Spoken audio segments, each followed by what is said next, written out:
Hello, we're back again with Berserk. It's only been a week since the last time we played this, but it feels a lot longer. I guess it's been a bit of a week, I guess. I mean, it's been exactly 1 week, but I've done a lot over the last week. But hello, Gowl as well. Um, yeah, we're gonna play this more. Yeah, I kind of it's weird, right?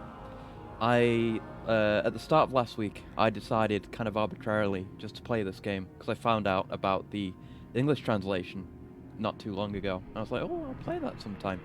And that week, I was like, oh, I want to play it. I want to do something different this week. So I picked this out. Then little did I know that having done so, I would immediately after that stream, and like I streamed pretty late, so it was like starting around midnight. I started rereading Berserk from the start because I haven't reread it for years, and I was actually a few years behind on the last few chapters as well. So I did all that, and I also the next day immediately bought the Berserk Muso game as well, which I've also talked about a fair bit already. Um, so yeah, in the time between the last time we streamed this and now, I've read all of Berserk again, plus the stuff I hadn't read before, and I've played. Well, I wouldn't say I've played the entirety of the Berserk Muso game, but I played through all the story and I almost finished the endless mode on one character. Oh, goddamn start menu demo screens. Well, I understand, they had to do this kind of thing with older TVs to prevent, the image from burning in. I understand, but at least give me a bit more time. Like, TVs back then weren't that bad, right? It didn't need to be that quick. I thought, like, going through into the menus would let me avoid that, probably if I go in this far. But yes, we're back with this again, and I finished reading Berserk as well, which is not something I ever thought that I would actually say.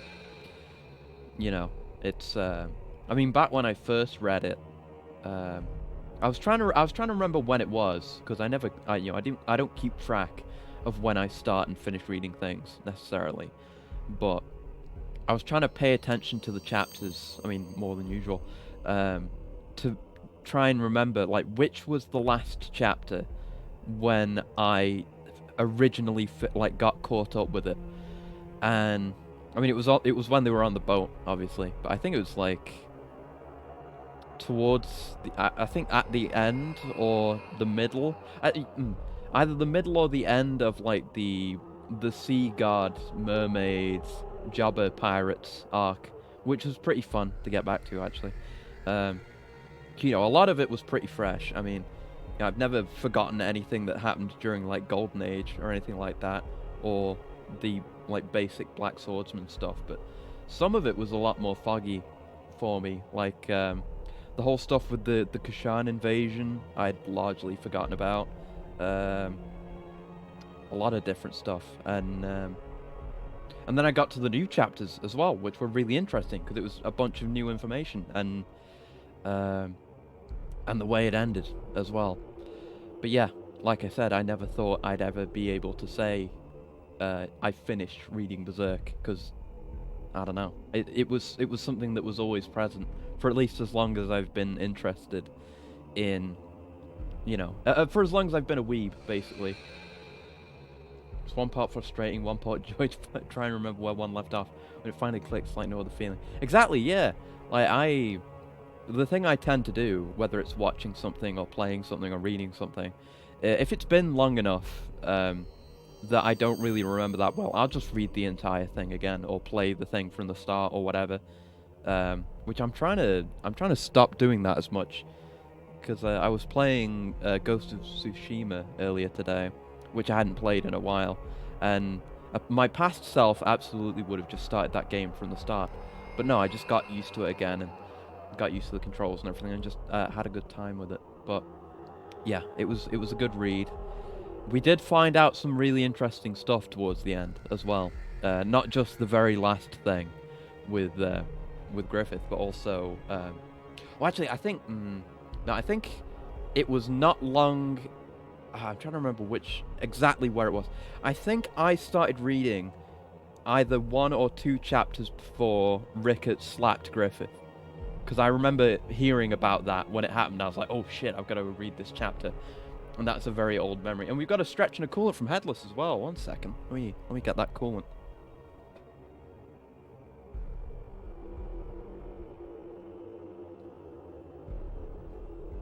There we go. And a stretch. First stretch. Let's go. There we go. There's always cracks every time. It's just the part of me that cracks isn't usually close to the mic, but there were cracks that time as well. Okay, right. But yeah, we learned about the old God Hand, which is insane, and more of Skull Knight's past. But the old God Hand, that was a very interesting revelation, because I had talked about that a little bit. Not that thing in particular, but about the past, about Skull Knight's past, and back when he was king, and the fact that, you know, the God Hand apparently got sent down to deal with him, and there was confusion about whether there were 4 or 5 members. But it turns out, yeah, well, actually, it could have been 4 or 5. I don't know, because I guess I should probably just get into this so I'm not sitting on the save menu the entire time. Smile because it happened, as they say. Exactly, yeah. And yes, I was wondering about Skull Knight, because like we did get a bit more insight into him. We got a vision of his past, which was pretty sick, and him wearing the Berserker armor. But yeah, the members of the God Hand back in his day were almost completely different, which means the God Hand we have now, save for Void maybe, came about. I need to hit the thing so the subtitles come on. But yeah, the entire God Hand was different. So all the other members, save for Femto and Void, now were added within the last 1,000 years, which is interesting. And the old gods as well themselves are pretty cool, because I think I just saw a picture of them randomly before I actually got to that point, and I read up on them, and they're like all based on actual old mythology. Like there's a fertility god and like really old shit, and they have interesting designs too. And straight away we're fighting trolls. Okay. Switch back to the nice looking mode. Gotta remember to do that for every cutscene. Yeah, there's the Fairy King as well is very interesting and seemingly tied into his past as well. And yeah, I hadn't even I'd stopped I hadn't bothered keeping up since before they even got to Elfhelm. Did they die or did they just get usurped? We literally don't know. Like, it was one of the last few chapters, and we just got a flashback to Skull Knight, like, holding this girl in his hands while he's wearing the Berserk armor. And she just happens to look almost exactly identical to the Elf King or whatever. And you just see over there, it's not a completely different roster. It's 4 completely new members that we've never seen before, and Void.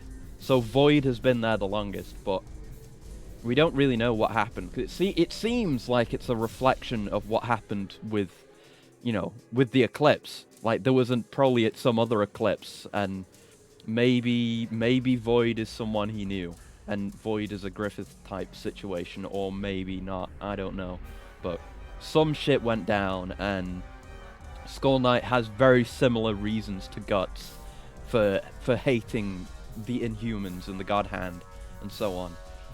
But you know, who knows if we'll ever learn more. I don't know what's gonna happen with that, but the way it ended, the very last chapter, was very I don't know, it answered a question, to be fair, because I was talking about the demon infant last time, because there was a whole situation there where Griffith had felt his, like, you know, he goes back to see Guts and Casca to see if his heart will be swayed, you know, after the eclipse. And he says he still feels something, but it's probably because of the demon infant, because the demon infant got swallowed and, like, fused with the egg of the perfect world. So they kind of, like, they became Griffith's new body. And it turns out, and now actual spoilers for the last chapter of Berserk, it turns out the kid who had been showing up during full moons, and like who had like pulled guts out of his berserker rage in the armor once or twice. Turns out that was Griffith. He was just like transforming and showing up there, and it was I haven't had time to fully process it, but you see, kind of like you see the last panel is Griffith like looking back at Guts with a tear going down his face, and just before that you see like the black hair transforming into white. So it's strange. Like obviously, I don't know if it was something he was doing consciously or not, but it seems that he is way more emotionally like compromised than he lets off, because we had never seen have not seen anything from his perspective in ages, like for at least an arc, you know, like whenever they're doing like stuff with Falconia, or you know, with the Band of the Hawk Reborn, it's always from someone else's perspective. Like we never see from Griffith's perspective ever again. Like past a certain point, it's always looking at him from the outside. And then it was just one chapter where he was, he went to go see Charlotte, and then kind of vanished out the window. And then the next time we saw him was him metamorphosing back into his own old self. So, and you know, we may never learn more, but that was totally different from what I expected, actually. I thought that the kid was some new iteration of just the demon infant, but I had forgotten about the Egg of the Perfect World completely, and all that stuff during the Conviction arc. Like I forgot that had fused with Griffith, I guess. So yeah, it is very interesting. We may never, you know, learn the exact true meaning of it necessarily, but I do think it's very interesting, and it does open up some questions. And there was a bunch of interesting shit in those last few chapters.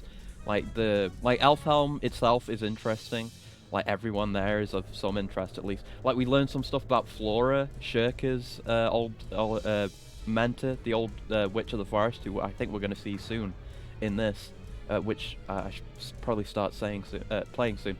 And apparently Flora committed some sort of, I don't know, she did some shit that got her kicked off the island, and you know, Skull Knight, her and the other lady who looks extremely similar to the Elf King were all very close back then. So, you know, a lot of questions raised that we might not get answers to. But anyway, let's actually play the game. Holy shit! Find the kidnapped girls. Okay. I thought this happened later. I guess they got kidnapped another time.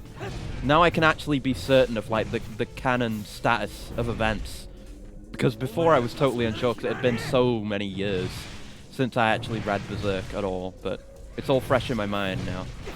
So yeah, we're doing the stuff with the trolls, and I really desperately need a heal, but I don't have what I need. What was the DT button? Here we go. Yeah, we'll use this. Time for you to eat shit, giant troll. But yeah, it was a really fun read, and you know, I was able to recommend it to begin with because it's Berserk and it's really good. But you know, if you haven't read Berserk, or if you're not completely caught up, you should. It's very good.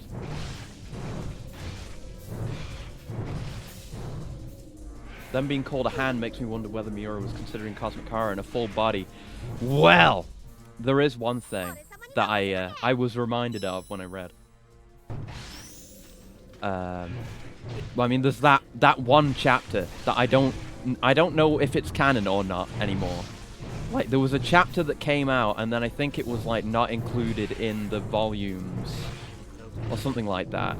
I don't remember what the situation was. I just remember that the status of it in canon was weird. But there's a chapter during the eclipse that is basically entirely from Griffith's perspective, and he does meet an entity in the abyss. It calls itself God, basically.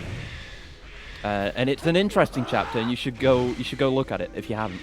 Oh god, get me away from these trees. These trees are awful. But yeah, it's basically like a giant demonic heart in appearance, this thing. And it talks to Griffith. You know, they have a talk. And I don't remember, like it describes itself in a lot of detail, like way more than we ever get for this kind of thing. But it's like the idea of God. It's a manifestation, and I might not be completely correct on this because I've done a lot of reading lately. It's like a manifestation of all of humanity's malice, or it like produces all of the malice, or something like that. It like pumps it out through its heart, and it is like a greater deity above the God Hand. But like I say, I don't know if it's actually canon anymore.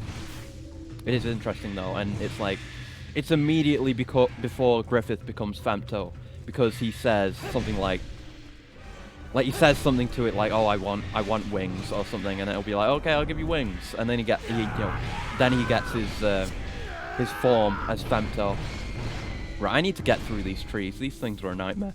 These things are in the Muso game as well, actually. They only show up a couple of times, but they are really annoying. I don't like them. It turns out, but like every enemy in this is from the manga. None of them are original, except the ghosts, I guess, from that mansion. That was original. But these trees, like this tree shows up once at like the start of the Black Swordsman arc. The snowmen also show up in like one page. Not the giant snowman though, but it's pretty faithful. I need that heal. I've been buying time just so I can heal. There we go. Thank you for the fairy dust. Oh god, I need to remember all my controls. We've got, how do there was a block. What was the block? No, that's the aim. That's the DT.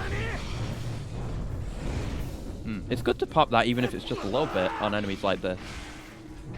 Yeah, we get to see more execution animations, so that's pretty good.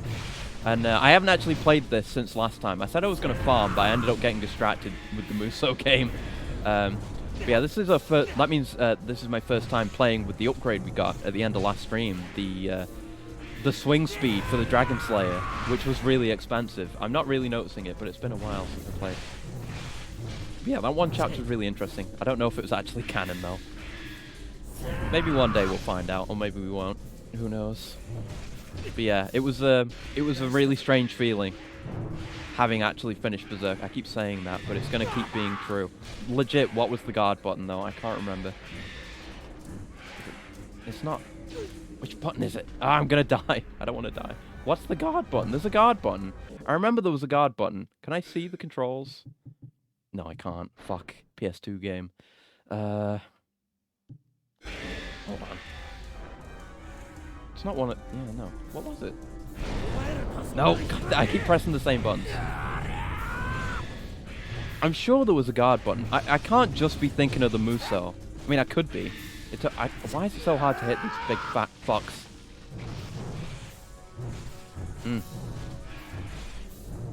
But yeah, that's my thoughts on the later chapters. They are all really good. And I mean, there's Casca as well. Another spoiler, I guess. Is that, you know, Casca is restored. You know, she gets her memories back. She's not, like, hyper-traumatized anymore. I mean, she is. Like, she can't look at Guts without losing her mind, basically. But she's herself again, and she can fight again, and it's all very interesting. And she kind of sees herself as, like, she saw herself as, like, an observer to the events in her life the entire time she was traumatized, as if they were from another person's perspective, which is interesting as well. What I'm reading, it seems to be considered canon. Apparently it's an entity/manifestation dependent on humanity. Yeah, it's something like that. It kind of reminded me of the Chaos Guards from 40k, like Warhammer 40k. I might die, because I've forgotten what the guard button is. Oh god, these guys. Ah! There we go. Yeah, it's an interesting chapter, one that I always forget about until I come back to reading it again. And it's, you know, never really brought up again. It's like the idea of evil, this thing. It, like, sitting in the maelstrom. And there was even, like, there's imagery that reminded me of it in later chapters. Like, during the Conviction arc, when the Egg of the Perfect World stuff is happening. Like, there's a part where he kind of reveals himself to Skull Knight and this other girl. And kind of talks about himself and the imagery in that chapter is really interesting because he's kind of sitting in this cave, and the egg of the perfect world it's a Bayonet-looking spider thing, and the way it presents itself at the start of that chapter is to sit at the bottom of this effigy, and like the religion in Midland and so forth. Oh, we hit a loading screen. Okay. But, I've got to hit the button again. There we go. Oh, this... hello, Cedro. Oh, yeah, they joined up with us last time, didn't they? I forgot, because everyone got kidnapped. But, what was I saying? Oh, yeah. The Egg of the Perfect World, he kind of presents himself in an interesting way, where he's sitting below this, kind of bastardization of the religious symbol of like the local religion, which kind of links into Griffith and the God Hand and everyone. But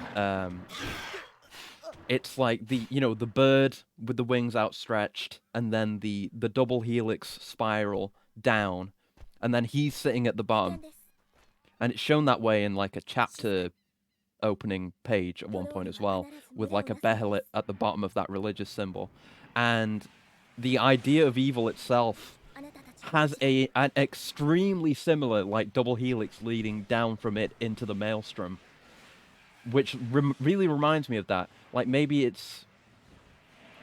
feels like an inverted version of what we saw with the idea of evil, where the behelit represents it, and then there's the double spiral leading to the hawk, which is interesting. Really interesting, but that's all speculation. Also, Best Girl showed up. Hey, Shirka. She's here. Let's go. Like, I don't think I liked Isidro much until Shirka showed up, because she's like a good foil to him. He became much more likable to me after that. But yeah, look, like, when I started playing this last week, I wasn't exactly sure where this sat, because I forgot about the chronology of the entire game. But this game, like, it's in the title of the game, it's the Millennium Falcon arc, which is, post-conviction arc up till getting the Berserker armor, at least when this game came out. It was weird reading the manga as well, where, I got to the point, and I was reading it, I got to the point where this game came out, and I was seeing ads for this game. That was really weird. And then it was only, like, not that many chapters after that where there were ads for, like, the Golden Age movies as well. You start to feel how time passes very quickly. Ugh. Definitely feels like the carefully crafted kind of stuff that Miura could either develop further or leave comfortably in place. Yeah, it felt like there was something to it. Like, because that imagery, not necessarily the behelit at the bottom, but the iconography of the bird, right? The bird wing spread with the double helix is the double helix thing leading down from it, has been a long established thing for at least as long as that religion has been prominent. But that I'm curious about that. That's probably something we might have learned about. It feels like maybe the God Hand in the past planted the seed for that religion somehow, to allow what Griffith does to happen, because he relies strongly on religion to gain influence post resurrection, post conviction arc, because he, there's that revelation, that dream of the bird, like the shining bird coming and solving all of humanity's woes. And that all ties very strongly to that religion, and he uses that for authority as well, because he gets the Pope on his side as well. So it makes me wonder if the God Hand had some, pun not intended, hand in the past, establishing that religion, specifically to set things in motion for this. And wiping out, witches and old spiritual beliefs was like a part of their plan as well. That we know. We're probably gonna see it today when members of the Band of the Hawk Reborn get sent to take out Flora. It's because we learned later that you know, people with close spiritual ties and spiritual power like Flora and other witches are basically the biggest threat and possibly the only threat to Griffith and the God Hand at all. So it feels like, you know, establishing the new religion, and the new religion, like they mentioned as well, that might come up as well, because we're going to do the protecting the village of Enoch thing, where they would destroy like sites of like spiritual importance and plant their own churches on top. It feels like that might be part of that as well, not just to establish their own religion to kind of, you know, build up to Falconia and Griffith doing his thing later on, but also to weaken the power of people that might oppose them, perhaps. But again, just speculation. Keep getting distracted and talking about Berserk.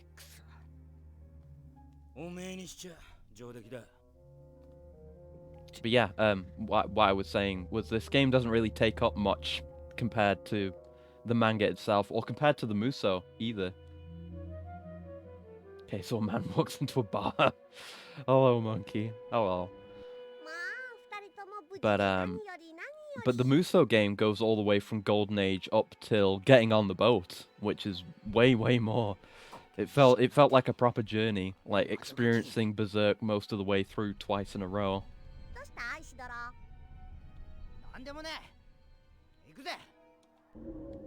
Okay, right. Now, can we get some interrupted gameplay? I wish I had a heal, but I don't. As long as there's no trees, it's okay. The trees are the most annoying thing. They only showed up once in the manga, but they're in every game. I mean, I don't know about the Dreamcast one, because I have never played that, and I don't know anything about it, but the Muso game has the trees, this game has the trees. It only showed up once, and it was cool when it showed up, actually, but, you know, they're annoying. I don't like fighting them. They do insane damage, and it's hard to avoid. And they have a lot of health. Nightmarish. But yeah, I said last time that this felt kind of like a Muso game, and it kind of does, in its own way, where you've got, like, the endless hordes coming at you. But having some actual Muso game experience now, I can say it definitely isn't. Like, the amount you fight in the Muso game is insane. Well, it gets to the point where you're killing more than 1,000 enemies each mission. Ah yes, the boat arc. Maybe it's due to when I was born. It seems the arc I heard about most more as a joke. Yeah, I feel the same way. I mean, the entire time where I was reading it, like from the start when I started reading it up till, I mean, I haven't, like, I stopped reading around the boat arc. I never saw them get to Elfhelm, but it was a very long time they were on the boat. Like, truly insane. And, like, it was a decent arc, it was just that there were so many hiatuses and so forth. But it's good. It was a good arc. There was a lot of stuff I didn't remember about it. Like the pirates! I loved the pirates so much. I can't remember his name even, but the pirate captain. I love him so much as a character. He's just, like, the definition of a jobber. And he's a like, incredibly stereotypical pirate. Like, they fight him once at the port town before the boat arc, and then he's like a recurring enemy during that arc with the sea god and all that. And honestly, I found him really endearing. Like, he had his little sidekick guy who would constantly, like, bite and shit for saying anything to him. He's just a fun little character that I liked a lot.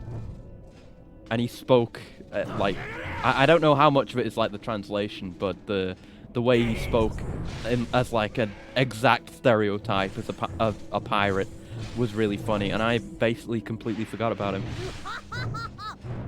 Like, him and Wild and the guy whose name I can never remember, he was with Farnese and Serpico as part of the Holy Chain Knights at the start, and then he went away after Conviction, and then he showed up again during the boat arc because he had accidentally stowed away on the boat.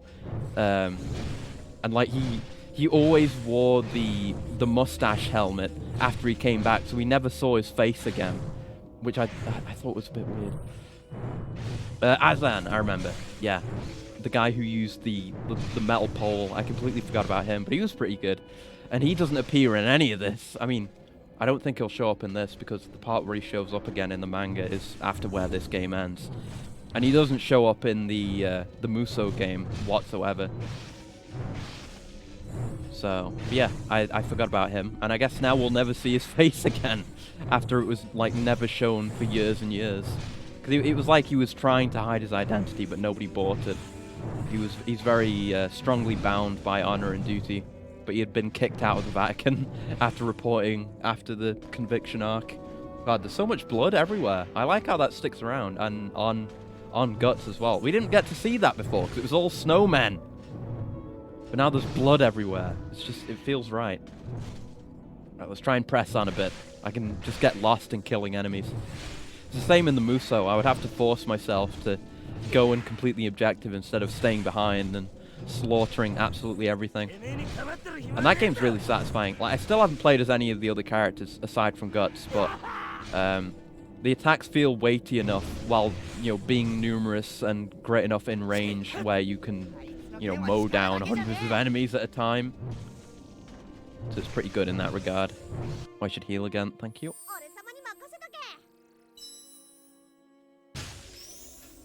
Yeah, I very strongly recommend that game. If you're into Berserk at all, it's a bit expensive. So if you can get it at a cheaper price, then do so. But if you like Berserk at all, it's worth paying for. It's a pretty decent retelling of most of Berserk's story. And it's impressive how much they got in, honestly. Like, they didn't need to cut much of anything to fit it in the game. They were very, very thorough with it, I feel like. So strong recommend. Oh, fucking trees again. I've got DT though. It's fine. Just get through these guys. Alright, DT time. Eat shit, trees. God, they take so much damage. They're ridiculous, these trees. The beauty of games, the choice in how you play. Absolutely, yeah, definitely. I'm looking forward to playing it some more. I'm kind of trying not to be hyper-focused on it, which is a challenge, but, oh, I found the guard button, finally. Good. But, I've been playing... I'm looking forward to playing the other characters, just to see what they play like.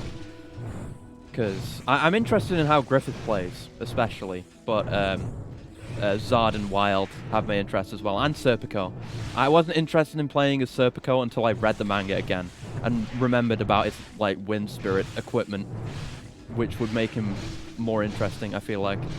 And I'm pretty sure his moveset probably does tie into that, because you only unlock him after he gets those magical items. Oh, and Shirka as well. You get to play... I think you can choose to play as her during some missions. I only played as Guts, but you get to fight alongside her. And I saw, like, her combat style includes, like, summoning golems, which is interesting. I'm interested to see how, like, a summon... A playstyle with summons would work in that kind of game. But yes, very good, very strong game, and I've been playing, and I need to finish the Endless mode, Endless Eclipse, because that is actually really good. It's kind of like, I've talked about it before, it's kind of like Bloody Palace, where you have to descend through 100 floors to reach, and like fight every boss until you get to the end, and fight the final boss, which in this case is this fucking Femto himself. And like, you have different missions unique to each character, and you choose which missions you want to do, and there are collectibles in it as well. And that, like, the mission you choose determines like what objectives you'll do, which characters will be there, and they have their own kind of little stories as well. Like, for example, one of the early ones is one with Wild, but it's not fighting against Wild, at least until the end. But they all have their little stories to them. It's like sets of 5 missions. So you pick a mission set, you do those 5 missions, and then you get your rewards, and you get to, like, level up your stuff if you want to do that, and then you pick another set, and you keep going until you get to 100. But the one with Wild, he's the playable character, an apostle I forgot about, who was at, like, the end of the Golden Age, and what would he do? You know, he was set to pursue Griffith when they had just released him, and they were escaping. And he's a fun-loving guy, and he's a maniac. But the idea is to gather new members for his I think it's like Black Dog Knights Reborn or something. And the way it works is you're set into a mission, and there are two enemies that are hostile to each other, and they're on different factions, like two enemy main characters. So I think like the first one was I can't remember his name, but the leader of the Purple Rhino Knights. Or was it? I don't know. It's like someone and someone else. So I had like someone and Griffith. And the one you kill, you get the other one as an ally for the rest of the mission set until you fight Wild at the end because he gets bored. But it was really surprising how much stuff there was like that. Remember that fiendish fellow? He's like Zod's bratty little brother. Yeah, I really like him, and it was fun reading his part through again. He's honestly a fun character. I like characters like that, and he's playable. You have to unlock him through Endless Abyss. You need to get like 30% completion on the collectibles or something like that in Endless Abyss. Then you unlock him. So I've only just unlocked him actually. But yeah, it's really fun, and I still haven't beaten it because I got to, and I talked about it last time, and I posted about it on Twitter as well. I got to Femto with no healing items left, and I almost got him, but I died because I didn't have any healing. Oh yeah, we've got reversals. I forgot about that. Right, what button did I just press to do that? I think it was it guard or attack? I think it was guard. Yeah, I forgot we had counters and reversals as well in this. But yeah, there's mission sets that are exclusive to certain characters, and certain missions have Behelits in them. And Behelits, by the way, are... there's my UI. Behelits are the collectible for the game. Like, you get them during missions for doing certain objectives, and in the Endless Abyss, you get them for killing certain strong enemies that are hidden throughout missions. So you have to go and kill them, and you'll get a Behelit, and they come in like sets of 3. And when you get them, you can... they unlock like panels in pictures. I don't really know. Like, it's like a sliding puzzle picture thing. You unlock panels for that, and you can, solve them when you get all of the Behelits. But there's ones to collect there as well. So there's that. But it's really good. And I've gotten to the point where I'm properly in the end game now, where I'm trying to get the best accessories for my guts.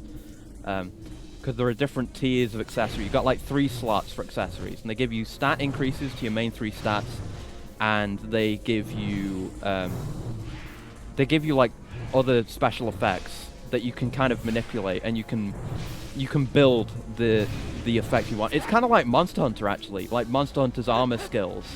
That's what the effects are kind of like. I should heal. But you can kind of combine skills onto the equipment you want. So, and in Endless Eclipse, you unlock like the strongest equipments, and some of those are character locked as well. So there's like the Ring of the Black Beast and the Black Eye Patch for Guts, for example. And Griffith has a Knight's Doll, stuff like that. And Zod has his horn as his accessory. Those are the ones I picked up. But you get them either from beating certain stages as the appropriate character, or just as random drops from far enough in. Need your strongest equipment. Yeah, but it feels kind of like you're building an absurdly strong character. Like, it feels like when you reach the end of an RPG and you're like trying to make your character as strong as possible. Because each equipment, you can have 3 equipment on at the same time. And each equipment can hold up to 4 skills, and each skill can be leveled up as well, and those level up all the way up to level 99. And the skills can go from like standard stuff to like increasing your main stats, increasing your damage, increasing the damage of like certain types of attack, and then it goes into like increases your chance of doing stun, increases the damage you do during stun, increases damage to enemies that are knocked up in the air. Stuff to do with your meters, like, so you get more meter, or your DT equivalent lasts longer. But it's kind of interesting to build your character that way, and you do feel a lot fucking stronger. Especially when I've got, like, I looked up what, like, someone else's build, and they have, like, they try and be in the Berserker armor, like, transformed state all the time, because that has a finishing move that knocks enemies up into the air. And then you have that skill where you deal more damage to enemies knocked in the air, and you get those stun skills as well. It's really neat. It's neat actually building those skills and trying to like get the accessories you want. It's neat. I still haven't perfected my Guts, and he's still not level 99 yet because the characters themselves level up. But it's good. I've really been sold on Muso as a genre. I'm definitely gonna look into getting more. Having to build to maximize the state is a cool sounding challenge. Yeah, yeah. Because one of the I'm trying to remember. Like I've got like I said, the Ring of the Black Beast, which is like one of the best in slots for guts, and the eye patch. And on the Ring of the Black Beast, I have all the associated skills for like the meter. So you have Frenzy, which is kind of like your DT, and every character has that. And then you have Death Blow, which is another meter that fills up while you're using Frenzy. And when you fill up Death Blow, you can use a Death Blow, which is like a really strong finishing attack. But the way the transformations work is you need to fill Frenzy all the way up, then trigger Frenzy, because you can only activate Frenzy when it's full, by the way.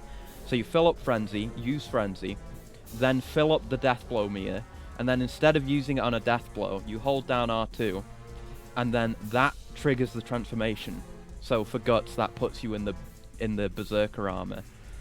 And then the time you have left in the Berserker armor is based on the decay of the Frenzy gauge, not the Death Blow gauge.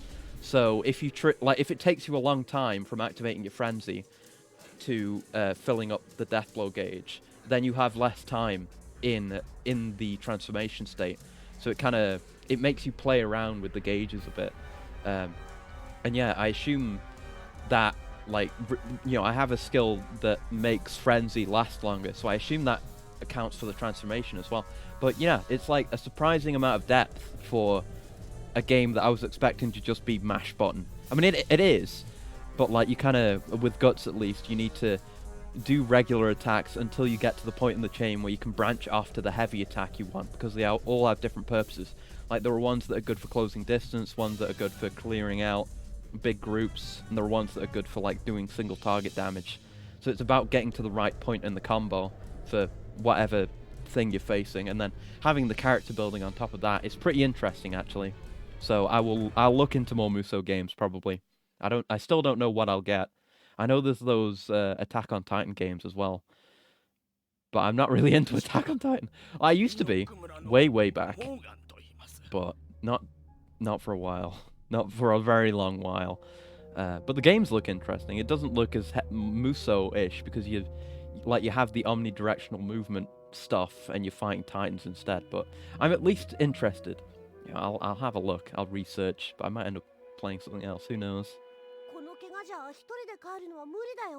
Oh, it's this guy. Oh yeah, this guy was in the manga. He wasn't in the Muso game at all, but he was a kind of sad but nice character as well that I forgot about.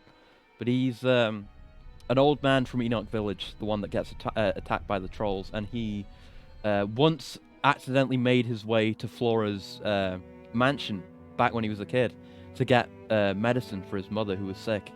And he thought it must have been a dream because it was so long ago, but he finally makes it back.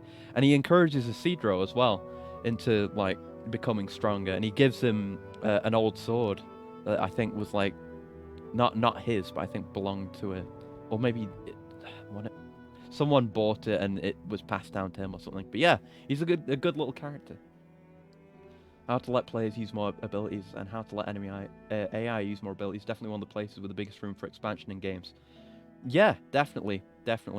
And I'll admit, the AI in the Muso game is mostly pretty dumb. Some of the bosses can be pretty tough, like the Lord of Thieves, the big snake guy from Black Swordsman Arc, is tough, and Femto is tough. But the regular guys, it doesn't take much to overwhelm them. I mean, you know, you've got the regular little enemies that are basically supposed to be chaff for you to sweep your way through and build meter off of. Most importantly, they're good for building meter. But then there's the actual harder guys who have their own health bars. And then it becomes interesting, because sometimes, like, you know, damage builds up, even though you don't take much, generally. But you can kind of, like, there are ways you can work around them. Like, the reason I've got so much stun on my current Guts build is so I can just stun those guys permanently.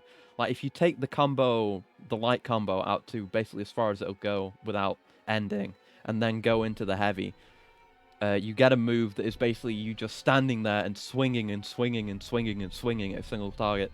And that's pretty good at, like, locking bigger enemies in place. and then if you stun them, you can be sure they won't attack. So you can do the 4 light attacks, then heavy combo, which is like the big double overhead slash, which does big stonking damage, or at least the most you can get without frenzy or a death blow. So it's you know, there's still something to it. Like, you can play it brainlessly, but it's possible to become kind of engaged with it as well, which is pretty fun. So I like it. I don't know how other Musou games compare, but the Berserk one is good. I can at least vouch for that.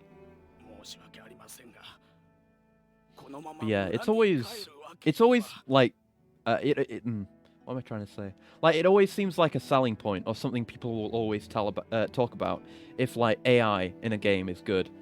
And it doesn't even take much, really. Like, they can in reality be very dumb, but give off the impression that they're realistic or they have a lot of behaviors. Like, take Fear, for example. Fear, you know, people always talk about the enemies in Fear, how they would interact with the environment, like knock tables over for cover and stuff like that. But it's all really very simple. It's just nodes in the environment that they can choose to interact with like the regular pathfinding. But it creates the illusion of depth in the AI. But yeah, I think that kind of thing will always stand out. If you have good AI, like I feel like something that happens with games, and maybe this might just be me playing too many games and becoming too used to playing games, but I feel like with a lot of games, you hit a point where you kind of you know exactly what you expect to happen. You know, like you can predict exactly how any one character in a game will behave. Like, you're fighting a certain enemy, you know exactly what move they're going to do, you know exactly when to parry it, and it kind of takes you out of it, immersion wise, you know. But and I feel like AI is the biggest thing for that, because, you know, that's what you're interfacing with most of the time. But if you can do little things like that, just make them seem more intelligent or stronger, even if they're not. And yeah, it is actually really simple.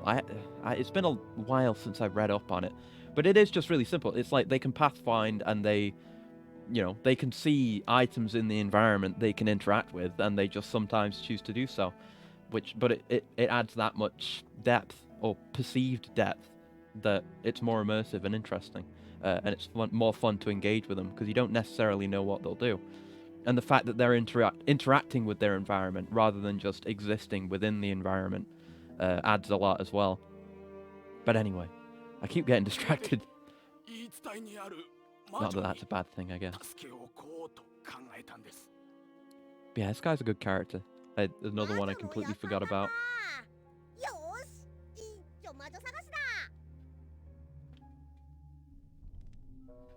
Oh, and there's that thing I posted earlier today. The thing I mentioned on the schedule as well, about the anniversary stream next week. Boy, oh boy, I am honestly really looking forward to that, and I can now talk about it a little bit more at least. What is going on here? Hello? Hello? Who are you? Hello? Oh, okay. We just had to walk directly into them. But yes, anniversary stream next week. This time next week, it'll be exactly 1 year since I started streaming. It doesn't feel like a year. Yeah, and I'll save most of my thoughts on the last year for the actual anniversary stream, because it's going to be a 12-hour thing, and I'm going to play a shitload of different games. But I put a thing on Twitter about it. I made a little video on Monday to announce it. But yeah, I'm really looking forward to it. It's going to be good. I'm finally going to be able to announce all my damn announcements. So I won't have to hold back anymore, but I've still got to wait a week. But yeah, I'm looking forward to that a lot. I don't remember these kids. Who the fuck are you? These are some non-canon kids.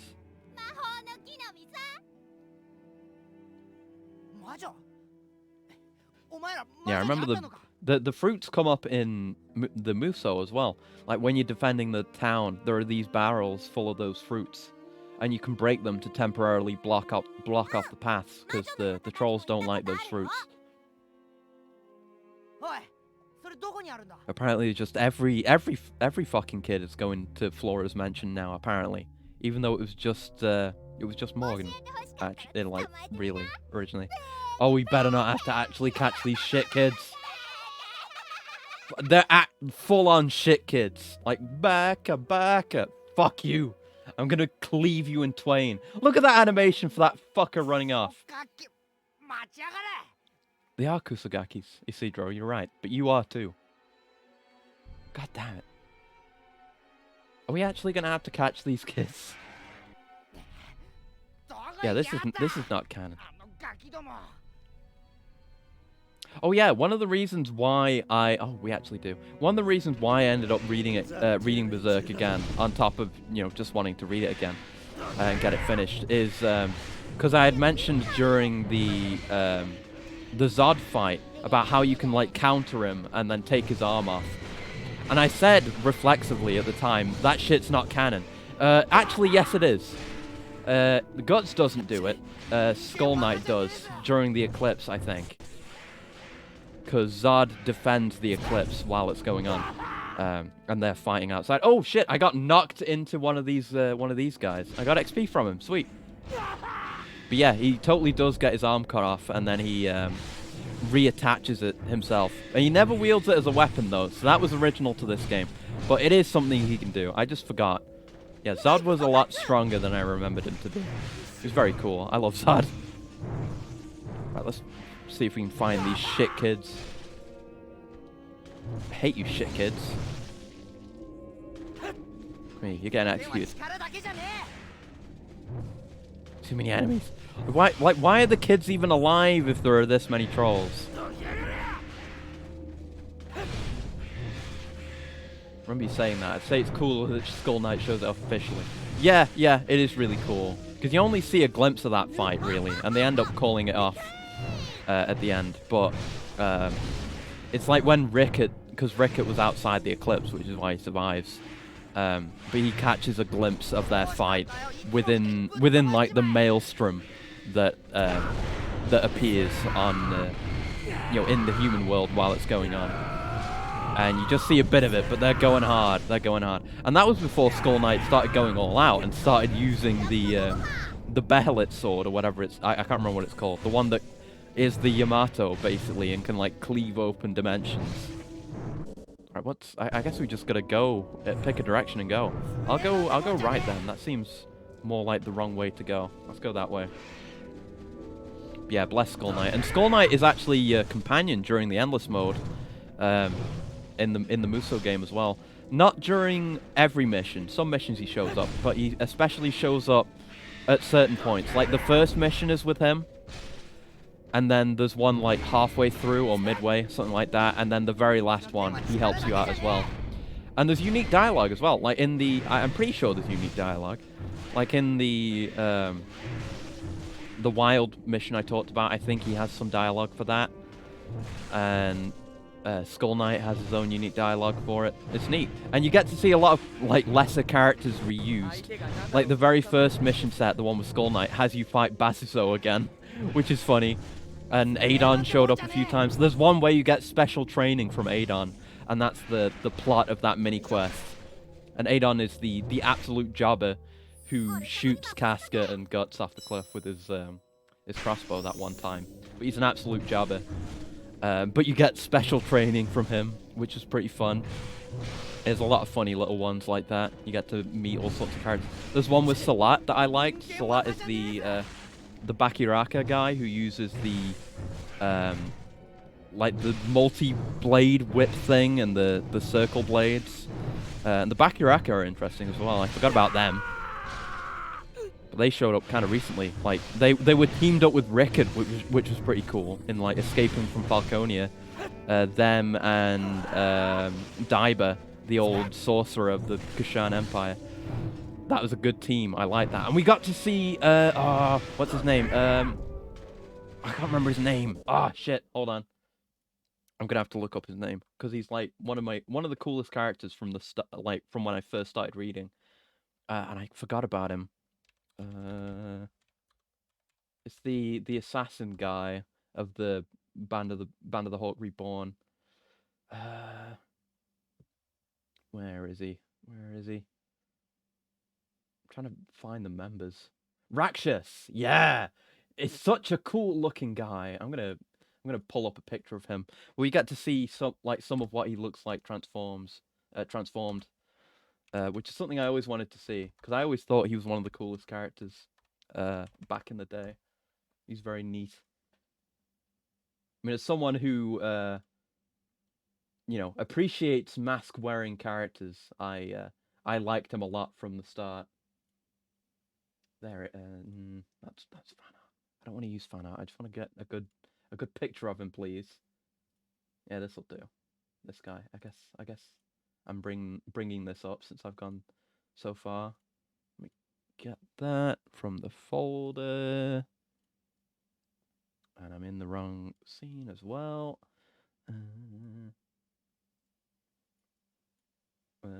This guy. I always thought he was so cool. He's basically just a humanoid-esque dark figure with a mask on. And he's always very frightening. And we got to see him fight, and he turns into like a... I don't know if that was like his full transformation necessarily, because he doesn't change much. He just becomes much bigger. He's kind of like a worm with the mask on, and he gets a different mask as well. But he's cool. I liked seeing him again. Let's get rid of that. But yeah, he wasn't in the Muso game or anything. I don't know. I don't even remember why I brought him up. Because I was talking about I was just rambling about Berserk again. I can't escape. It's just an endless cycle of thought between all the different Berserk media I've consumed over the last week. It really doesn't feel like a week. It feels like at least 2 weeks. I've just been thinking about nothing but Berserk, more or less. Yeah, I'm finally coming off of it, I think, now that I've beat the Muso game almost and read the manga and everything. But it's great. It's great. I'll always love Berserk, I think. Let's get past these guys. No trees. Okay. Oh, okay. Get me past here. Okay. We gotta endeavor to make some progress, because I can just stand here fighting forever. Ridiculous.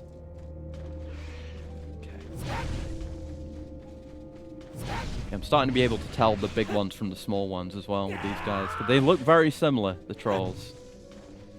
This is a great arc too. I think this is where, I don't know. I really like the Conviction arc as well, but I think this arc as a whole, the Millennium Falcon arc, I really like.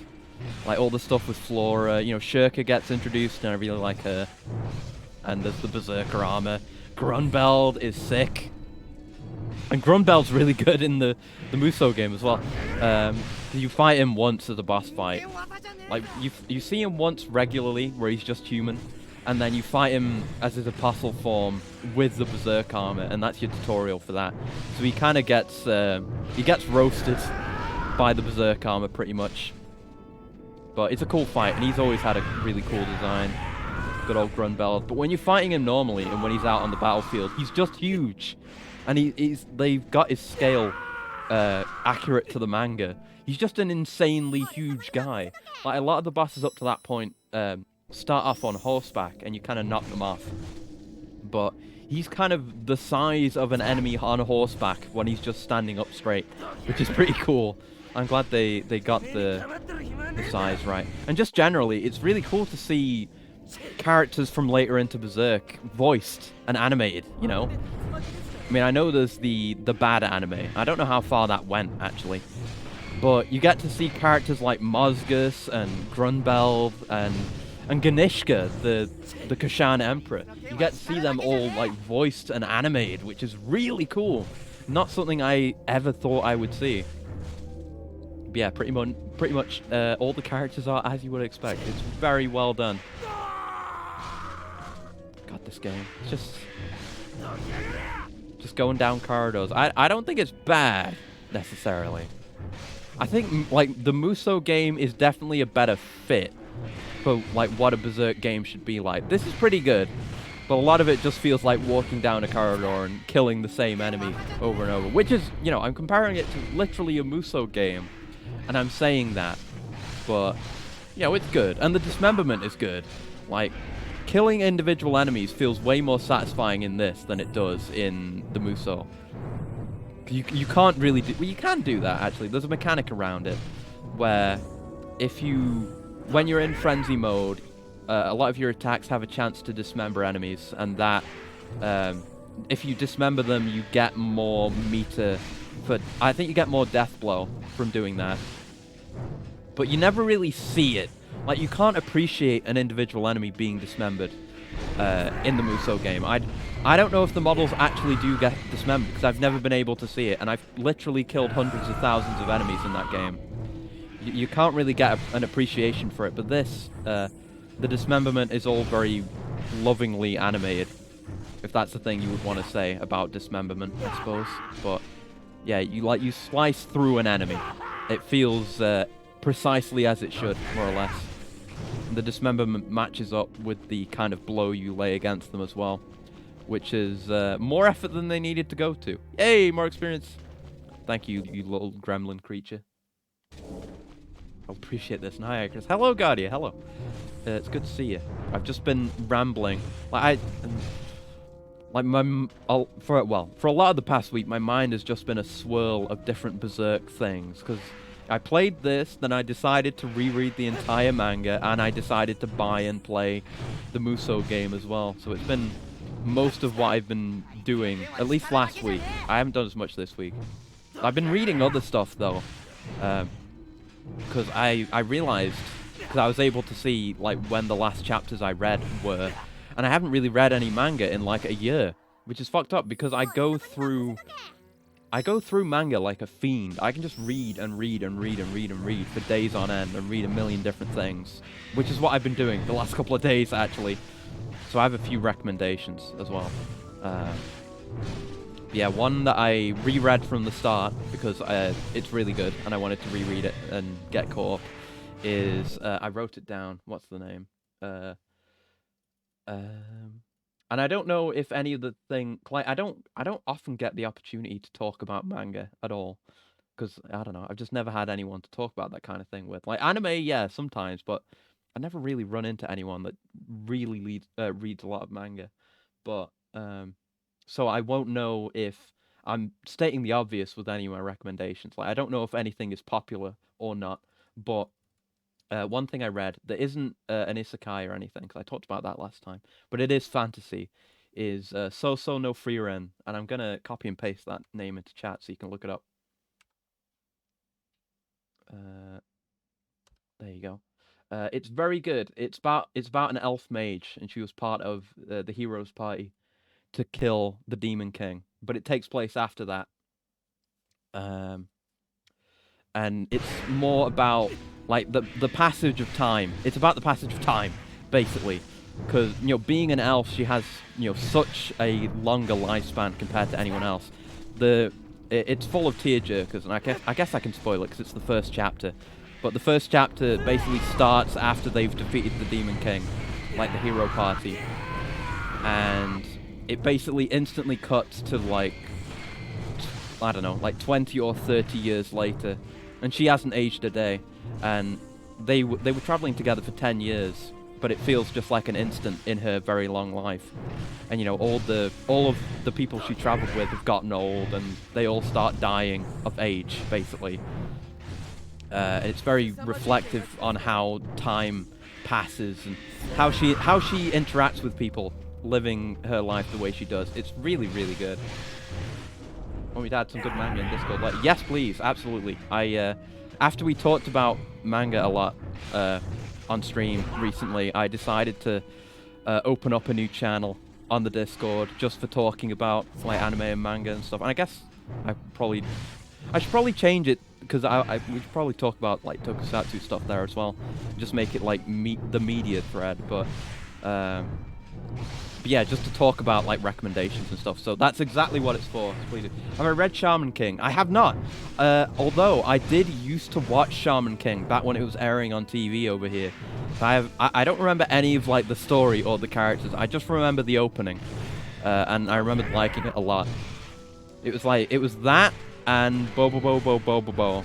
I liked those a lot back in the day, and I was never really into the big stuff back then. Like I think Naruto was airing back then, but I think I only ever caught like one episode of it, and I didn't know the story or anything, so I didn't stick with it. But yeah, that was what I was into back then. back when I didn't have access to absolutely everything I want to watch on the internet. I forgot about the sub-weapons as well. Let's do this. There we go. Yeah, I should be using these. Oh yeah, I heard there was a remake. Yeah, I guess you would expect it to be bad, but yeah, I think if I were to consume Shaman King again, I'd probably just go read the original. That's what I like to do. That's part of the reason why I'm such a maniac and basically consume manga like a starving man with a feast in front of him. Just like, you know, a lot of things, a lot of anime are adapted from manga, but I tend to find that with adaptations in general, it doesn't need to be like from manga to anime. It can be like, you know, a Western adaptation. I've talked about that before. I generally think adaptations of any kind tend to be inferior in one way or another. And I think in general I prefer the experience of reading manga as well, which helps. But I feel like you always lose out on something. Like they always have to cut something, or you know, the art is never as good because it's not, you know, it's not illustrated anymore. It's animated, which means they have to make sacrifices in quality to get the thing done. I always feel like there's something lost, which is why I try to just read the original wherever possible, and I find that to be preferable as far as like experience something for the first time goes. Another one of these gremlins. My gauges. Oh, thank you for the gauge fill. About spirits and martial art. Yeah, I remember at least that much. Yeah. Yeah, I remember I liked it. It was just so long ago. I hardly remember. But I can tell you for a fact, Bobo is still a banger. Still very good. It's just hilarious. It's like a gag comedy manga. It's like a parody of the, I don't know, shonen manga of the time. It's very good. The manga's good. I read that not too long ago, which is why it was on my mind, because I wanted to refresh myself. But it aired over here back in the day as well. It's very funny. Kaiju number 8 is new. I'll look into that. I haven't heard of that.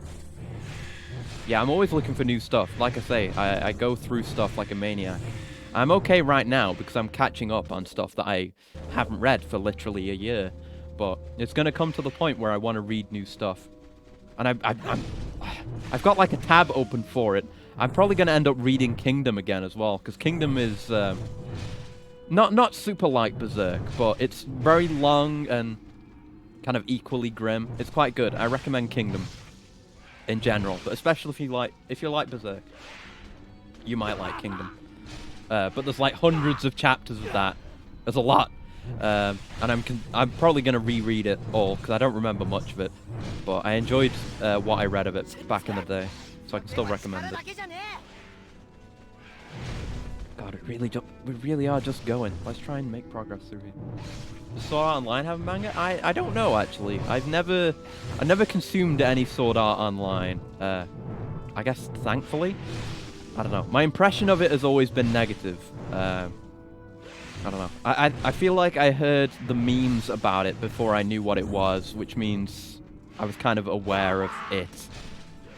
And you know, I'd heard that it wasn't good. At least that's what I had heard. So I've never consumed any.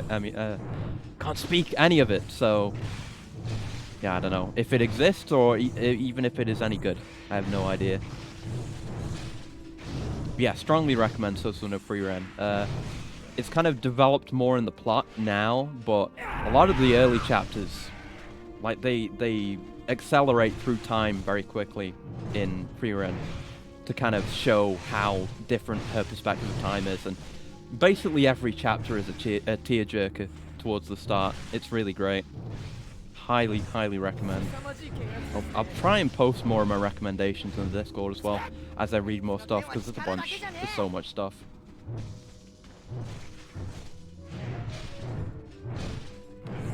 Here we go.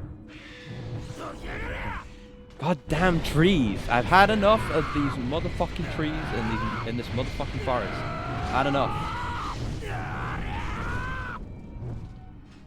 Oh, as expected, Sasuga goal to already know something that's really good. Yeah, I was just talking about and giving my recommendation for Sousou no Frieren, because I reread it and got caught up on it again after I read Berserk, because it's really good. Sword Art Online, my rage awoken. Yeah, I'm glad to have never been into it. I imagine I would feel similarly. I thankfully don't know much. I just know there's the main character who is like known by normies and plebs as like a, you know, people call him the Black Swordsman, which makes me upset. It's relevant to what we're doing now. Yeah, that makes me upset.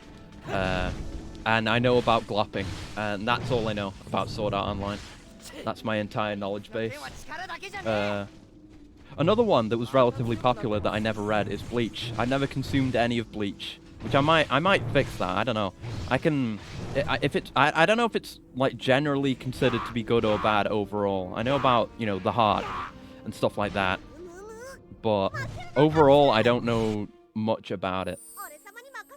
So maybe someday.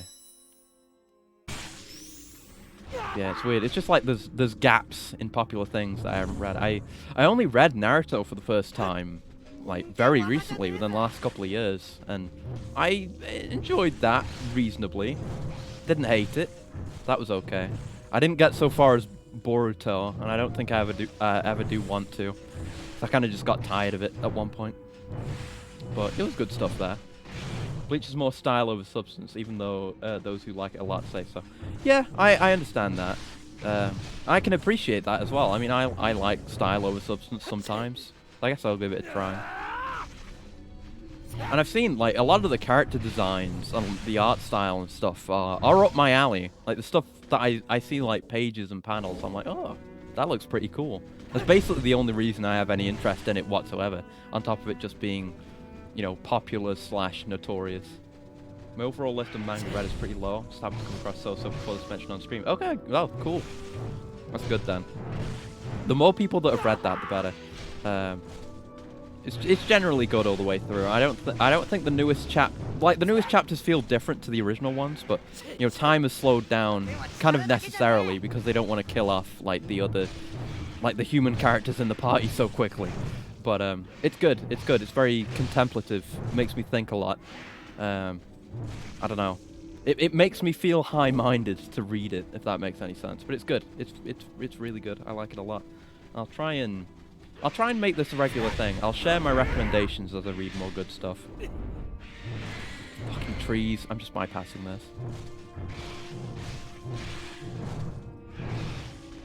Get me out of here. Okay. Oh, and there was another thing that I wrote down as well. There's another one. My other recommendation for today. I'll try and make that regular. Got to play with the pacing. Freerun can't always avoid the big things going on in the world just statistically. Yeah, it's fine. You know, it feels like they're making solid progress towards, like, the overall objective, so it's fine. But yeah, there's another one I've read which isn't quite an isekai. I mentioned before that I go through isekai manga like one would consume fast food. You know, a lot of it is garbage, but you occasionally get some gems. I think I talked about Ride On King last time, which is really, really good. I recommend that. That one's just actually really good. I feel like for isekai, you need to, you know, not be the same generic shit for a start, but I find the ones that I do genuinely like have some kind of twist, or they play around with it differently. The one I didn't reread it, I got caught up on it yesterday, that is really, really good and plays with the formula is one by the name of... I don't have the Japanese name. I assume the listed name is just like the direct translation of the actual name.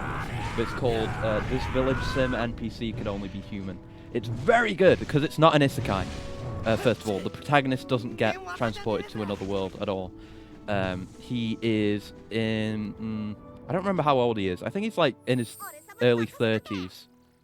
And the premise is that 10 years ago, his little sister was being stalked by a stalker, who would have guessed.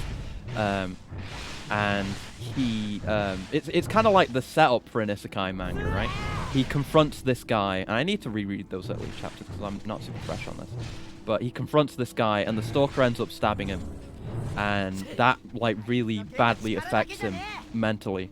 And he becomes a shut-in for 10 whole years, and he becomes, like, really separated and estranged from his family, and it really messes up his life. But one day he gets sent a package, basically, which has a disc in it for this game, and he plays it, and it's like a really super realistic village, like fantasy village management simulator. But I mean, as we the readers can tell, it's some weird magic isekai type shit. But all it is he's playing the part of their god of fate through this game and trying to support them, while trying to support these villagers who are also really good characters in their own right, while also kind of repairing his relationship with his family and getting his life back together and trying to make a better person of himself and trying to overcome his trauma. It's really good. It resonates with me especially for no particular reason, but it's really, really damn good. Like how he's like the way it ends up, bringing him closer to his family again, and like he starts working again, because the way it works is he kind of acts as the god of fate to these villagers, and he can only act by spending like points, like this in-game currency, and it's pay to win, so like he can convert real-world money directly into these points. And he's really emotionally invested in these villagers because they are real people, and there's like, young people and kids among them. There's only a few, but they're interesting characters. So it gets to the point where he ends up getting himself a job, and it's like his father was very strict, and I'm kind of getting into spoilers now, I guess. But I just want to talk about the story in general because it's good. I think he might have been working for his father's company originally. I can't remember, but he feels like he's completely estranged from his dad, and feels like he just has given up on him, and he sees him as a disappointment. But he ends up going to his father to like help him get a job, so that he can help these people. And it turns out a lot of his fears were just brought on by his perception of what his father thought of him. But when his father sees that he's serious about it, he's actually incredibly supportive and just becomes a regular character. Like, he's very stern, like that kind of father type character, but he's always supportive. I think in one of the most recent chapters, he accidentally received an egg. It was the most recent chapter where it hatched, actually. Received an egg because the villagers can sacrifice stuff to him, and he actually gets sent it in the mail. And he got an egg, which might be some monster or something. It turns out his dad and his little sister are both into raising reptiles, so they were both interested, and you get to see how their relationship has changed, where he's able to ask them for advice, and they get all invested in it too. It's really nice. I strongly recommend it. It's, like I say, not a typical isekai, because the main character doesn't leave the real world, but it's really good, and another one that tugs at the heartstrings, at least for me. It might take a certain kind of person to like really be emotionally invested into it. Maybe that's just me, but it's good. Seven Deadly Sins is good. I've read some of it. It's weird, right? Because I actually really like the author of Seven Deadly Sins. They did something before. I can't remember what they did before that I read before they started doing Seven Deadly Sins. Let me go. Gotta go find it. But yeah, Seven Deadly Sins was good. I liked it. I ended up dropping it though, or like not keeping up with it, because it was when they introduced power levels. I really didn't like that. Like, it got to a chapter where they were trying to say like, oh, we can like quantify people's strength through numbers, and I was like, oh, don't start doing power level shit. And they did, and I really didn't like that, and things got worse. Right, let me go find the author. What did he do? Right, yeah. It's called Congo Bancho. It's really good, by the author of Seven Deadly Sins. I'm gonna get a picture of it right now. It's just really, it's like battle manga basically, but it's really fucking ridiculous and over the top, and the art's really good as well, and the characters are good. Let me I want to get like a good picture of it. I guess this volume cover will do. Here we go. Here we go. But yeah, I haven't read this in ages. I need to reread it again because it was finished ages ago, obviously. But it's good. I reread it from time to time. There we go. This is one of the volume covers, so you can get like that's our protagonist, and it turns out he is maybe getting into spoilers, but I don't remember exactly. But he's not quite a Super Saiyan, but he's like the human equivalent of a Super Saiyan. It turns out, and there's like some kind of competition between every prefecture in Japan to get like the strongest fighter, and it turns out his dad is like. I don't remember what position he has, but he's like in the government, or maybe his grandfather. I don't remember. And like our protagonist here is a huge guy. Like he's twice the size of a regular person. And then when I don't know if it's the first time you see that guy. I don't remember if it's his dad or his grandfather, but the first time you see that guy, you see. I don't. No. I don't think it was the first time. I don't remember. But you see, like, just his head sticking out of the National Diet building because he's fucking huge.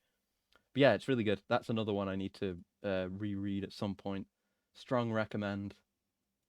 Right, let's put that away. And I hit the transition button, so we didn't do the quick transition. I think how one person is undead on one Goku's SJ transformation. Yeah. Yeah, it's very good. If you can stomach battle manga, it's quite good. I like stuff like that at least, but it's good. That's all I can really say about it since it's been so long since I read it. Village Sim also has a nice cover. Yeah, the art in Village Sim is also really nice as well. Very just good art. I mean, I appreciate me some good art. Yes, it's all very well drawn. The characters are good. I'm not good at like voicing my opinion, I guess, on this kind of thing. But yeah, the art's great, the story's great, made me feel emotions. Go read Village Sim. There's not that many chapters of it currently. Yes, very, very good. Yeah, that's most of what I read. I think I read some other stuff. Oh, there's that one that I can't remember the name of that I'm not going to go look up right now because I keep getting distracted. But the one about the girl getting transported back and working for Oda Nobunaga, that one's good. I honestly don't know that much about that era of history, but it's cool. I like that kind of thing, where it's like, whether it's isekai or a time slip thing, like this one thing is, where they're kind of introducing modern technologies to people of either the past or a world with the lesser technological development. Which reminds me, I need to reread and catch up on Dr. Stone, because I really fucking like Dr. Stone. And a bunch of other stuff by that author as well. But I'm not going to get sidetracked by that now. Yeah, that's another one I need to reread and get back to. So much stuff. Like I said, it's been a year, so there's so many. Like, I was just going through the manga I'd been following and seeing how many chapters they've been in the last year. But yes, let's save. And we need to see if we can buy anything as well. Let's see. How much we got? What can we afford anything? I'm sure we can't buy like Sword Speed 2. Hey, that's not bad. Yeah, Sword Speed 2 is 90,000. No, but we've got a decent amount. We could save or we could go more. Recovery time for the cannon could be nice.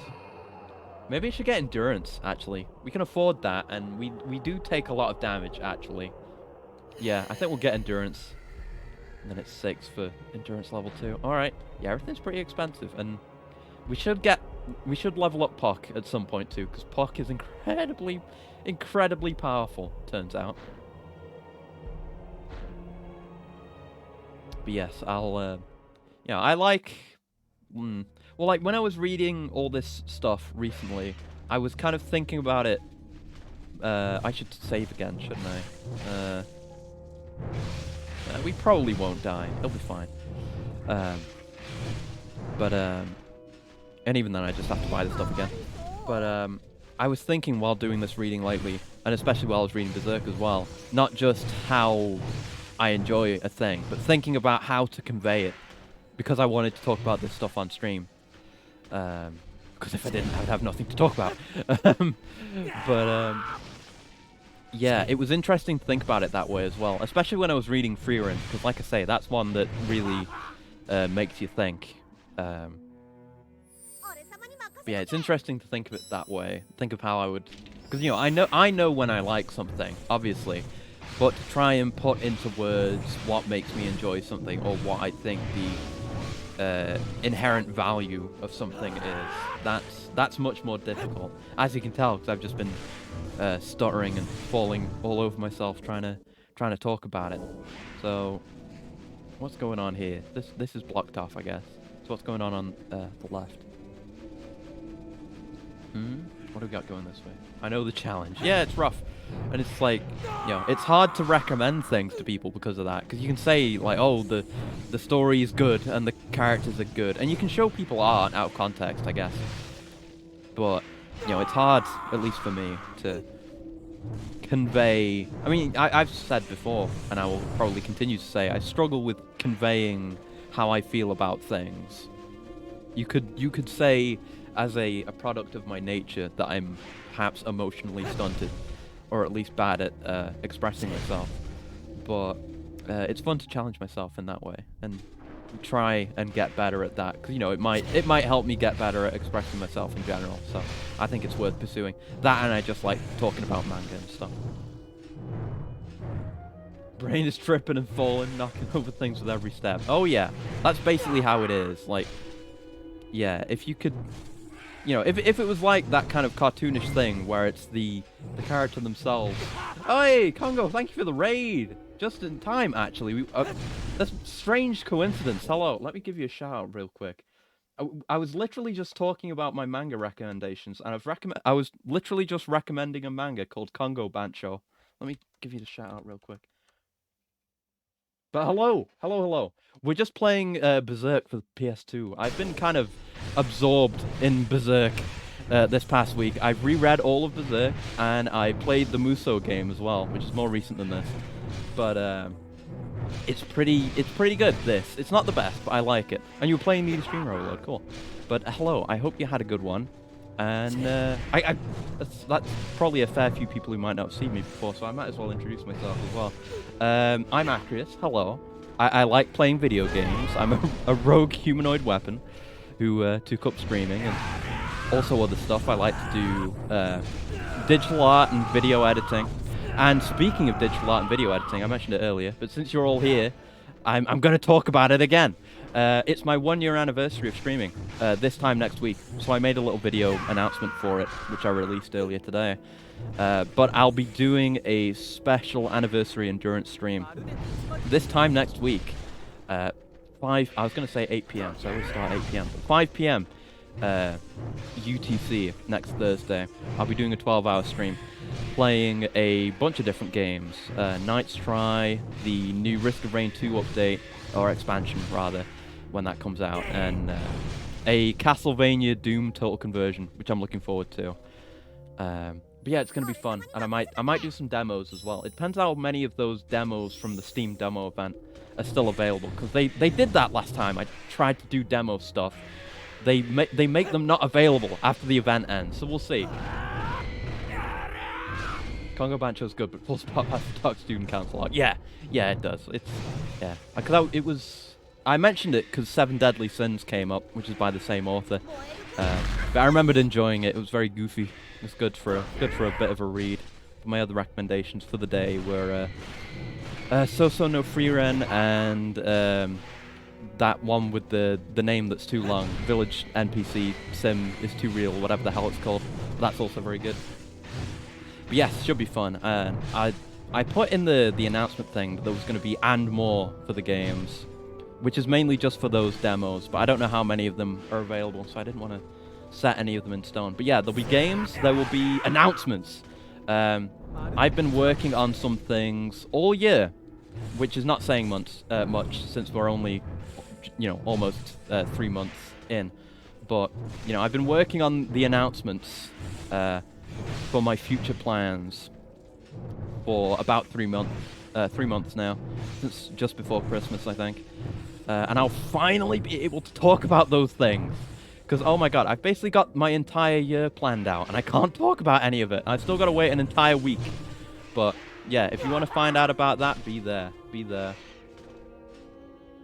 Okay. But yeah, this game, it's not the best. It's good, you know. Like, the weight of Guts' combat feels as it should. The swings are all very weighty, you get moved around by your attacks, and enemies are dismembered in a very satisfying way, which is great. But also, most of the game is spent progressing down corridors, cutting down endless hordes of the same enemy over and over again, which I understand it's appropriate for Berserk, and you know, I say that having just played the Berserk Muso game to death, and that game's very, very good. I strongly recommend that. But, you know, it's good. It's good. I don't think it's as good as that.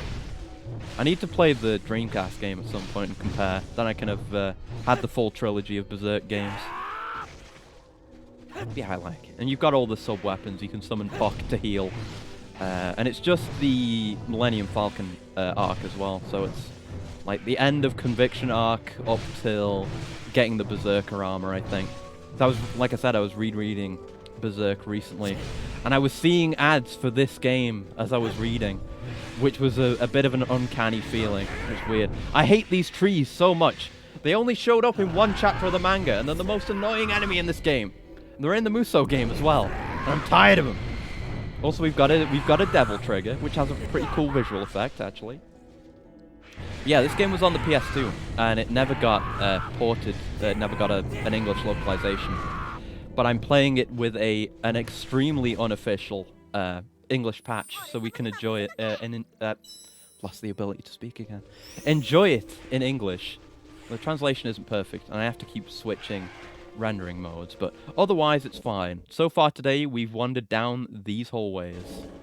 Shirka showed up, which is nice. But that's basically been it so far, and I've rambled about Berserk and about my manga recommendations. Because me rereading Berserk kind of got me into reading manga again, because I haven't read any in like a year. So I've had a lot to catch up on, but I'm having fun talking about that stuff again and making recommendations. And it's nice to have an outlet to actually talk about manga now, because I never got to do that before. Okay, we made it! Can we get something? Can we get anything, please? Oh yeah. Okay, we made it. Do we make it to the village, or is it just another villager here? Yeah, Morgan's a good character. Love this dude. Completely forgot about him.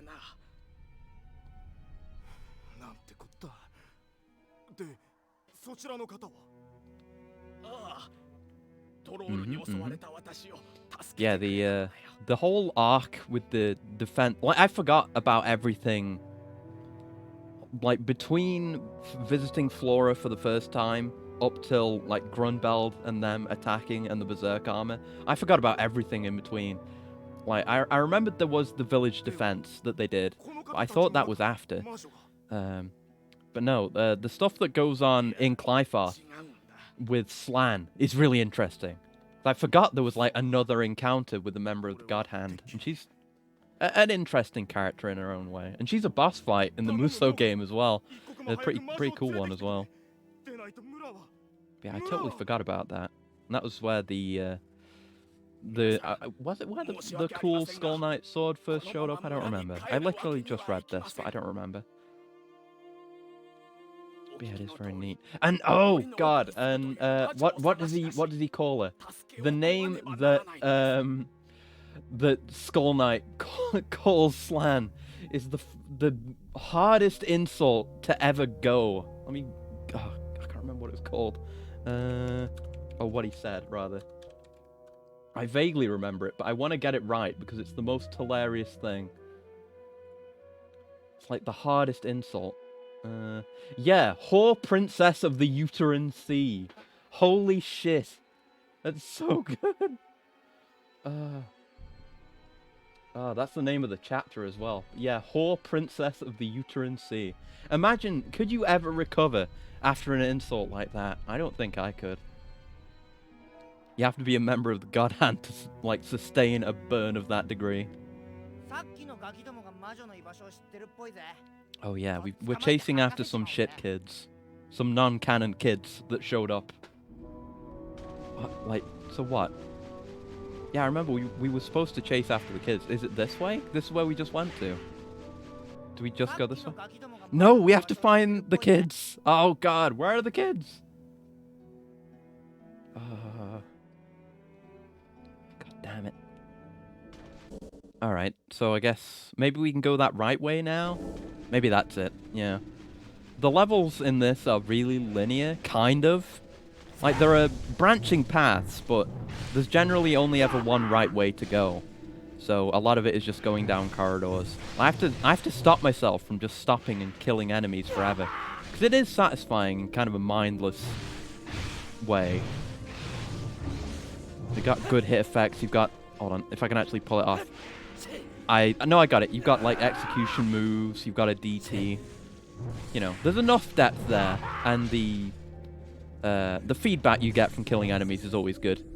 This is, like, the first level, like, we're on, I don't know, like, the third or fourth level. I think fourth. But the first level that consistently has enemies that just bleed regular blood. And you get to see the blood effects everywhere, which is pretty good. Because we were fighting snowmen for basically the rest of the game up till now. What? Yeah, no, it's not AC. Skull Knight is calling Slan, one of the God Hand, the whore. I can't, the R in the word doesn't really come out. The whore of the uterine sea. I guess, yeah, I don't think it's literally a place, but I think he might be describing Clyfarth. Because she does describe that, because I think we'll probably go there, maybe, in this. Or maybe we won't. I don't know.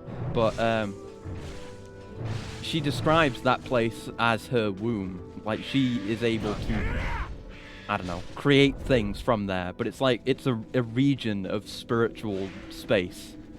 Kind of. It's weird, it's magic. It's magic. God damn it. But yeah, it gives you a lot to think about. I mean, I was doing a bunch of speculation earlier on some really obscure shit and like imagery within Berserk that's shown up like once, but it always gave you a lot to think about. But it's kind of bittersweet to have finished it because I wasn't keeping up for a few years until now, and I caught up and finished it. It's bittersweet to have finished Berserk and to be able to say that you've done that. But I'm glad to have finished it, and it didn't end under the best of circumstances, but honestly it ended in an okay way. Everyone is on Elfhelm, Casca is restored, we learned that thing about the weird mysterious kid, so that was a big question answered, because I was very curious about that. So I assume the kids have got to be either back the way we came, down the path we didn't go down, or up on this branching path here. My first guess would be over here. Let's go have a look. Oh, for God's sake. Is this really blocked off? Is it going to give me the same thing again? Yeah, can't go this way. That'll probably be the way to Flora's place then. Must be back the way we didn't go then, I guess, if we haven't seen them up till now. They were in a cutscene, and they were like, we know how to get to the witch's place, and then they ran off.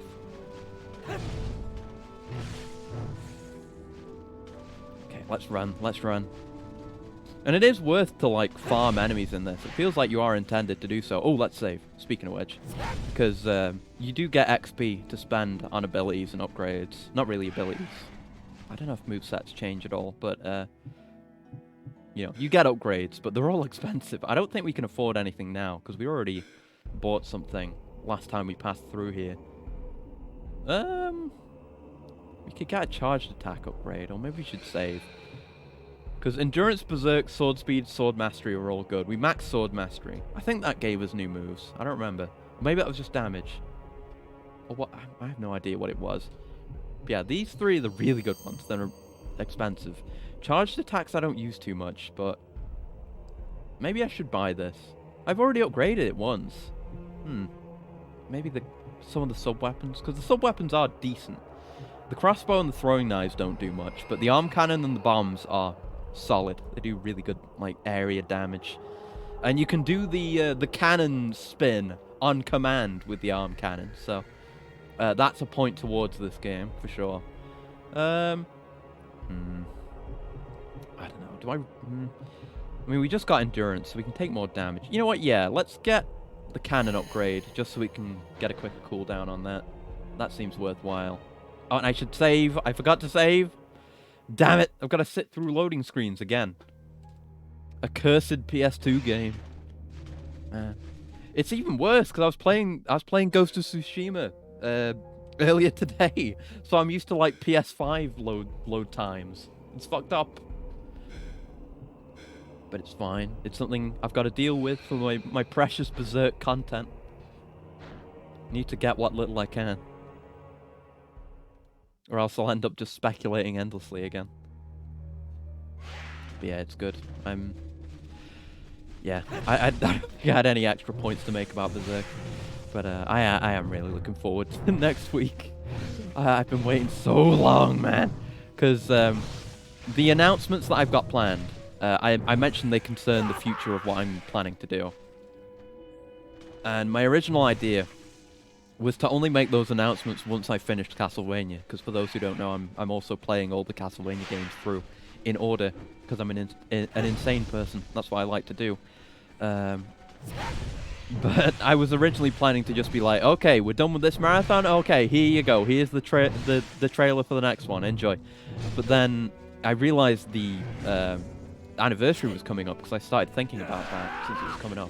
And I was like, well, you know, if we're celebrating the anniversary, which, you know, I might as well, because I like doing special streams now and then. Might as well do it on a special day, you know, make those announcements. So then I was like, because I'd started working on the trailers just kind of randomly, just before Christmas or New Year, something like that. And I was like, oh, I'll just start working on these now and just chip away at them as I go on. Wow, missed everyone with that. But I was like, oh, the anniversary's coming up. Maybe I should make it for then. And then I just worked non-stop on those until they were done. And they're not fully done. They need a little bit of touching up. Just a little bit. To be ready for next week. Remember Jak and Daxter 1 on PS2 had no load screens. I was too young to appreciate it the first time I played it. I didn't know that. I've never played any of the Jak and Daxter games. Like, yeah, there's just one, a franchise that passed me by. I was a Ratchet and Clank kind of guy, I guess. Yeah, maybe I'll get around to playing those at some point. It is of interest to me. I do like games from this era and seeing the PS2 jank. Well, not specifically PS2 jank, but just jank in general. I like jank. I like janky games. Jank is love, jank is life. Yeah, I don't know, like, which of those is supposed to be good. I know, like, Jak, like, turns super edgy at one point, right? Which is extremely funny, and I do want to have a look at that at some point. Still gotta catch up on the Ratchet and Clank games. So do I, honestly. Like I said I was gonna... I still might do the marathon at some point. I might marathon them all. Because I played Ratchet and Clank 1 fully in my own time, sometime last year. And I actually bought the most recent one, because I got the PS5. And I haven't played that yet, either. So I don't know what I'm gonna do for those. And I do need to get around to playing the new one eventually. I still haven't played Demon's Souls, either. I haven't played, like, half the games I got for the PS5 yet. Some of it for stream reasons, some of it because I've just been playing one game at a time. But the new one seems good. I haven't seen much on it, but it's one I've wanted to play for a while. Still I've not gotten the chance, but I'll get that. God, I hate these trees! Yeah, the brand attack, it didn't land, but I got it. It got me through. Let's go. Vaguely somewhat like Guts. Jak doesn't go wild for a bit for no reason. Yes, yes. That's one thing I know about Jak. I only just remembered it was a Jak thing. There's like a comical line said by Jak, right? Where he says he's gonna kill someone. I don't remember what the name of the person was. But yeah, he's like that, isn't he? He's driven by revenge. Past a certain point at least. But yeah, I honestly don't know that much at all. It'll be one to look at, because it's an interesting time, the era of like the mascot game, where you kind of had characters like that. Like, you know, like Ratchet and Clank, like Crash Bandicoot, Spyro. I feel like you don't get that as much anymore. Like mascot games. At least it doesn't happen often. I feel like the closest thing to that that's been successful and big in recent years, perhaps the most successful mascot of all time would be Shovel Knight, with how much push he's gotten and how many games he's in.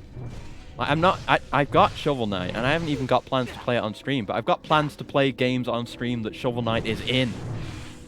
And there's probably multiple. There's only one that actually comes to mind right now. But so much. Yes, that scene. Yeah. And yeah, mascot platformers, yeah. But I feel like they kind of vary. I don't know. Yeah, I guess they are all platformers, just in different ways.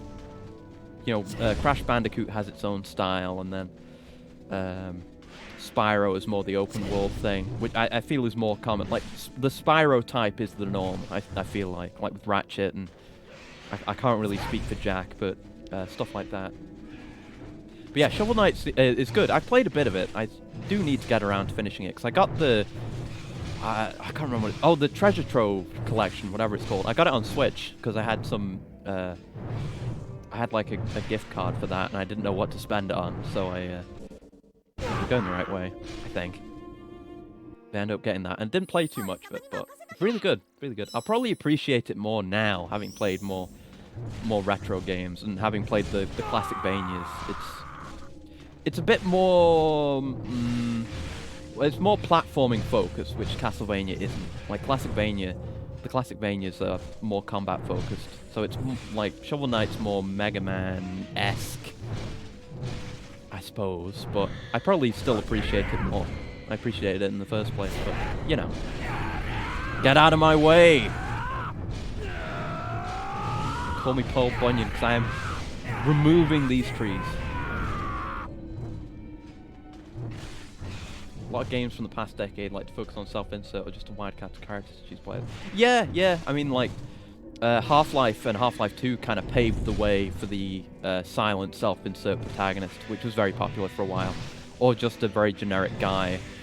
And I guess, you know, like, I feel like the brands themselves, like, will try to present their protagonists as mascots, I suppose, right? You've got Master Chief, and you've got the Gears of War protagonist whose name I don't remember. So you did still kind of get that, but it's not the same as like a mascot platformer, I feel like. God.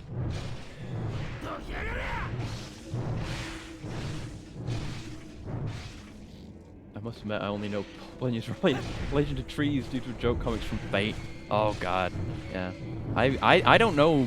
I am, like, woefully inexperienced with Fate, honestly. At least the current state of Fate. Like, I watched some of... You know, I know it's like a VN and there are adaptations of multiple routes. Like, I watched some of OG Fate anime, like Fate Stay Night. Then I watched all of Unlimited Blade Works. Was that what that one was called? Hold on.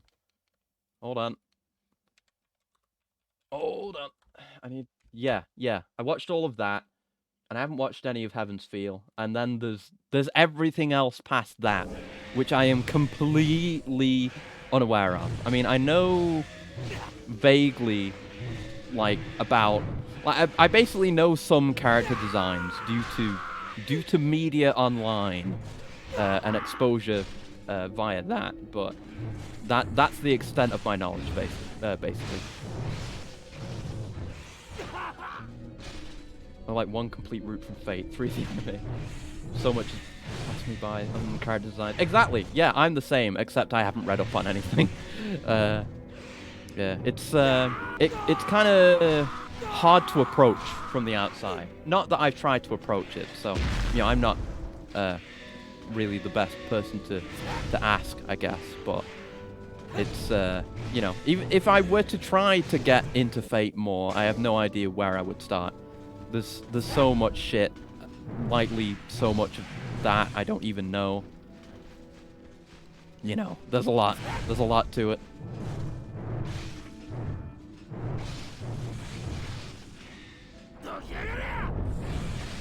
Pokemon Adventures manga, I forgot.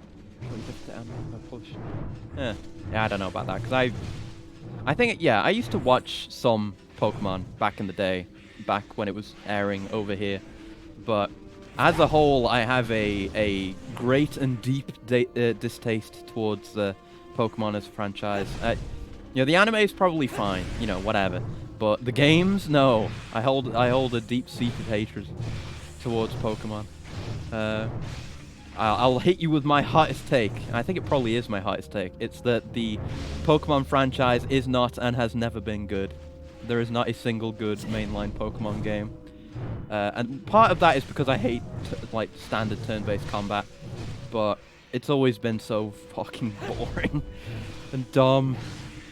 Like at least they have some good character designs. At least that. Tell them. I'll go off, King. I'll hit him with the T. But you know, to be fair, I haven't played that many of them. I played like a bit of one of the old ones way back, and then I played all of X because I was trying to give it another chance, but I hated it. But yeah, my main issue is turn-based combat. I mean, that's a problem that extends to multiple franchises. Like, it's the reason I don't like. I mean, I haven't played any Shin Megami Tensei games, like proper ones, but it's the reason why I don't really like Persona. Like, I like the characters and the stories, but I don't like the gameplay because it's just turn-based. And at least for me, whenever I'm playing something like that, it feels too methodical.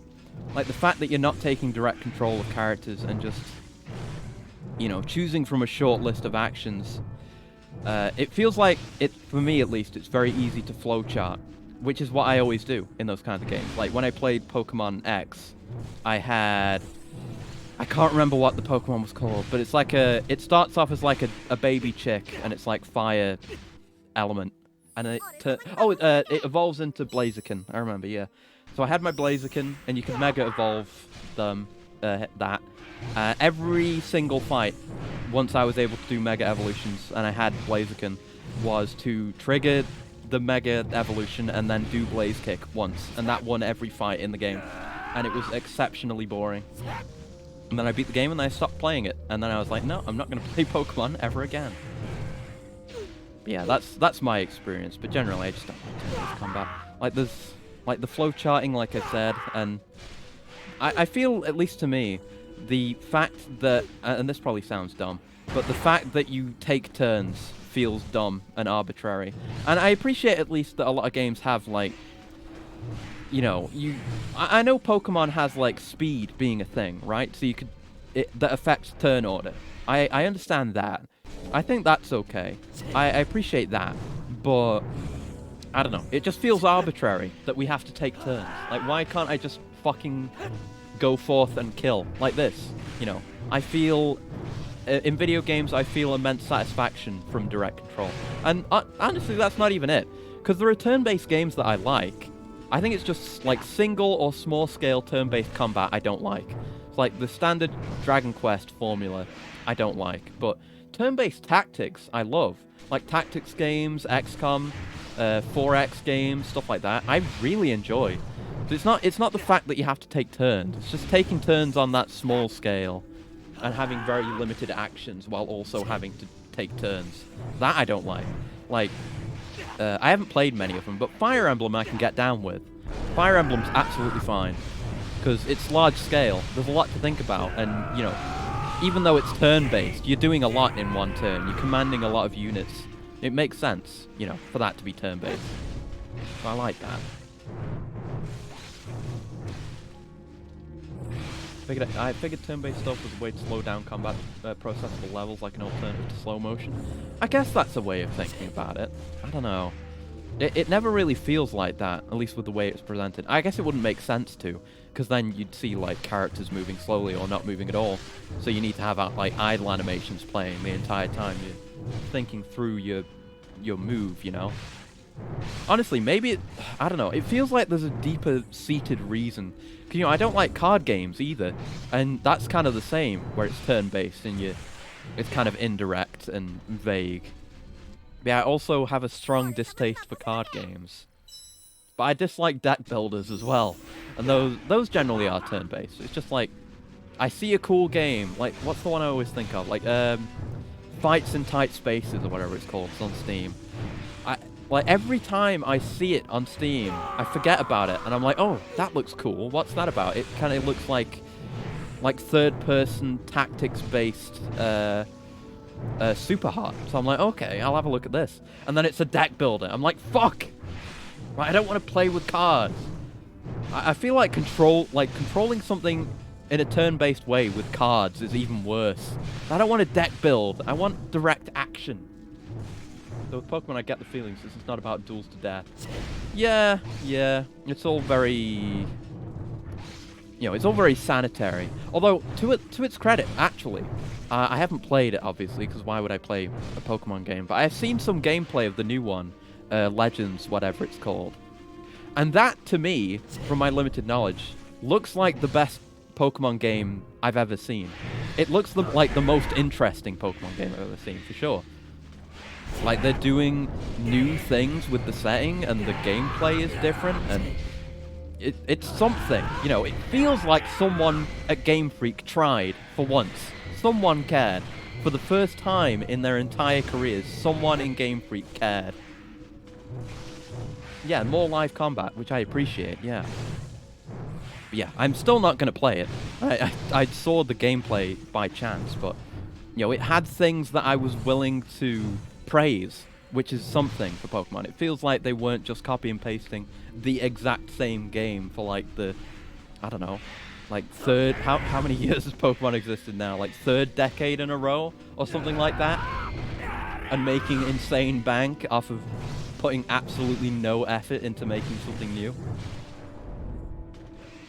Yeah, I get heated about Pokemon, even though really I've got no investment in it personally. Like, I never strongly cared about Pokemon. I guess it's just that the fact that it's successful and that people will always defend it and, you know, eat it up even though it's garbage. Just the fact that it never changed. You know, there are gimmicks. You know, they'll do Mega Evolutions or Super Ultra Big Mode or whatever the hell it was called. But, you know, it's always the same. It's always derivative of itself. They never innovate. And there are spin-offs, I guess. I haven't played the spin-offs. I know there was that like arena game that was like maybe there was more of them where it's like turn-based combat but with actual good like art and animations and stuff. That one appealed to me back in the day. But, you know, then it's just the same formula, but done better, which is something they struggled to do even after that, it seems. But yeah, that's my hot take on Pokemon, and on turn-based games and card games, I guess. At least we finally managed to catch the shit kids. They did it again. Baka. Shut up. We have to catch them again? You're fucking joking. You better tell me which way I've got to go. I've been walking through this forest doing nothing for so long. Oh my god. When I do play XCOM, I sometimes wonder about a mode that lets both teams pick targets and moves and then see it play out at once. There is a game like that, isn't there? I can't remember what it's called. Hold on. I'm trying to remember what it was called. There was a sequel to it as well. I can't remember what it was called. I thought it was cool. It's so vague. I can't remember anything specific about it. Right. It was, you know, turn-based tactics like XCOM, but the visuals, it was all like cyberspace visuals. Like the areas were all blue and you had like color-coded guys. Does anyone remember what I'm talking about? It's turn-based and it's like that where you put you put in a set of actions for your guys to do and then see how it plays out against the other opponent's move. That's exactly what you described. I can't remember what it was. I don't know how I would even search for it. Let's see. I'm trying to Google for it. I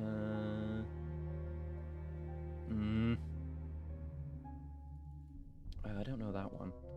Slower, calmer style probably nets a wide audience. Yeah, so you can really take your time and play it almost anywhere, anytime. Yeah, it appeals to kids. It appeals to children.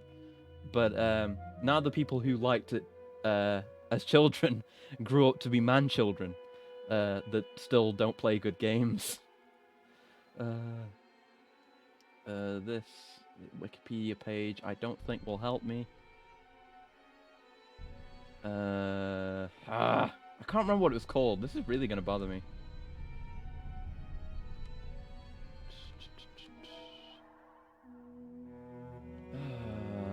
Because like searching for turn-based tactics real time doesn't actually bring up any. It doesn't bring up the game that I want. Let's see.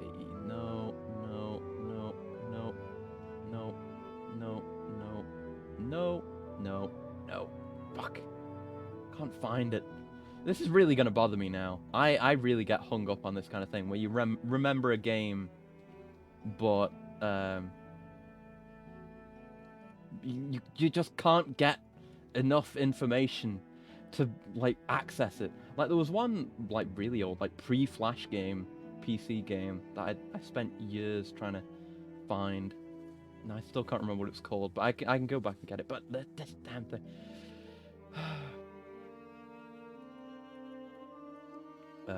Active turn-based RPGs. Wait time. It's not quite like that. No, it's like, yeah, I'll play some more, and maybe more information will come back to me. It's like, you know, you have your units on the field, and the enemy has their units, and there's like terrain and cover and stuff. So it's kind of like XCOM, but the way it works is you input the actions, like you queue up actions, all at once. I think, I don't remember how it worked for you to queue up actions, if it had like time units like OG XCOM or something like that. Like you queued up your actions for your turn, for all your units I think. And then you hit like end turn, and then your turn and the enemy's turn plays out at the same time. So it's not, you know, you don't take turns, like your turns play out at the same time. So, you know, you might miss. You know, if an opponent moves from where you expected them to be, and it's like, it's with guns as well, I think. So like you would aim your guy in, you put your guy into place, aim him in a, I'm struggling to speak. I'm sorry. Aim them in a direction, and it's not those. It's like, and then you know, they play out the action like I said. Right, where the hell do we have to go now? Okay, now we have to go over there. Fuck. We went the wrong way, basically, from the start. Alright, back around we go. Time to rush through. I want to be done with this level. Holy shit. We've been here for 2 hours. Like, this is the only level we've done today. Good God. But yeah, it was like that, and the aesthetic, like I said, it was all cyber space type thing. I don't really know how to describe it. Like your pawns, like your characters that you control are humanoid, but like they're each of like a singular bright color. I remember. I just can't remember what the name of it was. I feel like it's in there somewhere. I just don't remember. I'm gonna run now. I need to make progress. I'm so tired of this forest already.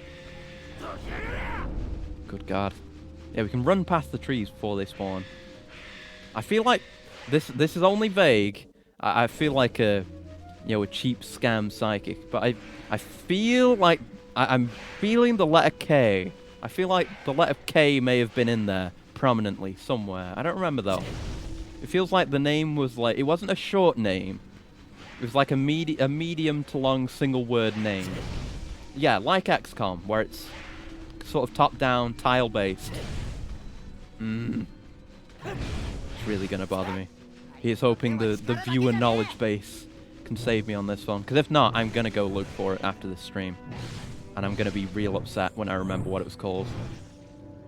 But I remember there was 2 of them. I think they made the first one, and then there was a sequel some years later. So that might be something to go by as well. I just don't remember what it was called. I feel like the key imagery of the game, like when you would see the name, it had like a cube behind it, like a blue cube, maybe.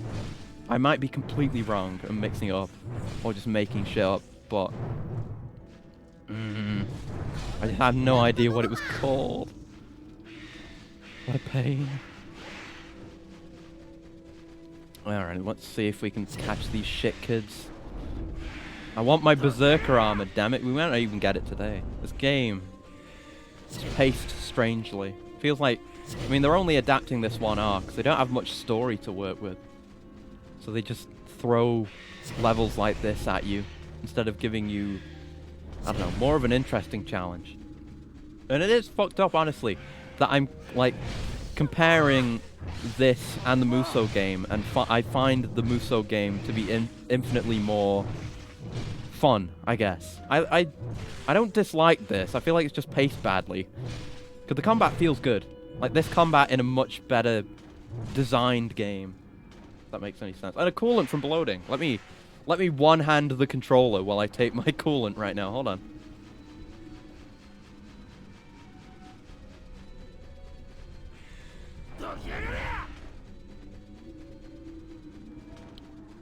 Well, until the end there, that worked shockingly well. Thank you very much. Oh, and the stretch-based maintenance as well. Can I do that one-handed? I guess I'd have to switch controllers. Let me get this idiot out of the way first. Not the troll. Oh, we're past him, though, I think. Are we? Yeah, we are. We're good? Okay. Okay, I'm going to start with my right side so I can keep moving. But I'm going to stretch. Oh, this is difficult. Which way am I going? This way. Okay, right. Stretching my right side. Okay, switch hands, left side. Ooh. Even more cracks that time. What the hell's wrong with me? I need a new body. I don't think it was any of those. I know Long War and the Bureau. I mean, the Bureau is cool, actually, but Bureau isn't anything like that. I don't think it's Polytopia. I don't think it's Xenonauts either. Because that's... Because it's not that much like... Yeah, no, it's not Xenonauts, because Xenonauts is just the XCOM clone. Or OG XCOM, spiritual successor, I guess I should say. No, it's not any of those. And it's not like that. Like, it's not like XCOM at all, really. Apart from having turn-based tactics. Like, it's mission-based. So, rather than having, like, a dynamic campaign like that, it's like, I think you went through a series of missions, you know, from a menu. If that, I don't think that would help track it down, but no, I don't think we're close with that. I can look at Battle of Polytopia, but I don't think it's that. I'm almost certain it's not that. No, not that. And like I said, like, the environments in all these games are way more detailed. It's literally just, like, fancy colored blocks in this game. Not Mutant Year Zero, I know that. No, it's not that. No. We're looking far more simpler than any of those. I don't think you get it just by searching for games that are adjacent to XCOM, I don't think. That's why I'm struggling. Because if I could just search for games like XCOM, I would. And usually I have a good in for doing stuff like this. Because I consider myself, like, one of my many skills is finding stuff online.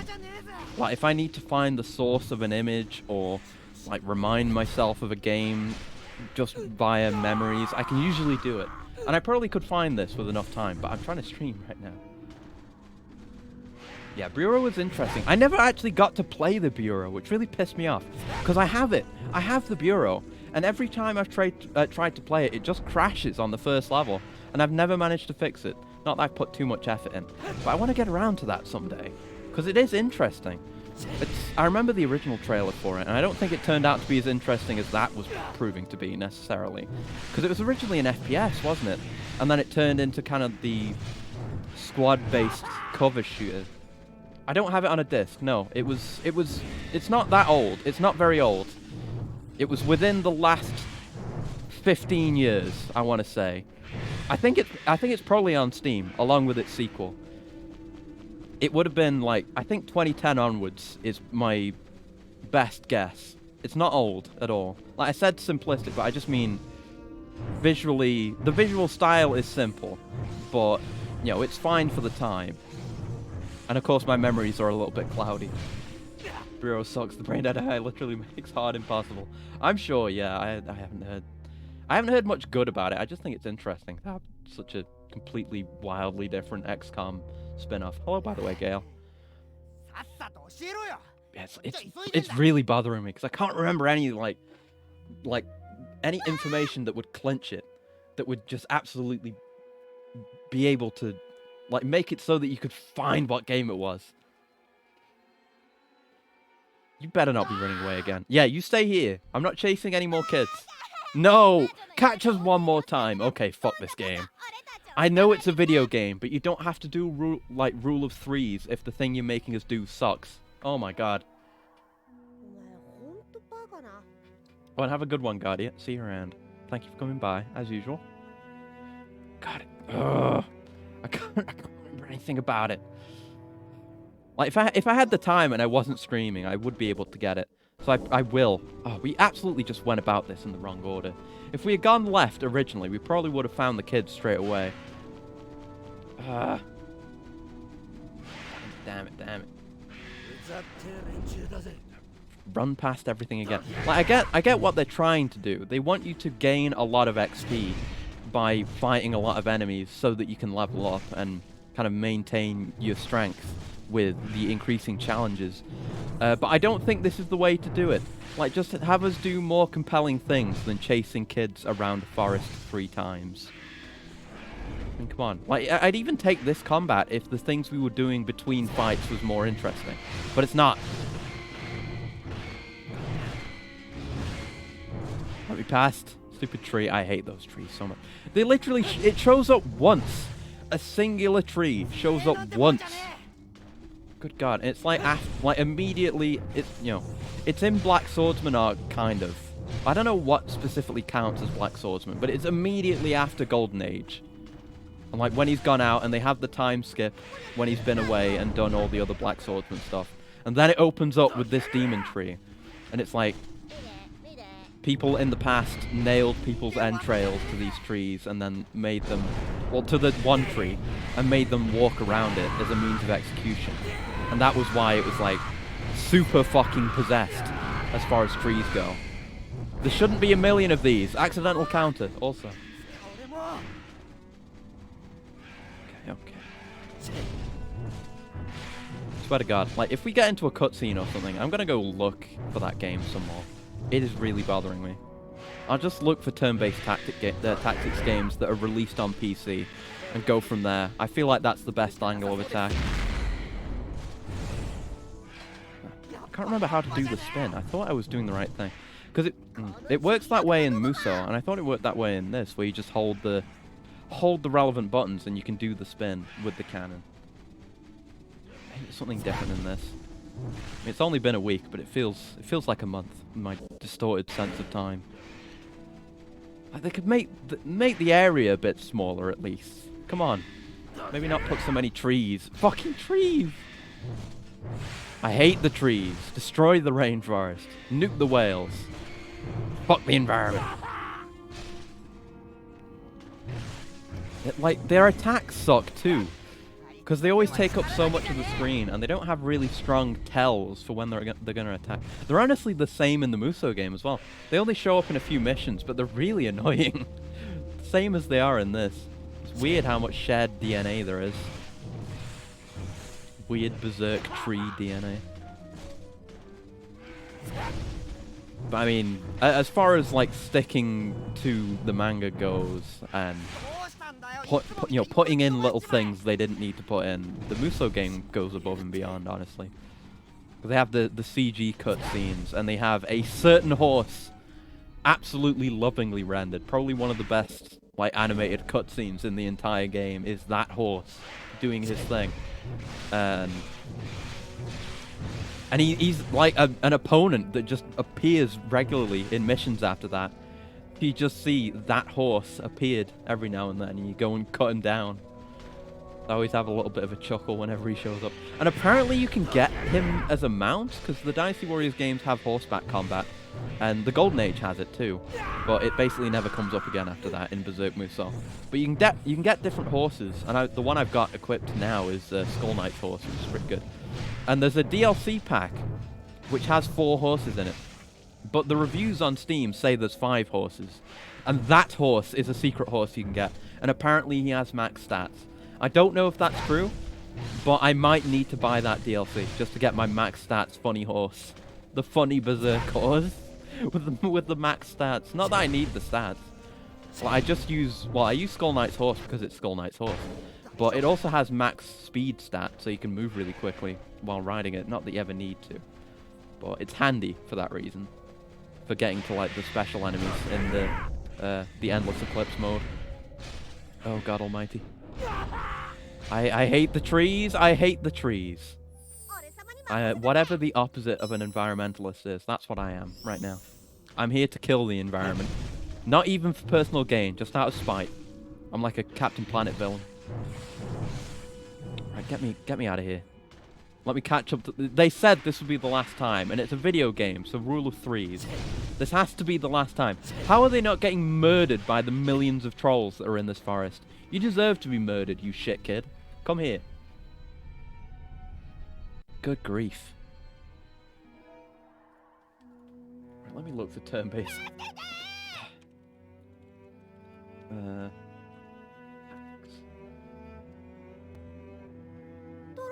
Gotta tap back in and progress the text. The Muso had an auto text option. Oh,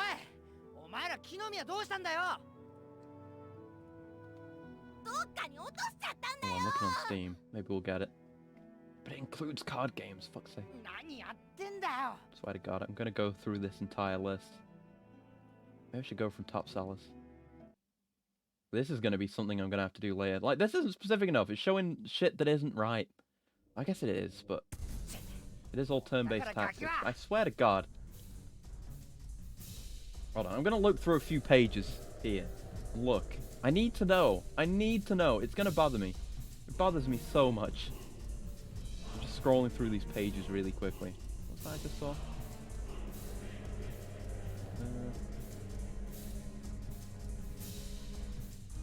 Oh, I didn't know there was a game like this for Gundam. Oh, it's SD Gundam. That's why I didn't hear about it. Because I hate SD. Have regular proportions. Make a game with regular proportions. Screw you. Ah. Just a few more pages. It's got to be in here somewhere. It should be on Steam. I'm pretty sure it's on Steam. It's just not super well known. It's not. It doesn't come up quickly. No. I thought that was it because it was very blue. But no. I remember the game was blue. It's a strongly blue game. So I'm keeping my eye for blue. That's not it, but it looks similar. No. No. God, I swear to God. Come on. Okay, just a few more pages. I've looked at 14 pages. I'll call it at 15. Okay, I didn't find it. I'm gonna do it after the stream. Screw this.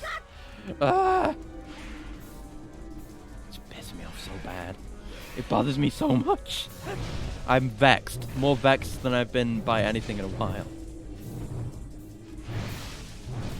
Right, what are we doing? Are we going? You know that feeling? Good. I'm glad I'm not alone. I wasn't paying attention to the cutscene. I was thinking about the game. I'm sure I'll make like an angry tweet about it later. Oh yeah, we haven't seen one of these guys in a bit. The actual big ones. Now he's dead. So is it an arena thing or can we go? Because it says the objective is here. But there's an objective up there as well. So do we just kill things? Is it an arena? It's hard to tell with this damn game. Is it an arena? You have to just go and hope you find the edge of the arena. And if there is an edge to the arena, then it's an arena. But if not, no. I just noticed how that guy's severed arm was flashing as the main body took damage. That's funny. Ah, it is an arena. Okay, that's the only way to find out. You just have to walk off. Hey, they can come through. Why can't I? I don't care about these shit kids. They're not even canon. They're not real. They're fake kids.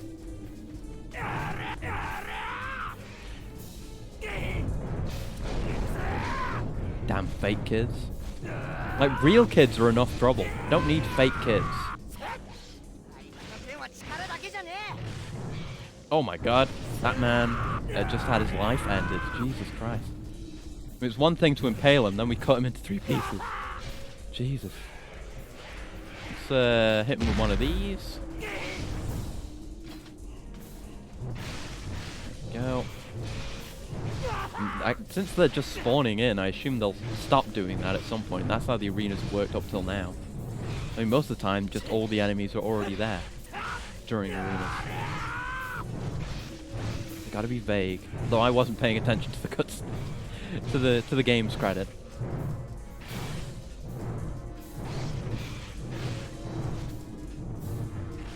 So many trolls. I've had enough. Can't believe I'm saying I've had enough of like cutting something open and watching it bleed. It's not the kind of thing I would usually say. But I've had enough. I've had enough of these. And you know there's going to be more because they do the defense of the town in this game. So we're definitely going to fight hundreds more. Oh god, maybe. I mean, the objective marker is just here behind me, which doesn't really tell me anything. And there's also the one like leading out of the area. Maybe if we go over there. Can we just do that? Maybe you're not supposed to go back for some reason? It may still not be complete. No, it's an arena. Okay, we can't even go up there. So we just need to kill stuff. To no, like, specific end. I don't know how many things I need to kill. For how long? I don't know. Just be killing. Always be killing. That's my motto. I never do the heavy attacks. Maybe it's because I always try and fully charge them. I mean, they're okay. They're okay. But you do end up accidentally triggering brand attacks like that. Oh, I got the double, though. So there's that, I guess. At least you can get one out faster, so you have a chance of doing a second one. I need a heal. Yep. Give me the heal. Thank you. Ow. Ugh. I hate getting comboed. I mean, that can happen in the Muso a little bit. It's only with certain bosses, though. Like, the Count did it to me once. The Lord of Thieves does it to me regularly. The Ogre, during the village defense, is actually a fucker. During the actual fight during the story, it was fine. But whenever you have to fight him, because he's mandatory in the Endless Eclipse, whenever I fight him, you have to be really careful to not get caught in a corner. Because the AI absolutely will trap you in corners and just hit you forever, what you can't even see. Which is really rough, actually. I wish there was something you could do about that, but you just have to kind of avoid letting it happen. Right, the shit kids are finally repenting. Thank God. What the hell was with that voice line?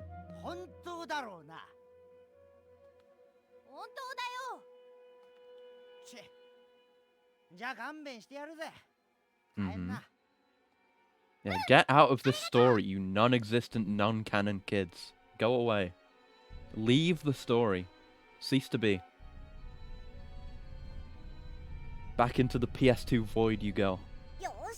Creature. And now it says we can go 2 different ways, but I guess it's opened up this? Yeah. Right, so this will be the way. It's totally not how it happens in the manga, though. They wander around and happen to find it. Normal people can't find it because there's like warding barriers and stuff to make them get lost and never find it. But you know, because Guts and Casca are branded, they can just pass through. That's how they end up getting there. They just added this extra shit in. Ah. You bring up Gundam made me have to go hunt down a scene. One of the few things I loved from Seed was Freedom's first fight. I haven't seen that actually. In fact I've got the RG Freedom on one of my shelves here in the hideout, but I've actually only ever watched like 1 episode of Seed because I knew about its reputation and I had watched like most other Gundam up to, like by then. So I was like, fuck no, I'll give it a try, I said, and then I didn't like it, so I didn't watch much of it. But it has cool designs, at least. I'll give it that. I've got a few like kits of Seed designs, despite having never watched it, because I like them.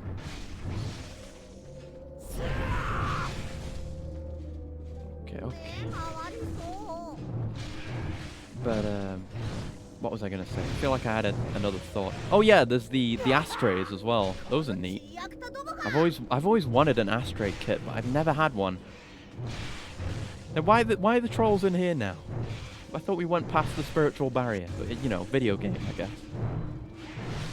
Yeah, there's a shitload of different ashtrays. There's like the regular red frame, there's blue frame one, there's one that's black with a gold inner frame, which is gorgeous actually. Doesn't one of them have a gigantic fucking katana? It's ridiculous. I don't know much about Seed. I know a fair bit about Gundam in general, but I've managed to steer clear of Seed. It's like with with me and Bleach, you know, I've never been exposed, and Sword Art online. I've never let myself be exposed too much. Oh god. Oh, I wanna. Oh, thank you for knocking me past the trees. I'll send you a link to the first fight. May or may not hit you the same. I've seen the ashtrays, but I've not watched it. Red has a big katana, yes. Okay, yeah, I figured. I saw a kit that had... It didn't have the full sword, but it had the handle. Which is pretty... It's sick. Anyway, but...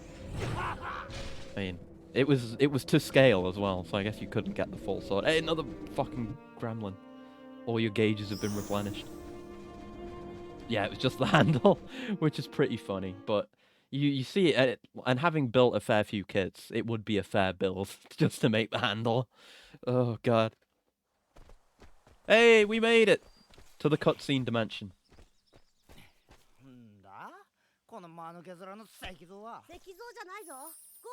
Oh wait, is it messed up on your end? Oh shit. Oh wait. Oh wait. Oh no. I remember this. The cutscenes have been fucked up. It's because I had to use a different thing. Hold on. Wait. Damn it. The cutscenes were fucked up. Oh, how did I do this again? I did like a window capture for this. Ah, shit. The cutscenes. I forgot I did that. It was one of the multiple things I had to fix. Right, golems, right. I just have to fix this real quick. I need to make this a window capture instead, which is not ideal, but it's the only way the cutscenes will work with cutscenes. With the subtitles, rather, not with cutscenes. Let me just figure out what I'm doing here. That's hidden. There it is. Yeah, and then... Yep, just make it like that. That's fine. Okay, I just need to resize it. It's not too much work. I forgot this was something I had to fix last minute before last week's stream as well. I forgot, yeah. The cutscenes get all fucked up if you do it with game capture for some reason. Like, it looked fine on my end. That's why I didn't notice until now. But no, they get fucked up. God damn it. Okay, it's gonna be... Might look slightly jankier, but let me just get the game capture out of the way. There you go. Should be fine now, I hope. And we get to fight the golems, which is nice. I'm curious about how these guys get dismembered. Oh, and it's all the different shaped ones too. Oh, that's nice. The Muso has these as enemies during one mission. And, you know, there's summons for Shirka as well. But you only get, like, the really basic ones. You don't get, like, these weird tall-headed ones. I appreciate they went to that effort, at least. Okay, we finally made it out of troll hell. Ooh, I want to execute you. Oh! Oh, I just punched him to pieces! Oh, they don't deserve this. The golems are too cute for this, man. Oh, be nice. Be nice. I did get a wonderful combo on them, but be nice. Got 120 XP. Poor little guys. They are fun to wail on, though. I like that they have dirt instead of blood. Oh, just backhand them to pieces. Grief. Yeah, I do like... I feel like there was a change a little bit in the vibe of Berserk from this point onward in the story, which I liked. Where, like, up till now, the only, supernatural magical elements we'd seen have been the absolute worst thing imaginable. Like, entirely horrific. There's no good at all. But, once, they become exposed to the, like, spirit magic and shirka and stuff, you kind of get a lighter tone to the supernatural, spiritual magic stuff as well, which I like. I always thought that was cool. And the way they portray, like, magic and spirit magic especially is sick. Like the big cardinal points barrier that Shirka and later Farnes do. And the smaller stuff like the wind spirits on Serpico's equipment and the salamanders on Isidro. Oh my god! on Isidro's dagger. Were always interesting. Really neat. I always like that. How many creatures in this world are the God Hand responsible for anyway? Not much, I don't think. I think it's just the apostles. there's themselves and the apostles, and that's basically it. Because they mention, I think we might get to it in this game when we go to Clyfar. Because, well, like, okay, right. So in the spirit world, so spiritual energy is called Odd. So remember that, because I'm going to be using the word Odd. So creatures of like Odd tend to seek each other out and stick together.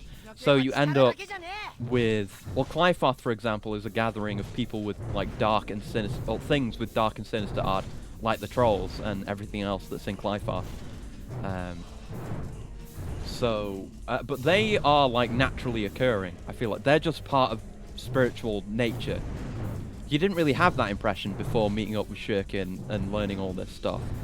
It does up to that point feel like the God Hand and the apostles are all that there is, but no, it's just kind of eye-opening in a way. You see, well, you get a glimpse of the true scale of the world of Berserk when this stuff becomes revealed, I feel like. But yeah, it's basically just the God Hand and apostles as far as their, I guess, influence and direct control goes, but that's still a lot. There she is. Oh, it's the old, badly translated name. Oh no. I mean, they had that for Guts as well. Good grief. Bad translation. Hey! It's Best Elf. I almost forgot about her as well. She's always a lot of fun. Oh, but being here probably means we're going to see my boy soon. The best character in all of Berserk. Soon, maybe. With how the missions have been going, it might not even be this stream. Wondered how many of these beasts are linked to the God Hand as a way to feed off their pain. I think you're probably right, because that's what Slan kind of does. Like, when she says, like, that Clyfar is like her womb, she implies she has a very strong connection with Clyfar. So, there probably is relation, it's just not, like, direct dominion, as far as I understand it. Yeah, I do wonder about the other God Hand as well, but we'll probably never know. Because, what are the names? Conrad and Ubik, I think, the other two. We never got to see them do too much. They're just like, I can never remember which is which. I think Conrad is the disease plague associated one. You see him, like that's the imagery we tend to see him with, and Ubik, I think, is the one who's just weird and he's like specializes in illusions and trickery, it feels like. But that's all we really know about them. And Void is just mysterious as all hell and way older than all the other God Hand. And also the coolest design, I gotta say. Void is incredibly sick. Very Hellraiser. And I love that kind of design.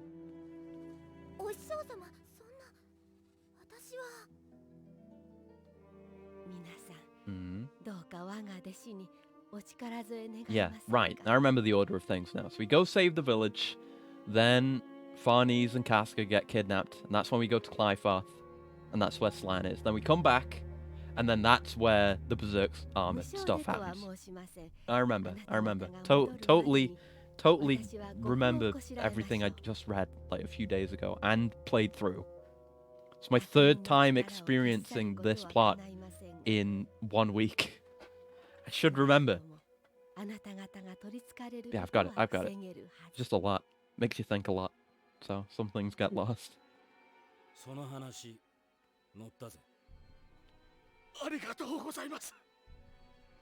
Oh, we're not even getting Morgan's backstory. Ah, lame.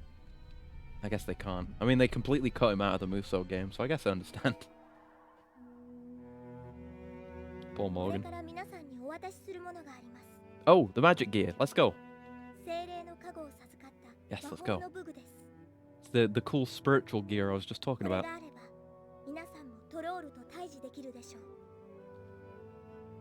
Oh, it just comes up like that. Okay.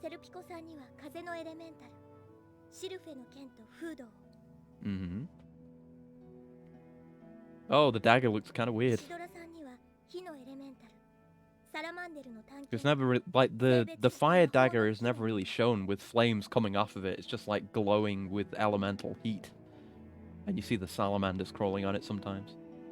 And yes, the silver mail and dagger. Or knife, I guess. The quote-unquote magic knife.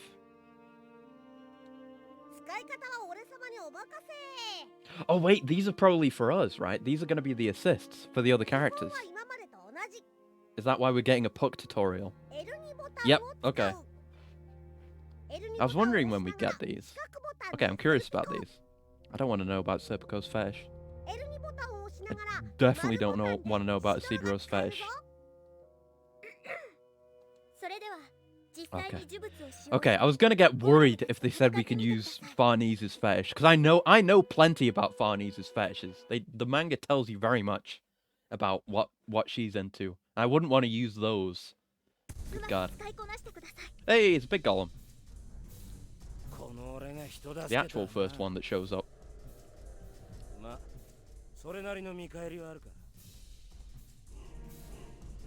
Okay, okay. Okay, let's see what these do then. I assume these will be actually offensive moves now. I mean, we've got healing. Alright, go on, Serpico, do it. Whatever you do. You reasonably cool guy. What did that do? Oh, it's a time stop! What? Serpico stops time! What do you mean? Why? Alright, what do you do, Isidro? Okay, Isidro explodes. Got it. That's not what I was expecting, honestly. I guess Isidro's makes sense, but Serpico stops time. Very strange. Oh, I want that attack. I want the brand attack. Yeah! Ah, these are always cool. Yeah, I remember they had the tiny little real golem bodies inside. And I love these cute designs, and because we were talking about manga earlier, one that I need to reread and catch up with again, because I've read it through several times because it's very good, is Dungeon Meshi. Is very good. If you somehow haven't read that already, you should. It's really good. It's very good. It's about it's about eating dungeon monsters as food. Ah, so he's vulnerable when the little doll's exposed. That's cute. But yes, it's very good. Eat the monster. That'd be eating dirt. Oh my god, I'm just getting these chained up. Holy shit. Damage. Get absolute. No, it's the wrong one. No, I wanted more damage. Alright, Serpico. Toki wo Tomare. Stop time. This time is only mine. Good shit. I wanted to mention something, man, but I don't want to give Part 7 spoilers because it's too cool. People should experience it for the first time. Yeah, you should read JoJo Part 7 if you haven't. It's the best JoJo ever is, or ever has been. Okay, explode. Thank you, Isidro, for falling over and exploding. Okay, now I don't get a massive chain of the. Oh, now I do. I just have to hit him like once, and then I get another brand attack. Wait. And again, another one. Another one. No. Yeah, I would use it if you were off cooldown, dumbass. Get friendlier with the wind spirits. Although I can probably upgrade these now, can't I? I wonder if I can get a better cooldown or a longer duration on the time stop. The time stop that I've gotten in this Berserk game. Doesn't feel right somehow. I don't know. God damn it! No, you.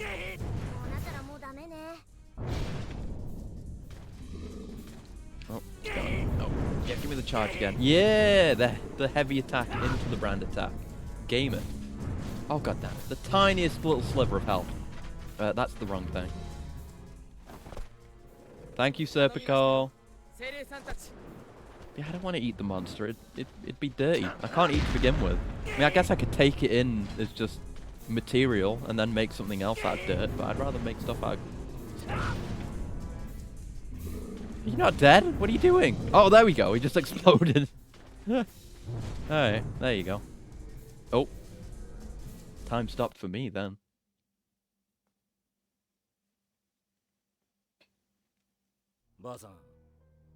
Oh wait, no. I don't need to switch modes for this. It's not a full... It's not an FMV. It's fine.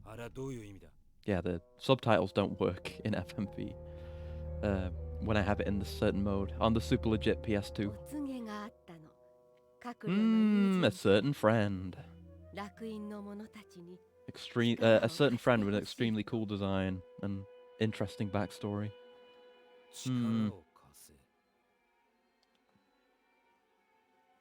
Dot, dot, dot, dot, dot, dot. Thank you, Flora.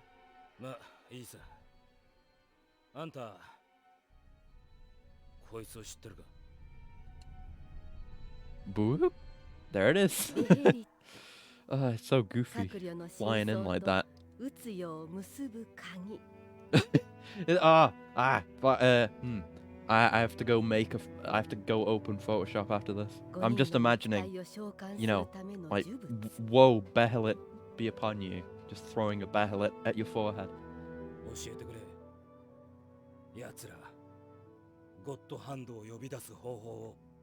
Mm-hmm.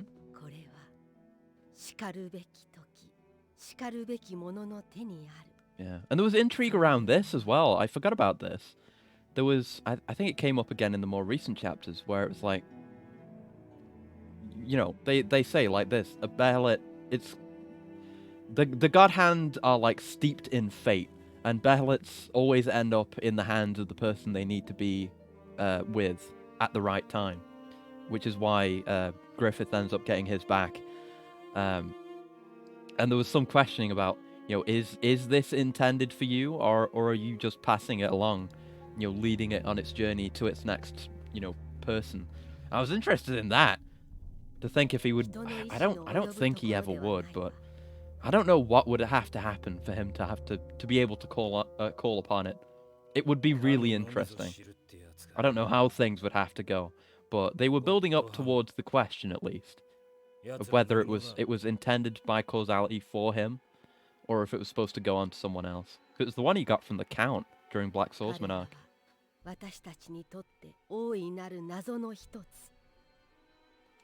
It's my third time seeing this exact same dialogue. I'm glad it's consistent, though.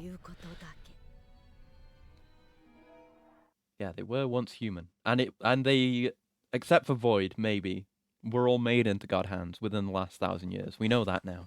Cutscene. Press the button. There we go. There he is, my boy! In full FMV glory. I love him. Show me him. That's not a good translation.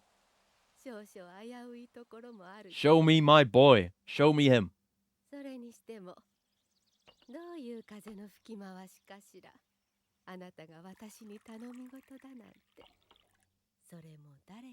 Come on.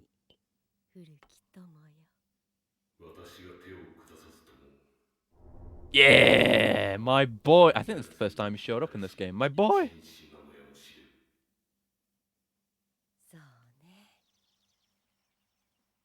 It's him. My boy. The most interesting character. That's all we get for a bit. The skeleton appears again. It keeps happening. Why does every game I play have a skeleton in it? Damn it. But yeah, he's good. And in the more recent stuff, including the Muso game, he's voiced by Akio Otsuka, who does a great job. I could tell straight away his distinctive tones.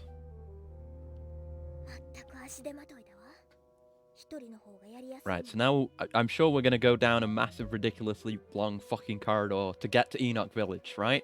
Or are we going to appear in the same area again? Almost bought a figure of him, articulated, but pretty damn good quality. That would be nice, yeah. Honestly, I'd take... Oh, we've got another one as well. Certain period of time, defense will rise. Oh, fantastic. That's actually good. Thanks, yeah. I'll use that during hard fights. But, like you could get a figure of any single thing from Berserk and it would look good, wouldn't it? Like, you get anything. Like, any character from any point in the story. Like, you know, You know, I'll always hate Griffith, and I'm not a Griffith apologist, but I've come to appreciate him a bit more. Visually, he's always been sick, but I find him more interesting as a character, having thought about him some more during this reread. But you know, I'd even get something with Griffith, or even Femto, God forbid. I'd get Void. Void's sick. I'd get Slan. Why not? And the others. Yeah, basically, I mean, that's just Miura's genius at work, man. Everything in this looks good. And this is just an adaptation of something that looks even better. Like anything. I would get any figure from Berserk. Please let me pass. Please. Tokyo Tomare, please. Thank you. Time is only mine. Thank you. This does make these guys easier, and it seems like his cooldown isn't too bad either. We should go hit that save spot. I mean, to save for one, but just to see what the upgrades for these guys are. We've only had the POC assist up till now. Speaking of which, I should heal. Yeah, I don't have that many figures. I have plenty of Gunpla that I've built. That's most of my collection, including most of my like Kamen Rider collection. On top of all the Gundam stuff I've got. I've got a few figures. I've got like, what have I got? I'm trying to think off the top of my head. I can't see him right now. But what have I got? I've got Agito Burning Form. I've got Garen with his bike. I've got Delta. I think that might be it. I think that's the 3 figures I've got. The rest are kits that I've built. Still very good though, and honestly, the kits are higher quality than the figures anyway. Very well made. I was honestly surprised by those. I saw actually. I wish I had been able to catch that stream, but I saw that that Gyaru built that one Cougar set that's different from the Cougar I've got, where it's the black form and the upgrade parts for the red form, for Mighty Form. I want to get that at some point. I've been looking at it. I should have watched that, but yeah, the Figurized line of Kamen Rider model kits are absolutely fantastic, honestly. Really, really great detail. I don't know why I'm shelling these kits right now, but they're good. Very good. It seems like we can cut if we... Yeah, we actually stop the obstruction if we cut that branch that's in the way. That's pretty handy, actually.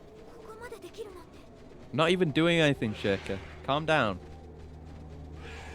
It's not time for you to get a crush on Guts yet. That's later. Where's the save point? Why is it not marked on the map? I know it's in this room somewhere. There it is. Got it. Yes, I want to enter the camp menu. Thank you. Right, so what are the upgrades? Okay, POC is still for a salamander. Oh, it increases the range. That's pretty good, because the range on this right now is kind of piddly. Silph Sword. That's cheap. Stop the flow of time. Duration! I'm going to get that now. Yeah.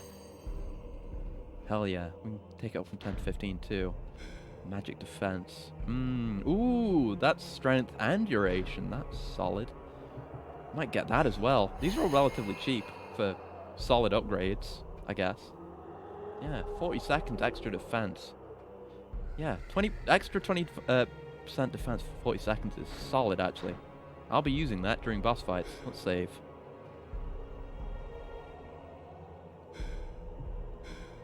Oh, why are you taking a formal pause anyway? Stretch! Another stretch.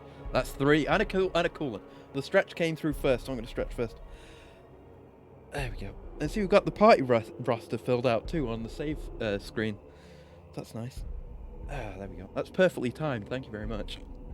There we go. And the coolant.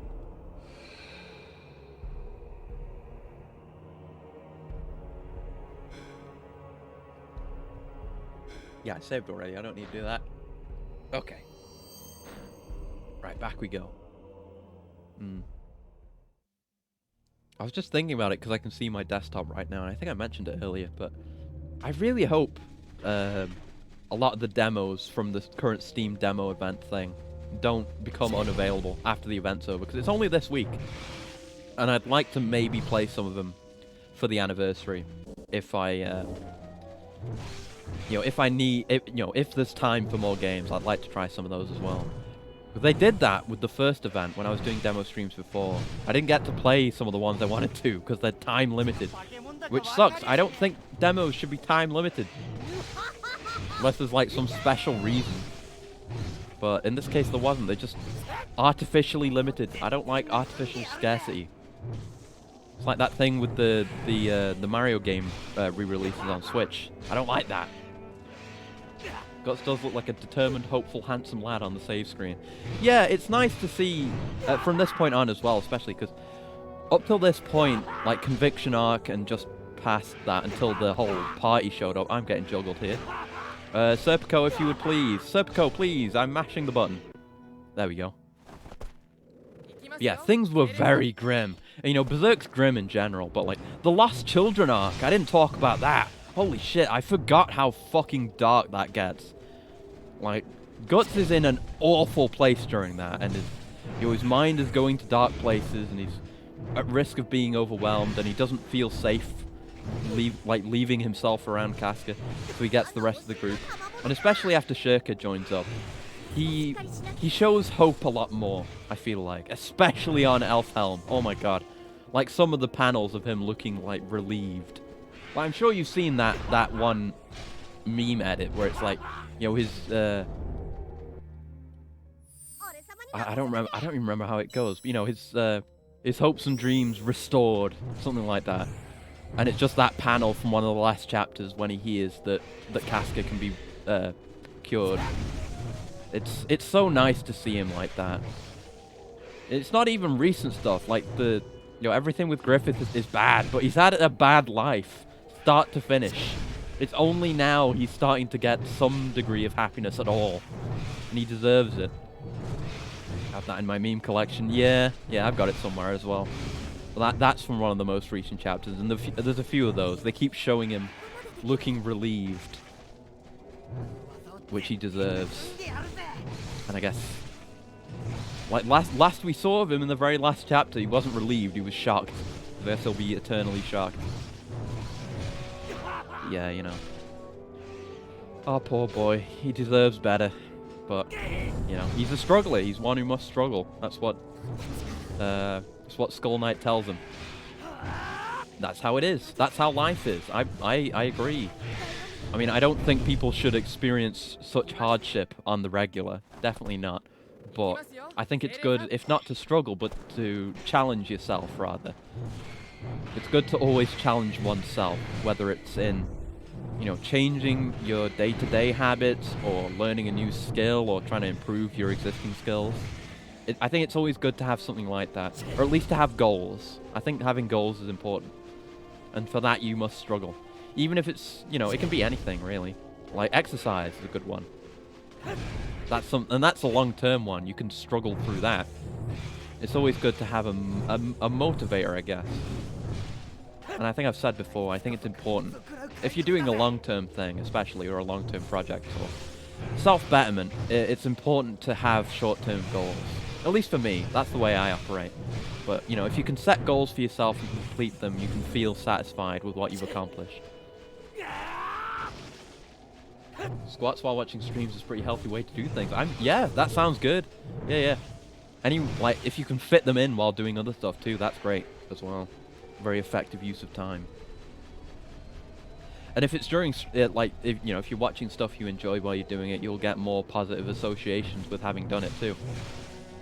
I mean, as far as I understand, like, human biology and psychology, you're hardwired to enjoy exercise after doing it regularly, but that's good too. It's a good way to get into it and, like, make it part of your routine, is to do it alongside something you already do and enjoy. It makes me appreciate how good the brain is at stabilizing vision. Thought it'd look way more shaky. yeah, I would imagine so, but yeah, I guess humans ain't bad. I'll say that. That's the best I'll say for humans. But yeah, it's good that you're able to do that, and I'm cheering you on. Do your best. I mean, the only way I can self-improve is either mentally or, like, a physical upgrade. That's how it is for robots. But hey, we beat the level. Holy shit. That was one level. Oh, God.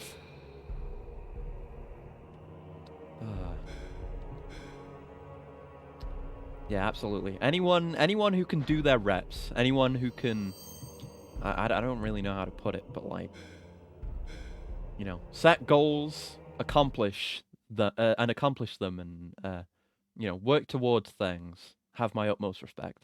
So, you do your best. Finally made it to the village. It's way less maze-like than it was in the Muso game. It's actually a pretty cool arena in the Muso game. They only use it for one level.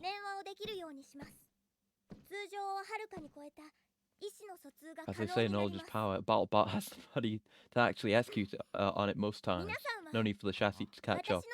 I mean, sometimes. I mean, oh wait, the fucking cutscene. Fuck. Sorry, we didn't get to hear that. I think that was just her saying she wanted to be in charge of the operation because she can do the the telepathy thing. It's a good thing I've seen the entire story twice. But yeah, you know, my body was meant for. I mean, it's a modified chassis based on a mass production unit, so it's not super strong. It's stronger than the usual, but it's mainly meant for working in a group and commanding a group, which I don't do. So I'm kind of operating past my capacity. They have this guy. Muso didn't have this guy. Yeah, this guy's really intolerant of like magic and stuff, and he's saying that people should just let themselves be killed until he sees the magic, and then he turns around. He turns out to be decent. Time for the Berserk XCOM-like game. That's kind of what it was like in the Muso, when you had to break the barrels to block off certain entry points. You have to escort civilians that are on the outskirts into the church while being pursued, and you can block them off like that. Pretty interesting, actually. I didn't think that missions and objectives in Muso games would be that interesting, but they kept me hooked basically the entire way through. It's solid. Alright, so I talked to you again? Are we just gonna get the same dialogue? I wasn't paying attention to what I was doing. Yeah, okay. Both these loading screens, just for that. Oh, old games. Jesus, man. Yeah, talk to more people. We've got the cloak around us as well now, actually. This is neat. Got kind of a weird walk cycle. I guess that's how it would be if you walk in this fast. More games advance, the more genre lines as far as mechanics won't be as strict anymore. Interesting times ahead. Absolutely, yeah. Definitely interesting to see how, you know, genres are always developing some way or another, but it can be more or less interesting. Like, you know, you can trace Armor all the way to like the battle royale genre as it sits now, which is just interesting games turning into bad games. But there's more interesting stuff too, for sure. Yeah, he does look a bit weird, doesn't he? Like he's, you know, he does do that. He does, you know, wear his cloak like that and keep to himself. But the fact that he moves so fast, his walk looks a little bit goofy.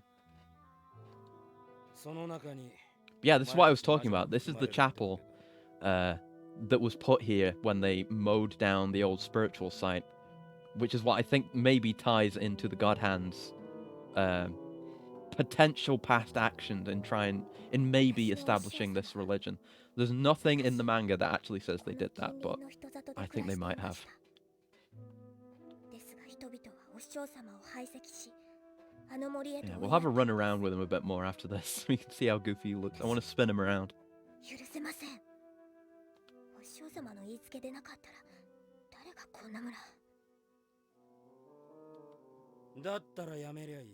Yeah, they've got the dialogue pretty much lined up. Well, not all three games. I haven't played the third game, but the manga, the Muso game, and this, or the translation, all the dialogue is pretty much word for word the same. Yeah, it is sad. Like, the spirit's still here. It ends up coming in clutch during the defense. And I think, yeah, she asks if they can build a small shrine to the water spirit that resides here, and they do end up agreeing to do that. So it turns out okay.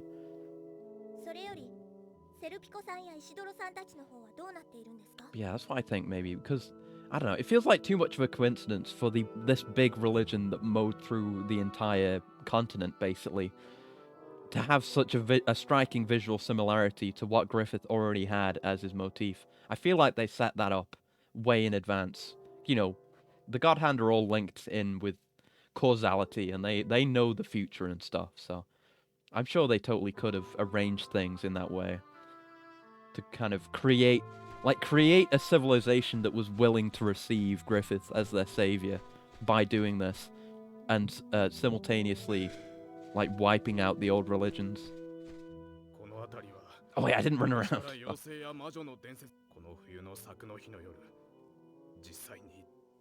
Okay. Okay, I can run around. Look at this. I can do this. I was wondering if I could do this. Oh, buddy. Oh, I'm so excited to do the village defense. Can hardly wait. Oh, oh, joy. Right, so... Oh, there's more people to talk to. Holy shit, okay. I thought it was just these three. We've got to go around the whole town. Whee! Get to explore a new town. It's just like 2 hallways and a box, but that's alright. Oh, wait. No, was this the way out? Oh, shit. Oh, no. Where is this leading me? Oh, no. I just followed one of the many objective markers. Oh, Serpico's here. Wait, where? What? Where? We're in the same area, but they needed another loading screen. I guess we'll talk to Serpico then. No, what? What do you mean, loading screen? This kind of loading screen, the different kind. No! I didn't want to progress. Shit. Fuck. At least I get to see Casca being cute. And Farney's looking a little uncanny. I just wanted to talk to Serpico. Oh wait, did that not progress things? Is that just an FMV cutscene just inserted in there? Oh, here we go. It's okay. Things turn out okay. That's something I can at least say about Berserk.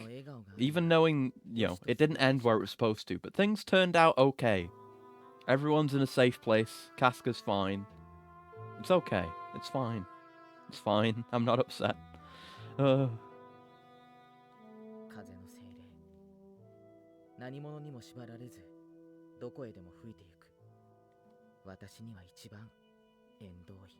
after seeing how he fights in the manga, it made me want to play as him in the Musou, because I forgot about the wind spirit stuff. I remembered he had the sword, but I forgot about the cloak. But it's cool.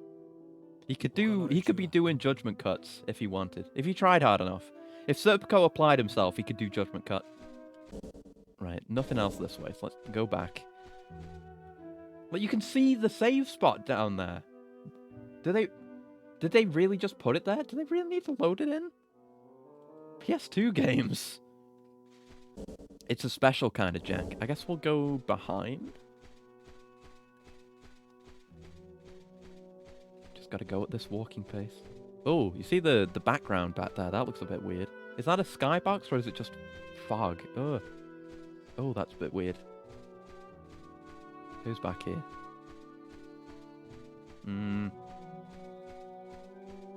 Walking with purpose.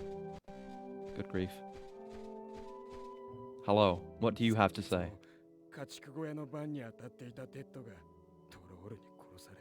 Oh, that actually happened. I remember that.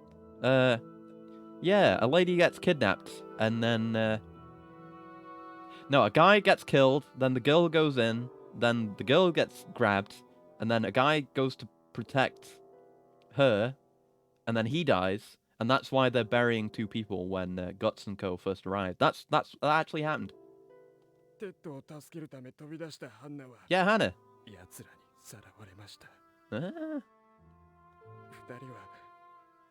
Yeah, that's how it went. Talking about wind and judgment cuts makes me imagine a bloke who makes vacuum tunnels that transport him so quick it's like teleportation.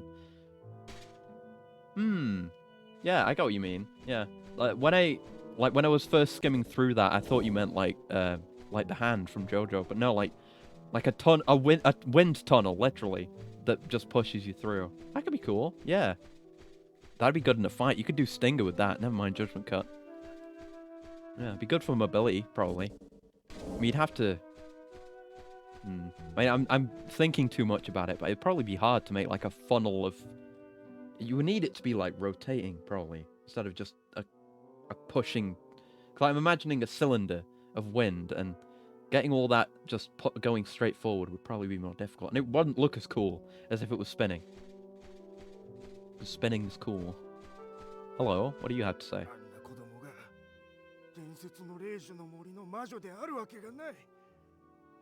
No, she is.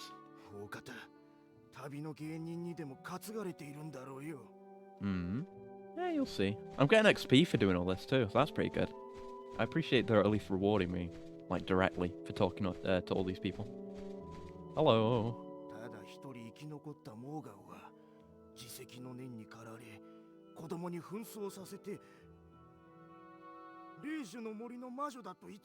Well, they did talk a little bit about Morgan's backstory then. That's okay. Alright, is there anyone else? No? Oh wait, yes there is. There's someone on the other side. Damn it. In reality, even teleportation has a theoretic realism with the whole folding space thing. Yeah. It's interesting. You know, I feel like there are people who like to, I don't know why, like to be like, you know, when you talking about some kind of theoretical thing, like teleportation or time travel, bring up all the little finicky little things that mean it wouldn't work. And I think there is value in thinking about those things, but rather than just saying, oh, there would be this problem, so it wouldn't work, I think it's more interesting to think of ways in which you could work around those problems and make it work. Like, one of the ones I like to think about is time travel, right? Because if you were to say time travel into the past, and time, you know, we're making a lot of assumptions about time travel, but if you could just time travel to exactly where you were, just in the past, then you would time travel and you wouldn't be on Earth anymore, because the Earth is moving and the solar system is moving and, you know, space is expanding and the Milky Way is moving as well. So, you know, it wouldn't work in that way, but I prefer to think of like a solution to that. How would you do it? I would think, and it would be limiting in like when you could time travel to. But I think it would need to be like a phone or like some kind of communication system, right? You would need to send and receive, unless you're doing some primer shit. Primer's another way to do it, where you like go back in time by spending time. It's weird, but yeah, if you just had like a receiving unit, then you could kind of lock down the place, maybe somehow. But even then, we're just talking sci-fi speculation. But I think it's fun to do that. Like, I sometimes watch stuff on YouTube that's like that, where it's just talking about theoretical future science type of stuff and future technologies, future civilization stuff, and that stuff is not so much time travel and stuff, more like you know, like stellar civilizations and that kind of nearer future technology, more realistic stuff. There's something over here now. There's a bunch of shit over here now, but still, I think it's interesting to fantasize, and it can be interesting as a thought experiment to think about that kind of thing. Hey, it's the shit kid himself, the one and only. Because Shirk is a good kid. You're a shit kid. Hey, it's Morgan. Oh, they actually are doing this scene. I said they'd cut this out. Or like the interaction between him and Isidro. I didn't think they'd do that, since they didn't do his Morgan's backstory earlier. Yeah, these two have a minor arc during this.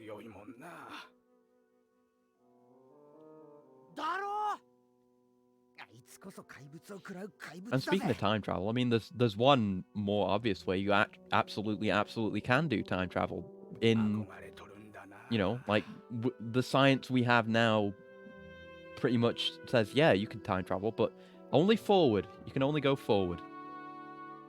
Phrasing, yeah. You know, if you just, you know, do a quick flyby close to a black hole, you'll have experienced, you know, you'll have gone forward in time from your perspective. You totally can do that.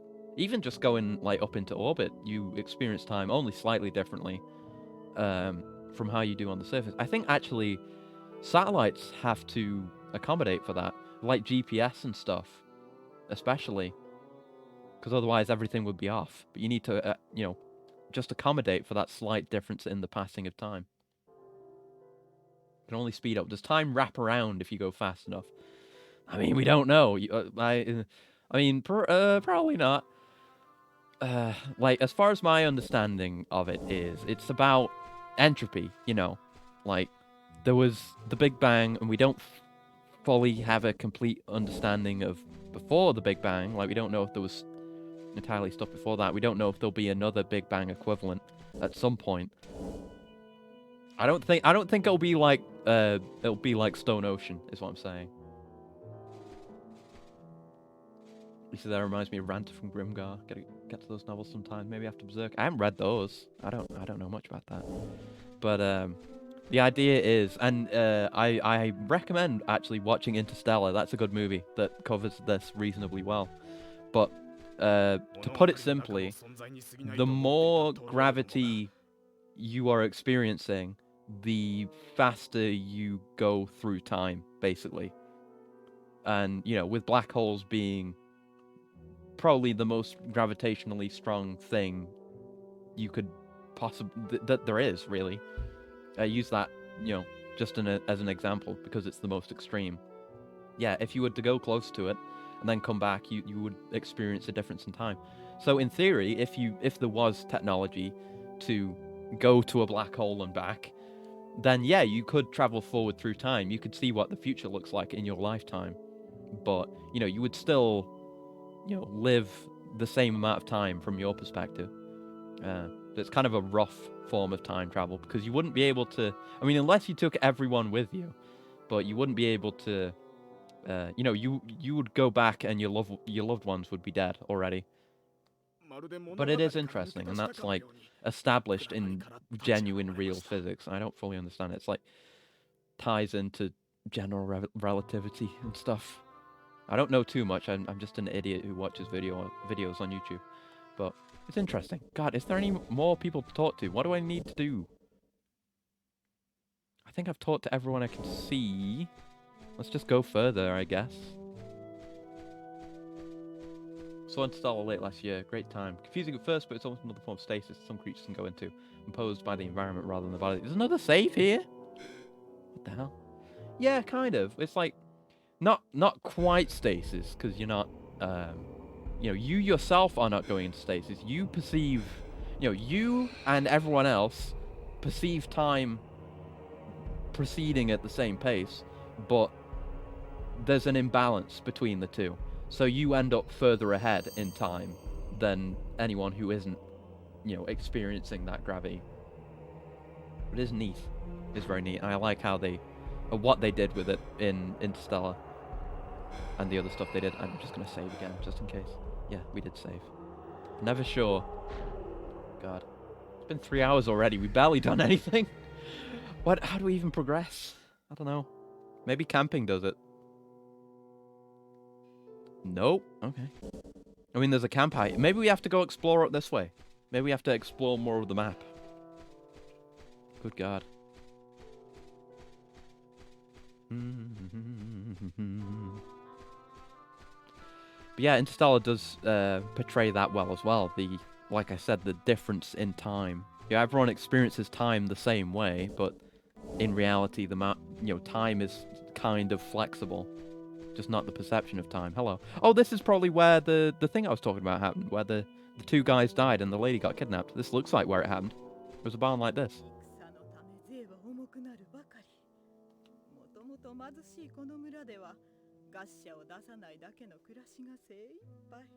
Mm-hmm.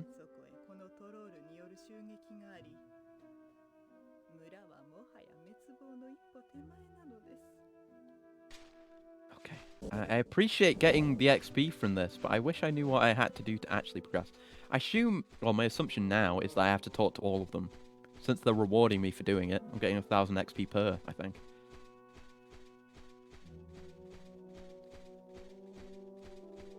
Yeah, theoretically, like, thinking of it from the stasis angle, you could use it that way.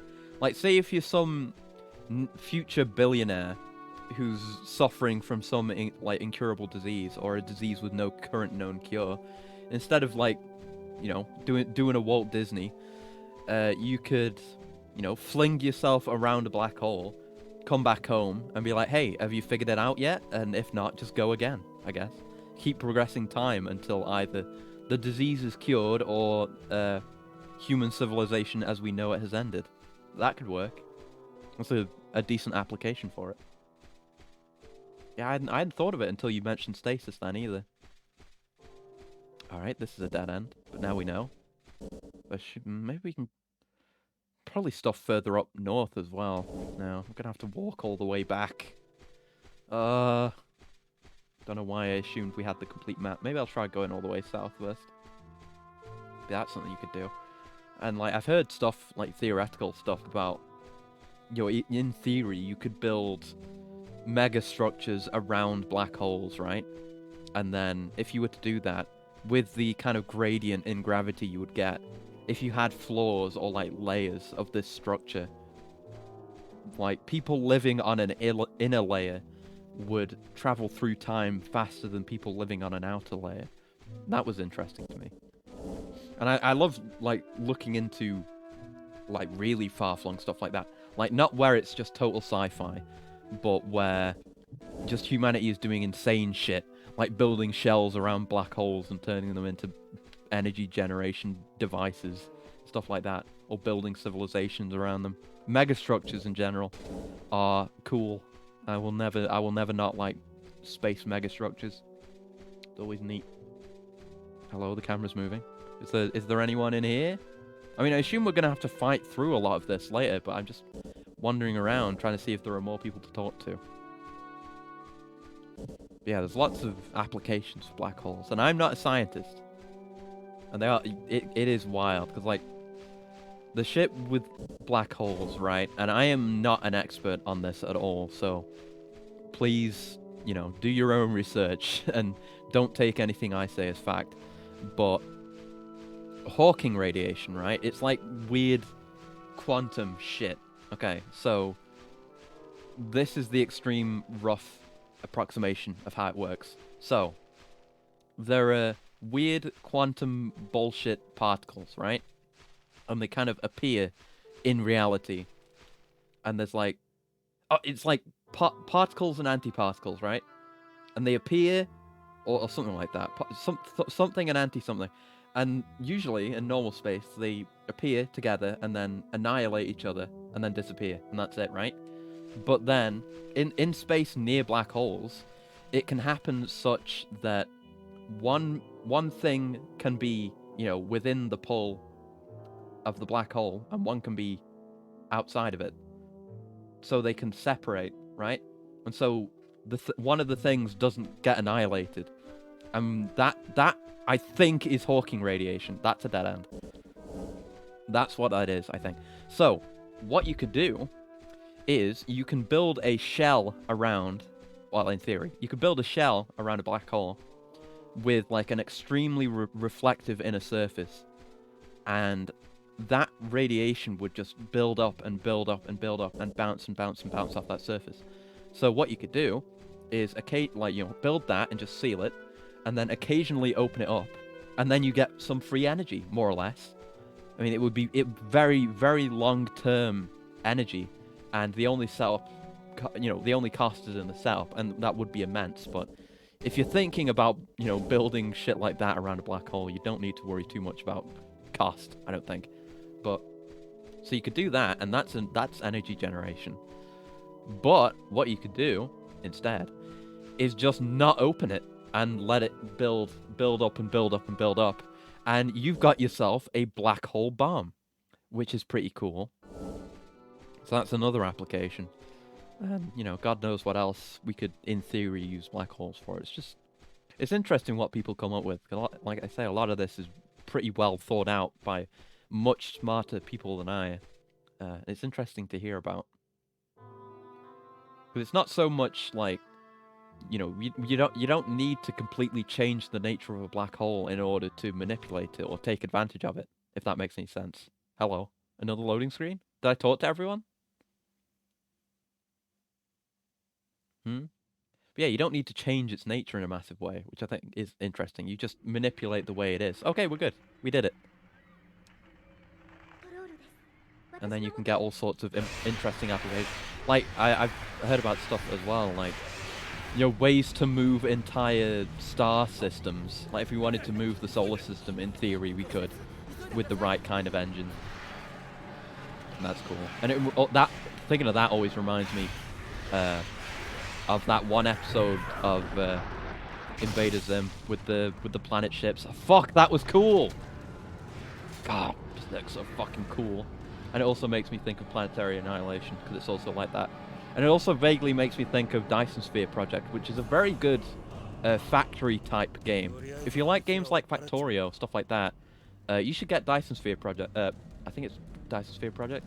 It's very good, and it's kind of like you're managing interplanetary logistics as well, past a certain point. It's like you build your factory on one planet and then expand out. And there's like space and interplanetary and interstellar mods for Factorio as well, apparently, which I have not had the chance to play around with, but I love shit like that. Alright, guess I'll get rid of these trolls for now. Slaughter the trolls near the church. That's a solid enough objective. I'll do that. When they get to kill things again. You know what? I'll say, walking around with the cloak on was worth it for the cloak coming off. But that's a really cool scene in the manga as well. It's every time. Like, every time the Dragon Slayer comes out, it's always cool. It never stops being cool. Oh, you got bonked. Oh my god, you see that? My man just got flattened. Oh, Dice Sphere program. Project brought up anyway. Yeah, it's nice build up and it's always satisfying when and you know, you always have characters around who have never seen it before. And it's like, oh my god, how can he cut through so many monsters like that? Oh, look at that one with the armor. You're new. But yeah, it's very good. Very good. Hey, Crispy, hello. We've just finally managed to make it to the defense of Enoch Village. It took us like 2 hours walking through a forest, and then we walked around town for a bit, and now we've made it here. And we actually get enemies that cover us in blood this time, which is nice. But hello, Crispy, how are you doing? Well, alright, you're getting DT. You attack too much. You must die. There we go. And I saw the arena edge, so we definitely are just staying here. But they told me clearly this time, so I know what I'm doing. Oh, fuck. Another one of them. Yeah, that's the kind of enemy that gets a brand attack or a DT flurry. Yeah, you get eliminated hastily. Yes, we've just been talking about theoretical physics, I guess. Not really that deeply. I was just talking about dumb nerd shit that I like black hole bombs and megastructures.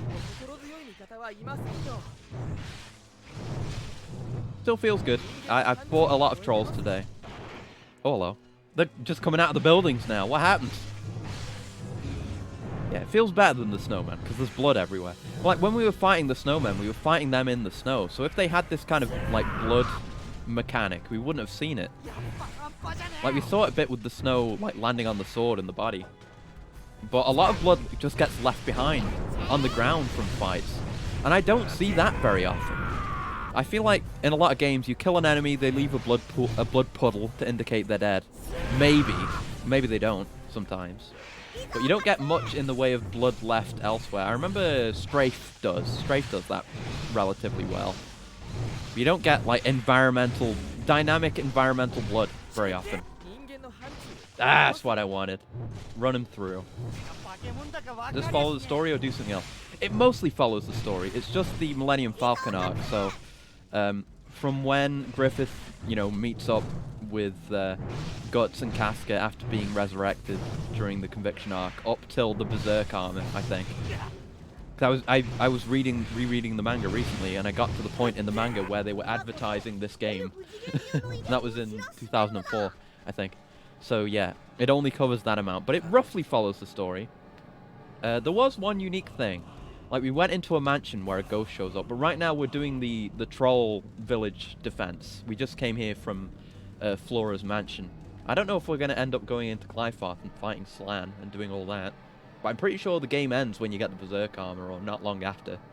That's when the game came out.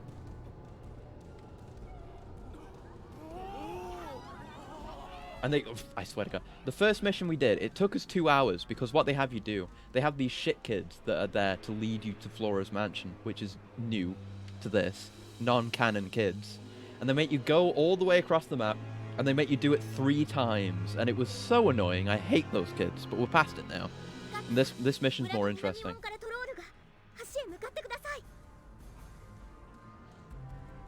Get related media ads and manga often, usually since they're not translated. Yeah, it was kind of a weird bit of perspective to get while reading Berserk, because I think there might have been an ad for the Dreamcast game as well. Then I saw an ad for this, and then I saw they were mentioning like the Golden Age movies, and you know, in reality those are so far removed time-wise, but it's honestly not that many chapters. Like, you'll see those ads within a few hours of each other if you're doing nothing but read the manga. It's really weird, and it, you know, makes you realize how long it was going on. It's like 30 years. You know, the boat arc went on so long as well. Oh, we've got to save. I should go do that. I think we have to go south now, right?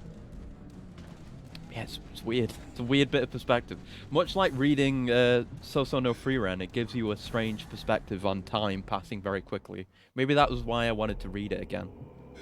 Right, how much we got? We went broke on buying upgrades for everyone, but hey, it's not too bad. I could level up Isidro if I wanted to. Yeah, let's do it. I want to see what it looks like when it's good, because right now it's a crappy explosion. All the way up to 240%. Holy shit. Yeah, we should be using these more. I keep forgetting. No, don't raise the level again. Go save. Go save. Yeah, it does a lot to make you feel ethereal, which is maybe not the best thing to be feeling sometimes, but, you know, it's interesting at least. And I enjoyed reading it all the way through, so it's fine. Alright, go south. And heal. Pock, please. Thank you. I think I've been feeling that extra defense upgrade we got, because I haven't been healing nearly as much. You know, maybe it's not just me not fighting as much or getting hit as much, but I don't know, maybe. Right, we run. Yep. Okay. We have to go south. That's what the cutscene probably said. I wasn't paying attention. Why bother with the translation if you're not even going to read the subtitles, you dumb robot? Okay, let's go. Don't get caught up in the bloodshed. It feels good, but you can't get caught in it. It's like I've already got the Berserker armor. That's how I am playing this in the Muso game. I just get caught up in the combat. I just want to kill everything. Oh yeah, we have to go this way. It's marked on the map, dummy. But yeah, you got the dynamic blood on guts as well as just the floor. And again, I really can't think of that many games that do that, especially not this far back, but just in general. The only thing I can think of is Strafe. And I still barely even played that much of that. Dynamic blood. Like, jibs is one thing, and having good jibs is important, and like, body part damage is always nice, but dynamic blood. Okay, thank you for barely using any punctuation, Shirka. Alright. I don't know, either blow it up or just stand there until everything that comes at you is dead. It's a choke point, so... Oh, hello. At least they show me the arena's edge from the start this time. Oh, they're climbing over. Some Dark Souls shit. Oh, speaking of Dark Souls shit, that's something I wanted to talk about. I'm led to believe that Elden Ring came out.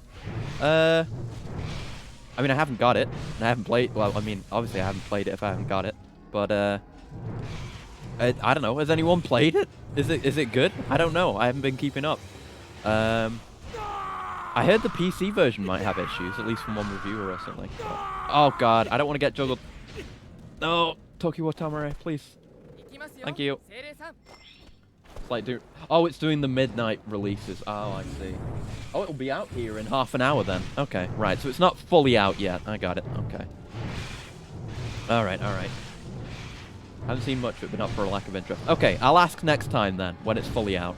Next stream, I'll ask again. Remind me to ask again. If I don't remember.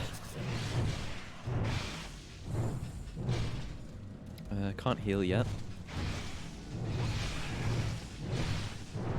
Yeah. It's nice when the objective is just stay in one place and kill a million things. That's when I'm having the most fun, honestly.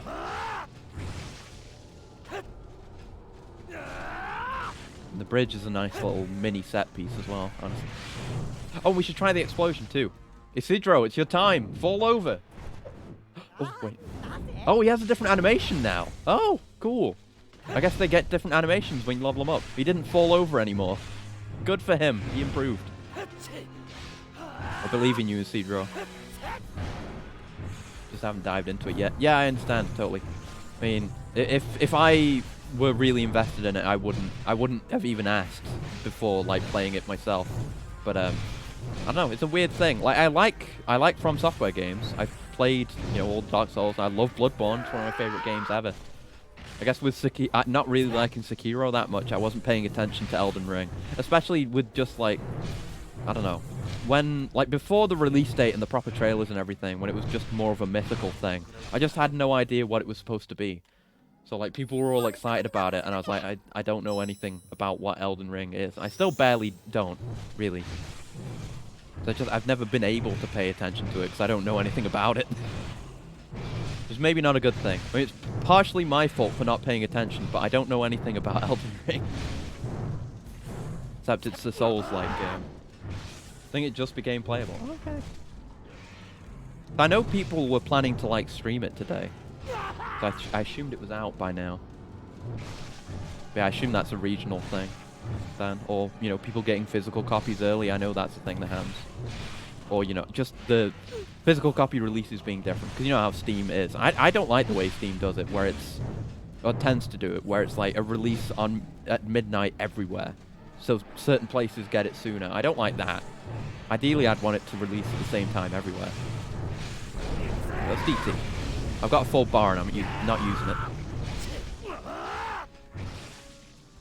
Less you know before the start, the better the surprises. That's true, yeah. I mean, a lot of games like that, games in general these days, I try not to spoil myself on too much.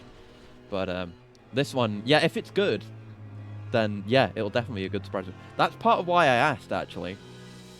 Yeah, I'm using you guys as my beta tester. I'll ask again, and you guys can tell me if it's good, and then if it's good, I'll buy it, and then I'll play it. Ah, okay. But yeah, it's always fun to go in blind. Then you know, not just story stuff, but mechanically and gameplay-wise, you can kind of explore those things by yourself. That's what I've enjoyed so much about streaming, honestly, is playing so many games I've never played before. Castlevania as well, with the Igavanias. Seeing how their mechanics work and like the evolution of things as well. It's fun to experience without having prior knowledge. Like, we gotta knock a thing down? We gotta knock this down? Oh yeah, we gotta hit this thing until it dies. Smash the tower until it dies. Should have saved the DT for this, honestly. Be peeking into it, but I probably actually play Armored Core Series 1. That sounds sick. That sounds good. I need to get around to Armored Core at some point as well. I knew it was that FromSoft did those, but I've never really played any. I think I might have played a demo for one of them way back when, but otherwise I don't have much experience with Armored Core. It seems up my alley, you know, cool mechs doing cool things. I'm way down with that. All right, time to stop time. Just a few people whose thoughts I've been looking forward to on it since they've been anticipating it. Okay then, right. So next time I'll ask, and you can tell me if those people have given good thoughts. Oh my god, I teleported. Oh, that was scary. And then we'll see based on that. That's the way I usually do it. Just wait for a game to come out, see if people say it's any good, then play it. You know, rarely ever pre-order. I made that mistake, unfortunately, relatively recently, because I pre-ordered Cyberpunk as soon as it became available to pre-order. But I do want to play that again soon, with the new patch. I do want to get around to finishing that properly. Because gameplay-wise, there is cool stuff you can do. I'm probably going to play like a full combat character and not fuck around with stealth. That's what I always do. And I end up not playing it too long, because I'm just sneaking around doing the same thing all the time. I want to be a shotgun maniac. I want to like slow time and kill a million people with shotguns. It's the way it should be, damn it.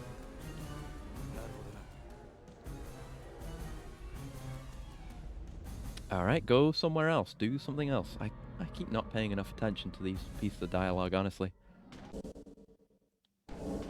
Yeah, we can't go back this way, so we'll go this way. I think Prom always nails the world. Definitely. Mechanics where it's hit or miss. But even then, it's more like somewhat difficult. Yeah, you know, taste is always going to come into account for sure. But in terms of environment, visuals, character designs, yeah, I expect them to nail it. I don't have any doubts there, for sure. Just, like I said, because I don't know much about it, I just want to get a general view of like, is it good? Like, is it recommended? And then I'll get it. Don't think From's been said to make a bad game in a while. Yeah, just ones that are too easy or hard for the fanbase. Yeah, for sure. I mean, like me, like I've talked about it before. I have like a complicated relationship with Sekiro, and maybe it's it being too hard. I don't know. It's just I wanted it to be something that it wasn't. I guess is the way I would put it. Like I wanted more single combat, so I could do more parries and more of the really in-depth stuff. But they always wanted me to like. I feel like they wanted me to sneak and do like multi-combat or sneak a lot to clear out most of the enemies first, which I didn't really enjoy as much. More Tsushima like, yeah, actually, which I was playing today. And yeah, I do like Tsushima a lot, and I love Tsushima's combat. But I've jumped back into it, and I'm still using the Sarugami armor you get from the DLC, so my parries are stronger, much stronger, but I get punished if I fuck them up more, because I can't like properly...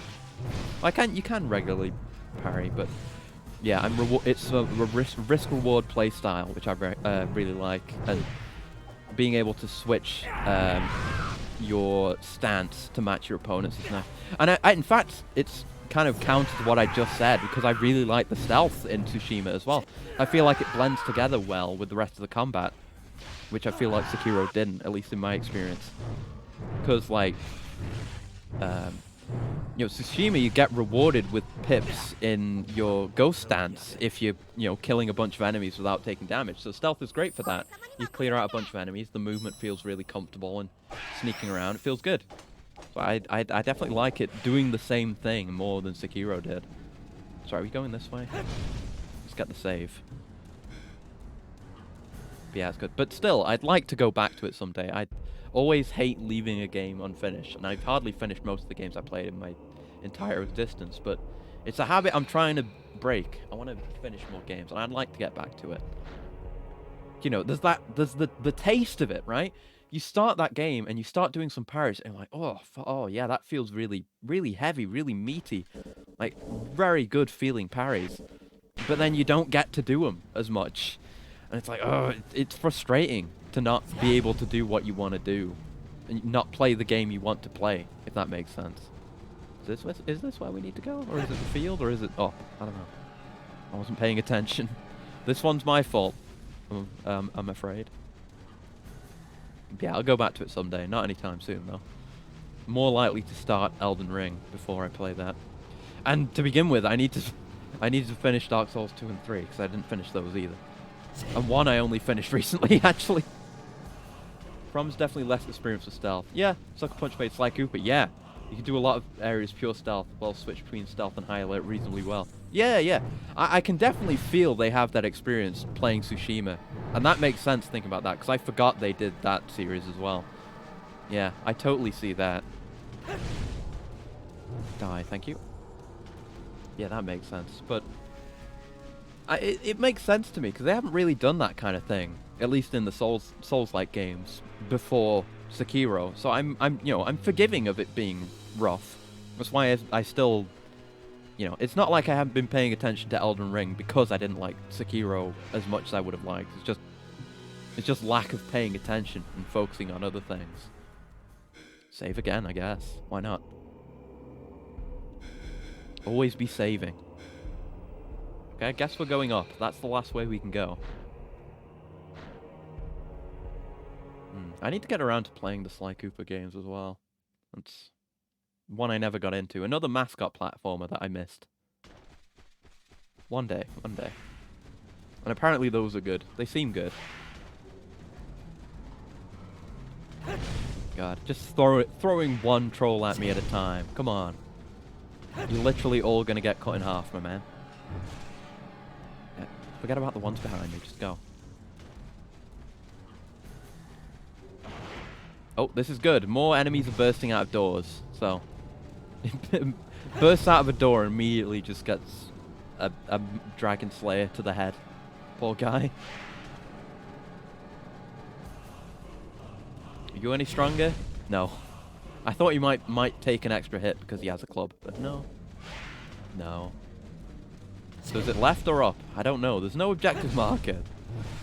I wish there was like consistently objective markers that told you what the critical path was. I mean, I wish every game... Well, no, I don't wish every game had that. I don't want Metroidvanias to have that. Okay, is this the correct way? It's seeming like a no. But, I mean, both ways are dead ends at this point. I didn't try hitting the debris on the bridge, but I don't think we need to do that, because the point was to block the bridge. I don't think we would just unblock it. But, like, we need to get back to the village for the story to happen. This doesn't happen in the manga. We don't leave the village. I don't know what we're supposed to do. The local blockbuster's availability basically decided my early game exposure. Yeah, I get that for sure. Yeah.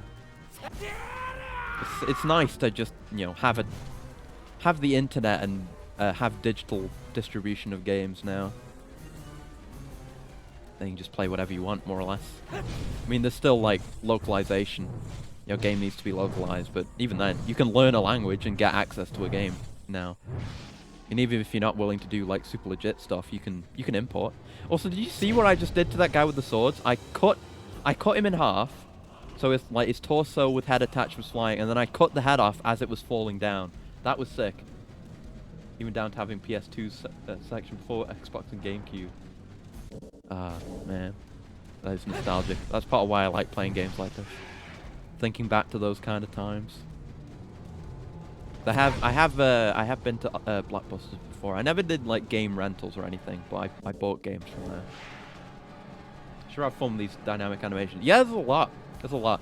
I guess that kind of explains why they don't have many different enemy types, because they've got so many animations and dismemberment states for each different enemy based on the attacks you do. We've got a different camera angle in here. Just death in here, though. I don't know where we're supposed to go. Maybe over here to get back to the village? There's a lot. The animation, it's all lovingly made. Like, I may rag on them a bit for repetition and some game design decisions, but the way you interact with the enemies is stunning. Like, I was talking about AI earlier. It feels like a day ago, but it was just earlier this stream. How, like, AI behavior can do so much for immersion. And I think this is included too. Like, enemy destruction, you know, gibs, the dynamic blood splattering all over the environment, and the way they can die, the death animations, and the way that those are so well linked to the attacks you do to them does add a feeling of impact. Like, you genuinely are causing that damage. Like, I believe that I cut his arm off there. That was a convincing blow, and then I did an overhead and cut him in half vertically, because of course I did. But yeah, still have no idea where I'm going though. And it's nice when you've got a proper group to chew through as well, and you hit a bunch of enemies with the same big sweeping attack, but they all take slightly different types of damage. It feels dynamic. It's nice. I appreciate that at least, for sure. Even though I keep doing the first attack of the combo, so they're always vertically sliced. That's because they're not giving me enough enemies. Works in pixel animation too. Yeah. Speaking of pixel art games with really good execution animations, Blasphemous is pretty good for that. Like, that has very like graphic interactions with enemies and good execution animations. That's a game I've been thinking about recently. That's a great example of that. I'm sure there are many more. But yeah, that kind of thing is always great, for sure. Okay, let's try... I feel like I've explored everywhere. Let's go look around the bridge again. I probably missed something. Oh, good grief. All the extra animations Brutal Doom added just made it more immersive. Yeah. And say what you will about Brutal Doom, it definitely paved the way for what 2016 ended up being, and that led to the masterpiece that is Eternal. But that's a great example, yeah. You know, Brutal Doom and its equivalents like Project Brutality have really great animation, and yeah, you can have absolutely gorgeous animations with just like sprites and pixel-based art. No doubt. I mean, I've already announced it now, so I can talk about it. Fucking Castlevania Simon's Destiny is a Doom total conversion. with like a Castlevania theme that I'm going to be playing this time next week for the anniversary stream. And that's really cool. It has like amazing art. I was listening to the soundtrack to it today.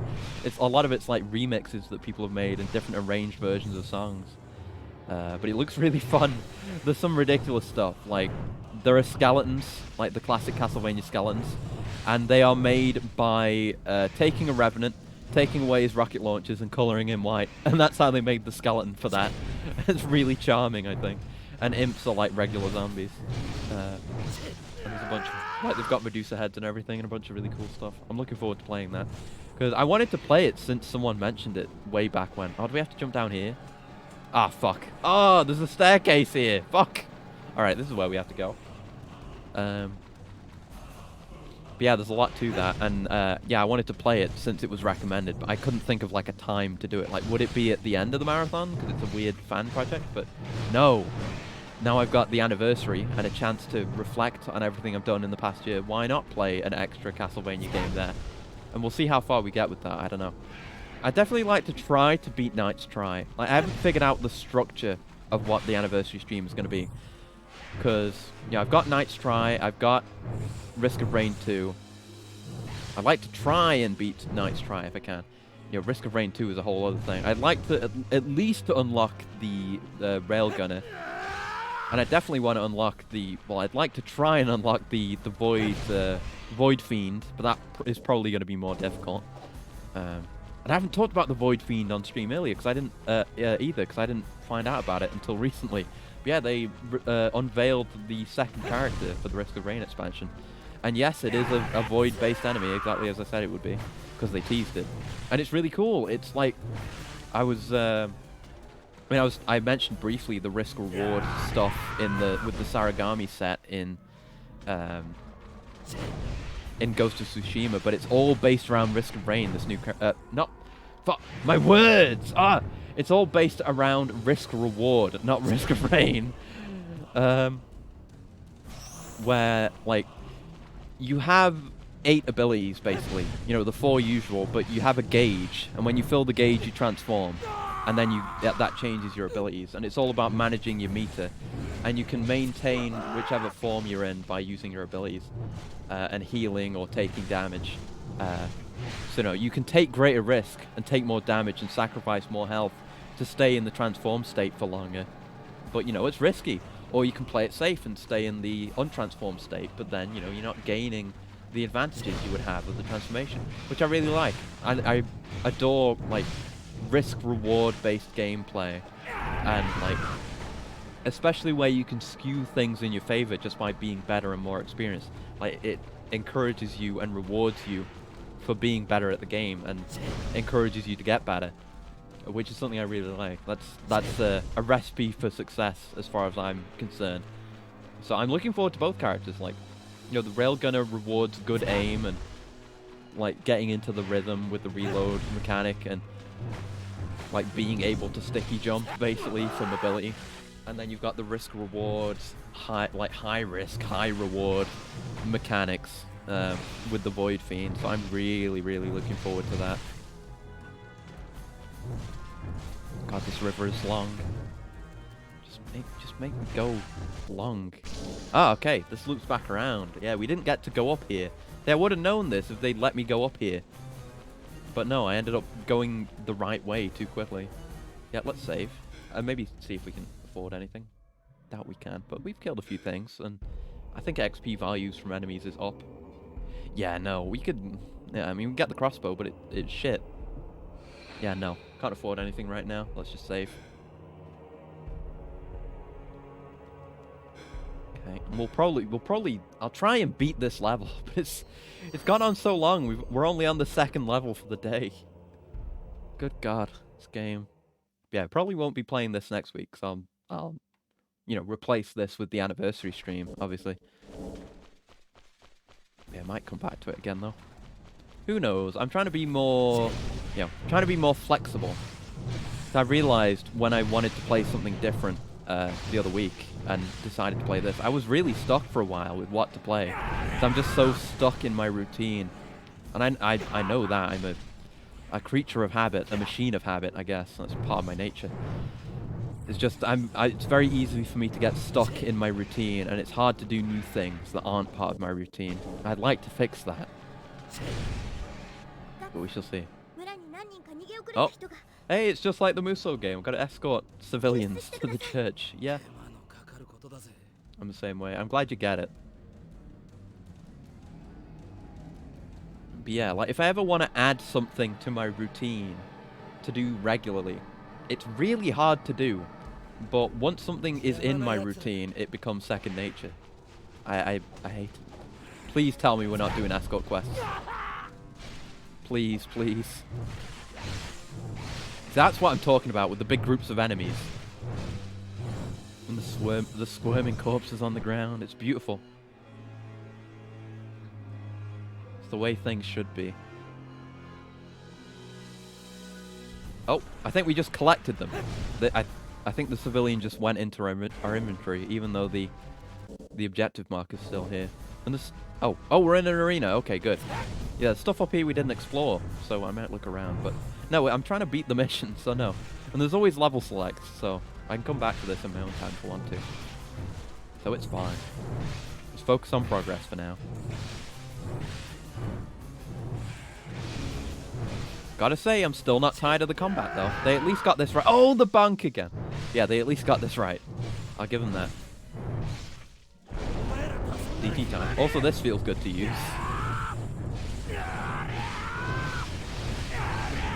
Like, things take a fair bit of damage, but they do get clowned on. Good God. God bless DT. Every game should have a meter.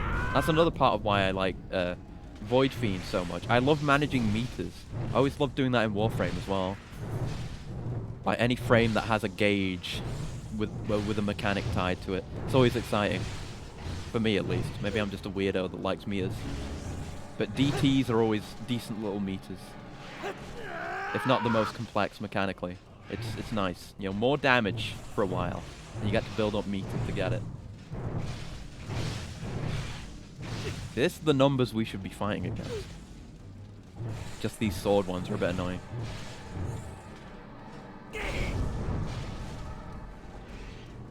What are those games called where you mow down hundreds of enemies? Muso games. M-U-S-O-U. Much like the Berserk Muso that I've been talking about on and off during the stream.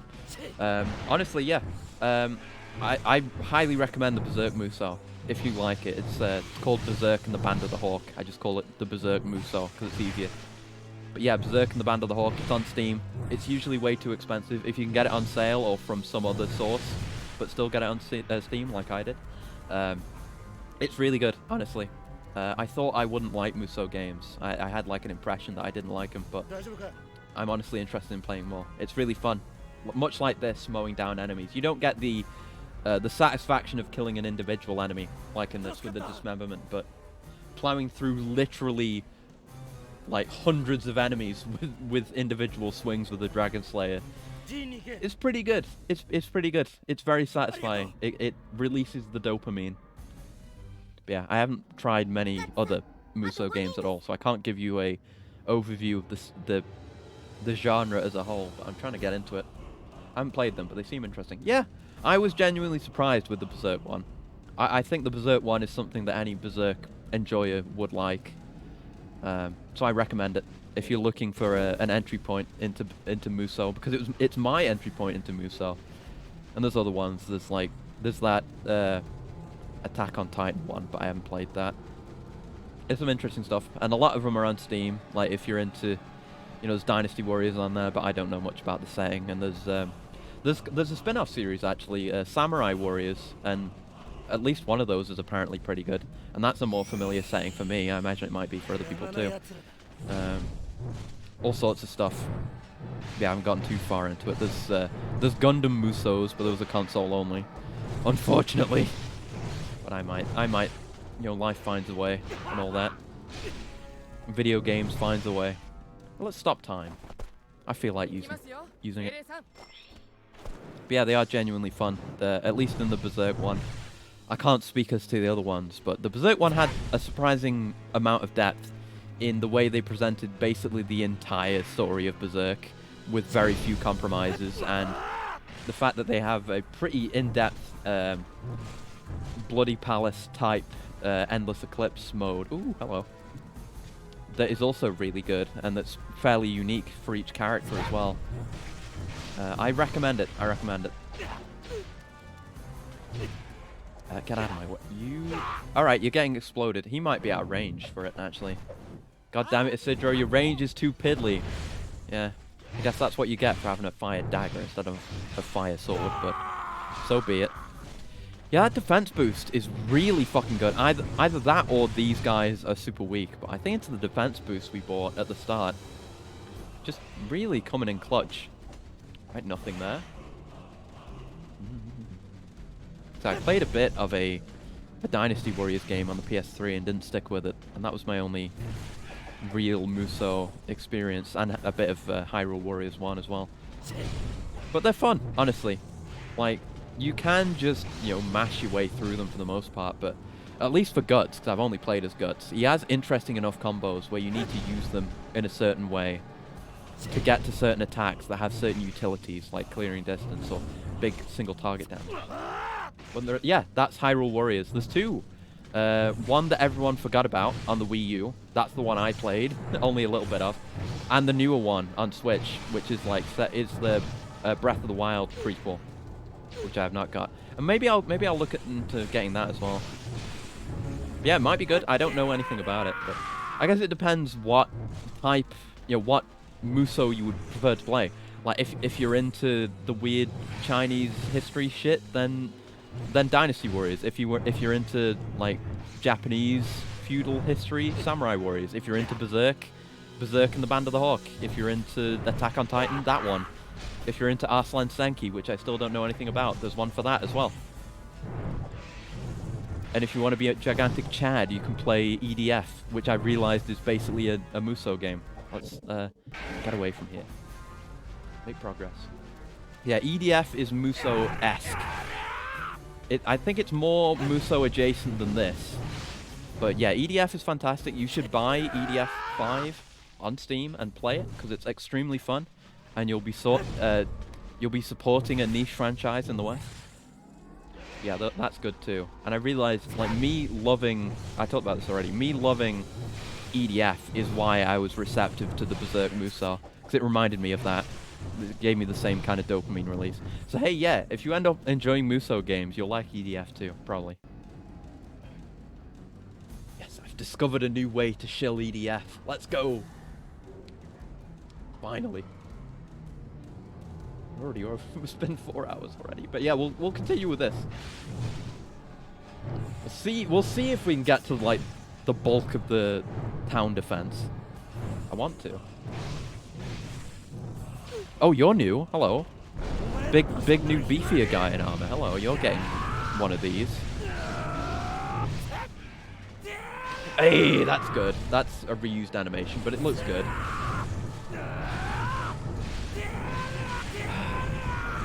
That's just how it is. You know, I think every person should have the opportunity to go hog wild and murder a bunch of things in a satisfying way.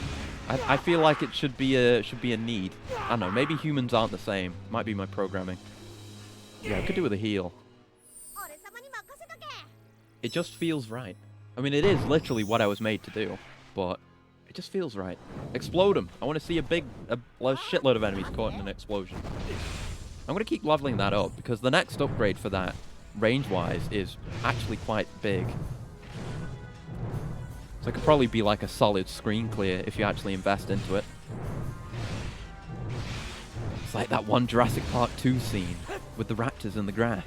Except they're trolls instead of raptors, so they're much slower and also dumb.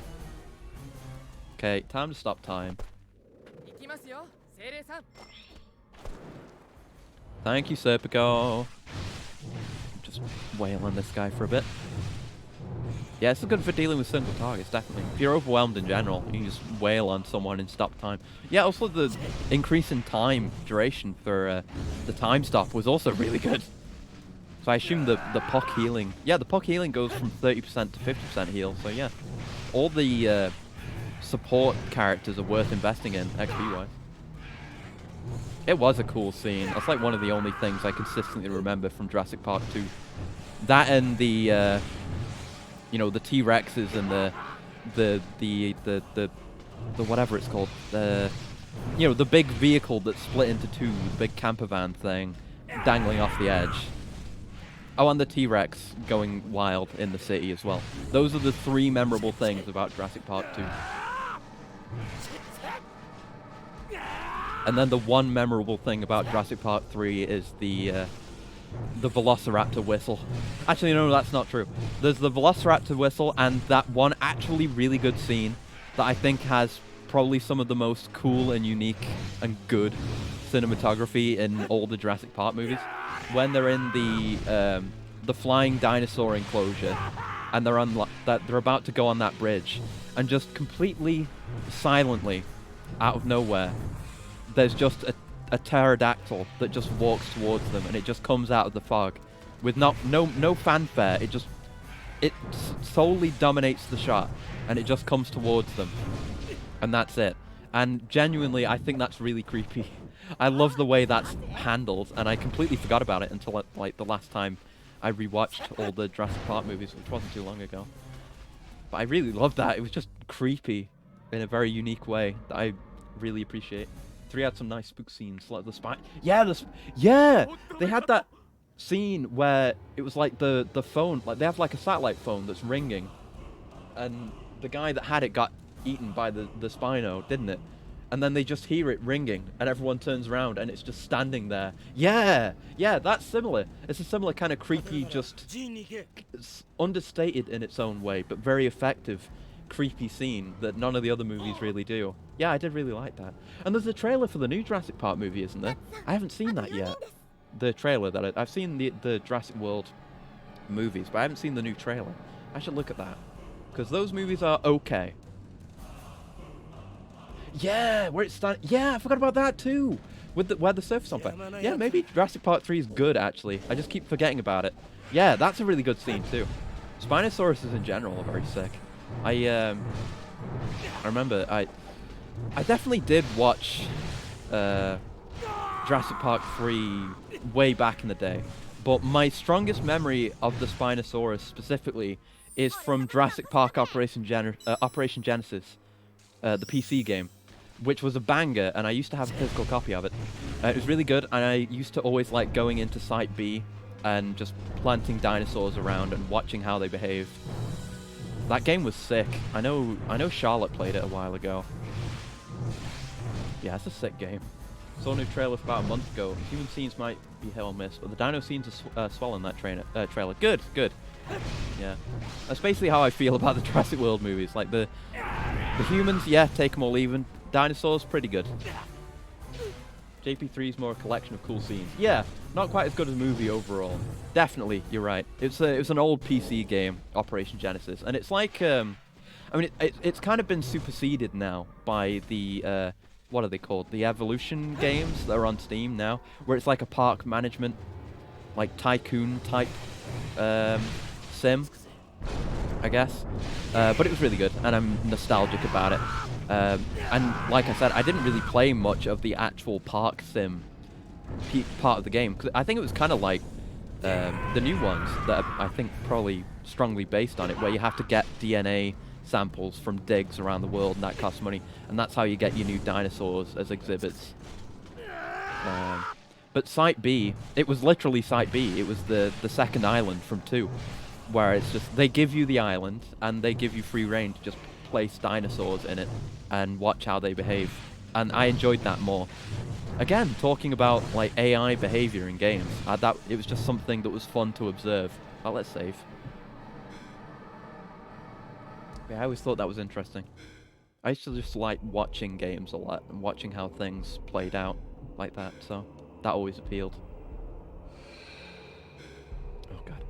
But yeah, yes, Jurassic Park 3 to me feels like it doesn't have as much going on.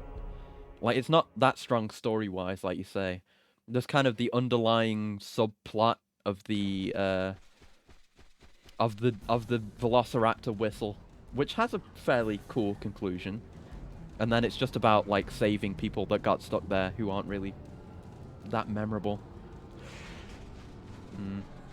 But I heard they're doing the Smash Ultimate approach where everyone is here. I hear like Sam Neill's in the new one, right?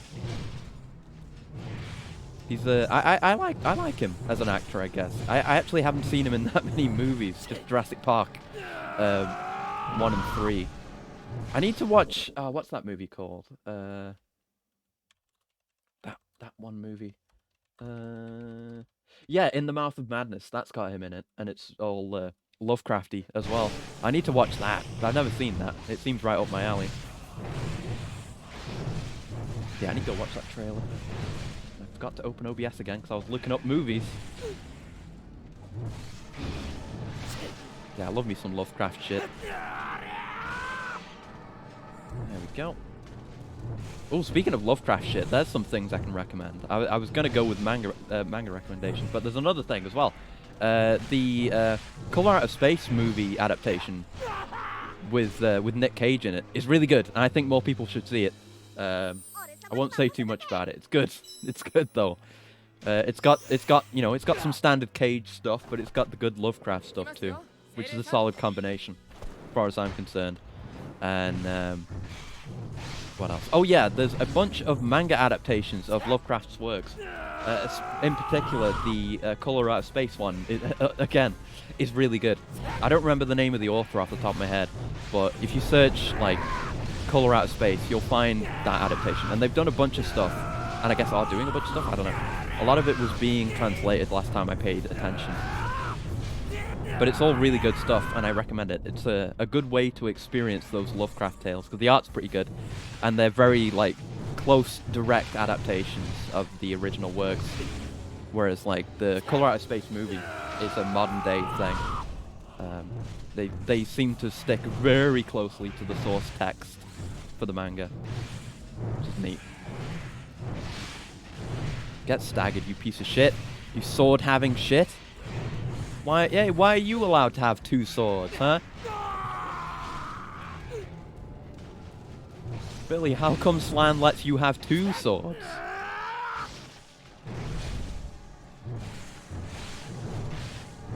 God, we've just been killing trolls for 4 hours, haven't we? At least there's new trolls now. They've been introducing new trolls. I appreciate that. Some slight enemy variety. It just means there's new enemies that I have to use the brand on instead of actually fighting. Not like I have to, but it feels like the correct thing to do. These guys are just unreasonably tanky. The Dragon Slayer should cleave through this idiot. In fact, I'm pretty sure it did in the manga. As soon as like the armored trolls showed up, everyone was like, oh no, they're wearing armor, and then Guts shows up and cuts through like 5 of them at once.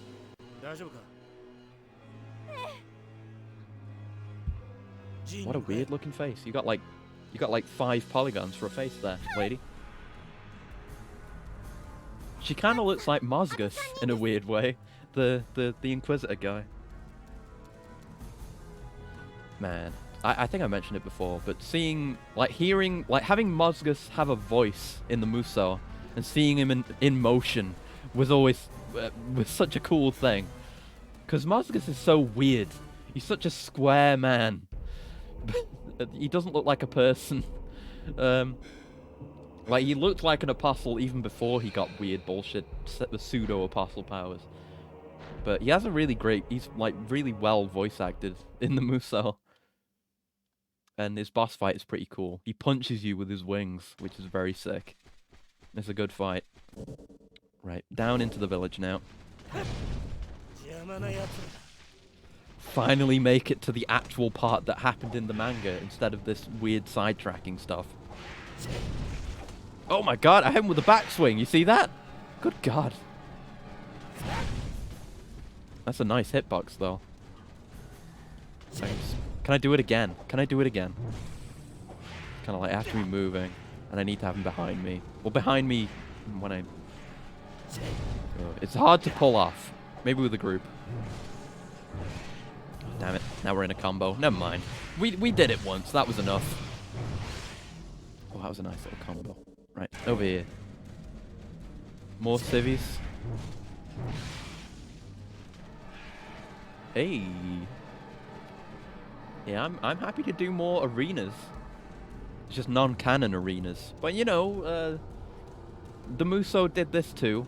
The Muso did exactly this, more or less, so I can't complain. Yeah, they have you go save some villagers, but then they don't actually have to be physically escorted. As long as they're not being attacked by any group of trolls, it's okay. And you can use those berry barrels, break those, and it makes barriers, so you can kind of create safe routes strategically. So, it's more interesting than this, I guess, but this is fine. I feel like I'm shitting on this game too much because it's not the Muso, but the Muso is good. It's just good.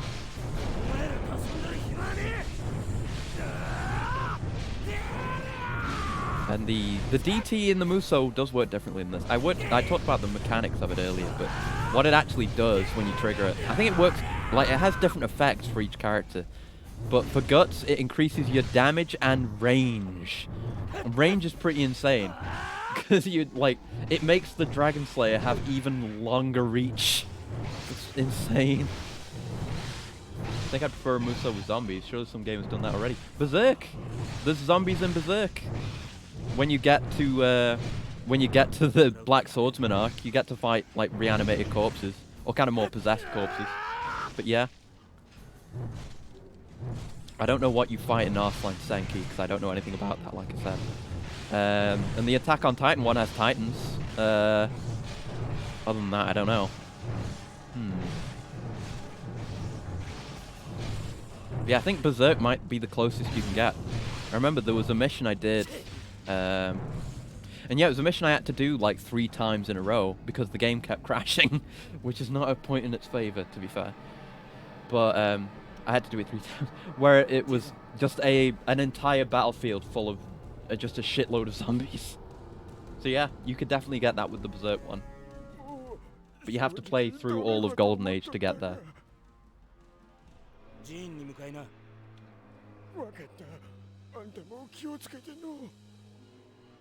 That man has like the old maniest voice I've ever heard.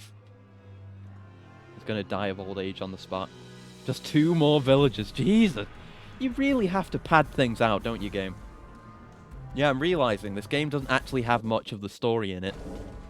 Because it's literally just, you know, meeting, like, the Zod fight and meeting Griffith up till the Berserk armor, because that's all they had to work with, you know, without doing Golden Age. That's all there was. Good God. Alright, let's go. They even had to do that mansion thing, and they kind of foreshadowed doing more stuff with the mansion. There was that original ghost character that has not come back, and I don't know if they are gonna come back. Let's just run. Just go. Just go. Get this over with. For the love of God.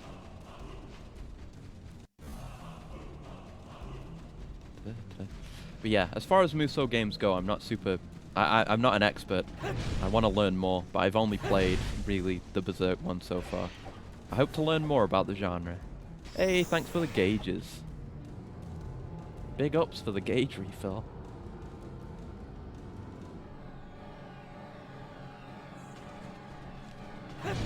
No, oh no, it's not ignore the guys, the enemies this time. I do need to fight them. This is the one. These are the enemies that do need to be killed. I like how you can dismember them more after you've already killed them.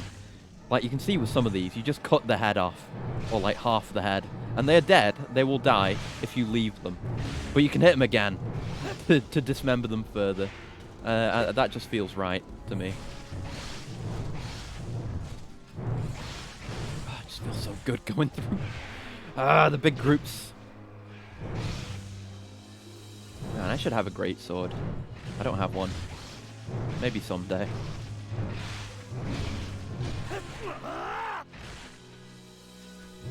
There you go. Yeah, I think Muso games in general are pretty niche. I mean, like, I consider myself, you know, a video game enthusiast, and I didn't really have any experience or knowledge. So, it's fairly niche, so you kind of have to settle, I feel like. Luckily, I got the exact Muso I wanted with the Berserk game.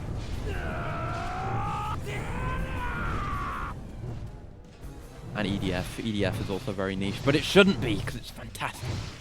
I don't often call games joyous, but yeah, EDF, those games are joyous, absolutely. Right, time to explode this armored idiot. Yeah, it's a good damage dealer. If you don't have like a brand to insta-kill something, you can use Isidro's explosion. I thought he was going to be a chump, because he kind of is at this point in the manga. But no, he does alright. If he actually could cause an explosion like that, he would have been way more useful in Clifar. Okay. Again, very squared. It's not like the shape of the head either, it's just like they've got very flat mouths, if that makes sense. It's just a straight line, and then the nose. Makes me think of Musgus. Do not avert your gaze from the weird polygonal PS2 face. Do not avert your gaze. Oh, there's a thumbnail idea. Gotta write that down. Okay, one more, right? Oh, God. Then we can finally get back to the actual story. And the actual cool stuff. I assume we're gonna fight the ogre and the kelpie. You get to in the Musou. I hope we do. We better.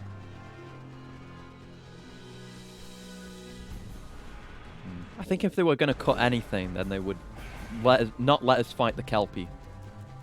Because Guts doesn't really fight him. Serpico does. But you get the opportunity to kill both in the Musou. But at least the ogre. Come on. Am I right? I wonder if we're even gonna get to see any of the cardinal directions shield, because that's really cool. You get to see like the magical barrier in the Musou, but not the actual cool magical effects, where like you see the cardinal spirits. Alright, just wail on some more guys. Good God. Always be killing.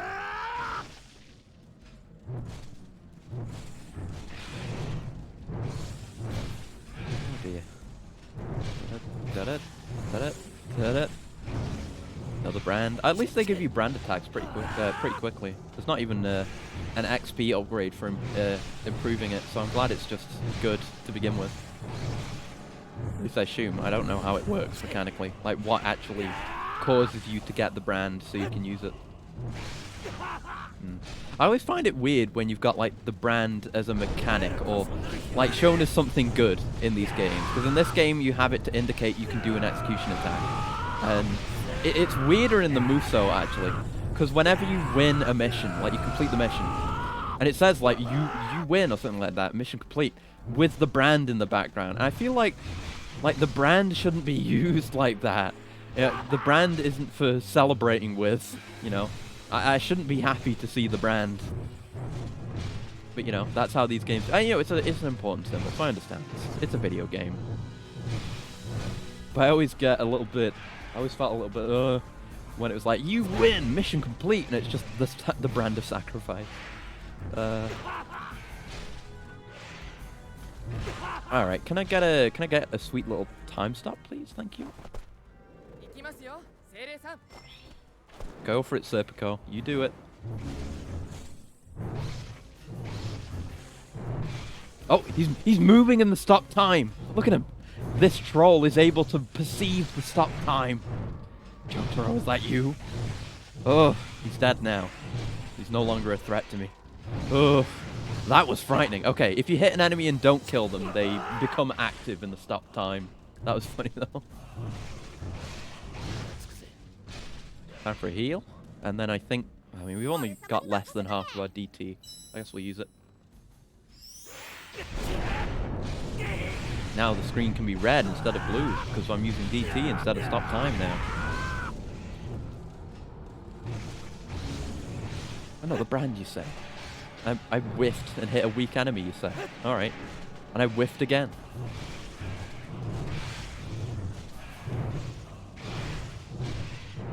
Let's wail on you. I never really needed to use that like aim mechanic. Like, oh, that's not it. You can do which one is it? This to like do attacks in one direction. It's like a different moveset, I think. I just don't use it. Oh, are we done? I don't think I killed everything though, but I guess we're done. Yeah, that is definitely the voice of a child. I'd buy that.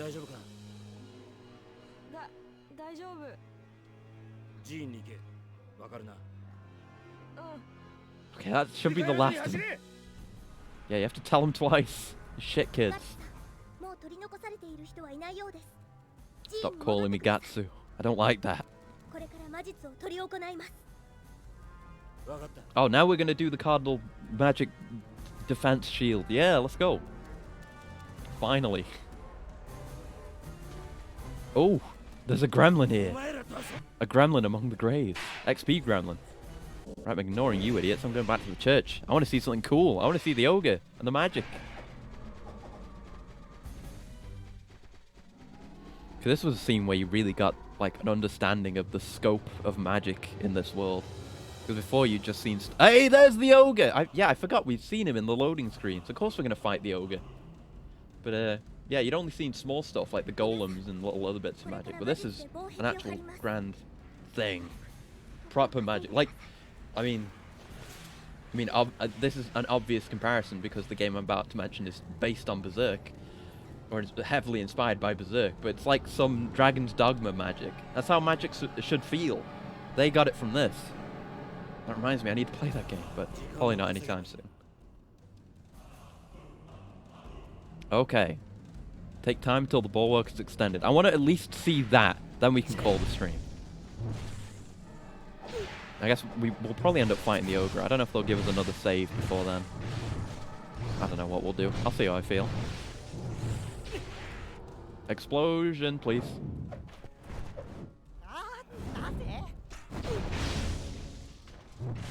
Yeah, it really is casting explosion. He's useless, small, and red. Good old Isidro.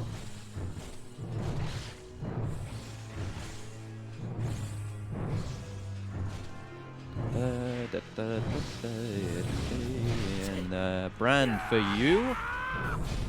Get branded. Not a thing Guts would do. No. Well, we don't know with that whole, plot thread with the behelit he had on him. Who knows how that would have gone? Excuse me. How dare you knock me down? First of all, let me turn you into a puddle of blood upon the floor.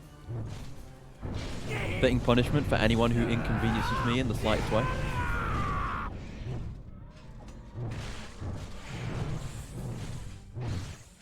Oh, seeing the combo number go up. That's great in the Muso as well.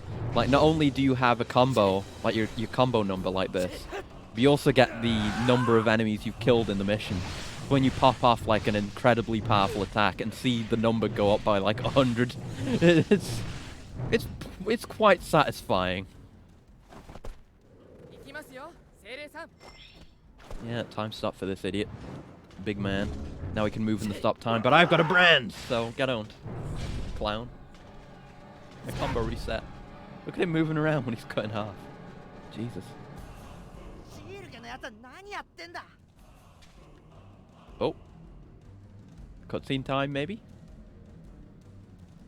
I'm hovering over the button to make the subtitles appear. Yep. There we go.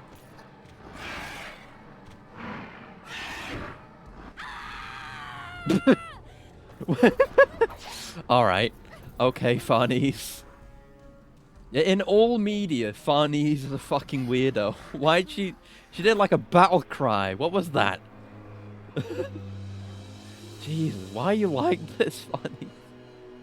Such a weirdo. Alright, bit more.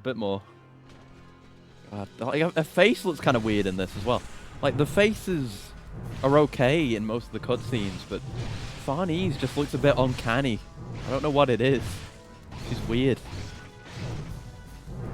I mean, this game doesn't even cover the parts of the manga where she gets magic, so I assume she's not even going to be available as like a summon. Don't know what she'd do. A weirdo. But yeah, okay, more killing. I can do more killing. I can kill as the day is long, and then some, honestly. Killing is my specialty.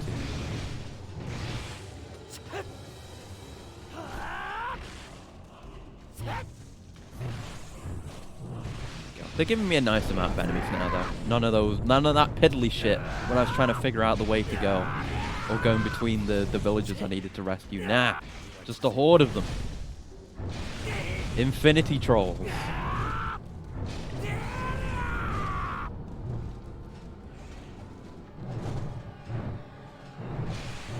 Go. Ah, nice big horde of them. I think you guys should get exploded. Yeah. Have fun saving the world. I'll have to do the VOD for the end.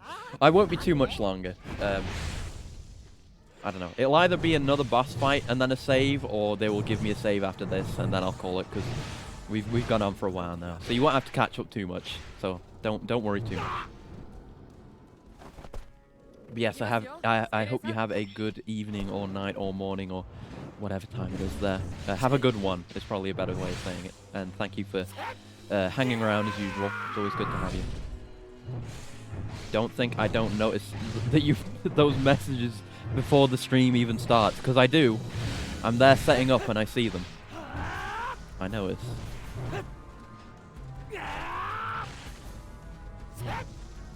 Need a heal. Puck, please. Puck appeal, please. Thank you.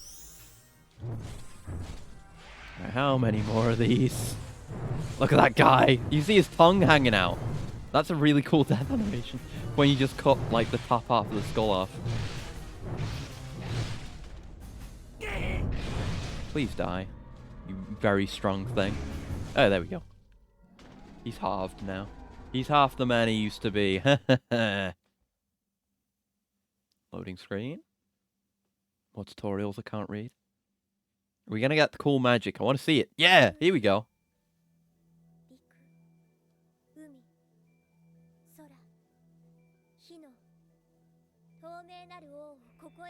Come on, show me the cool visuals. The Muso game couldn't manage it. Show me the spirits.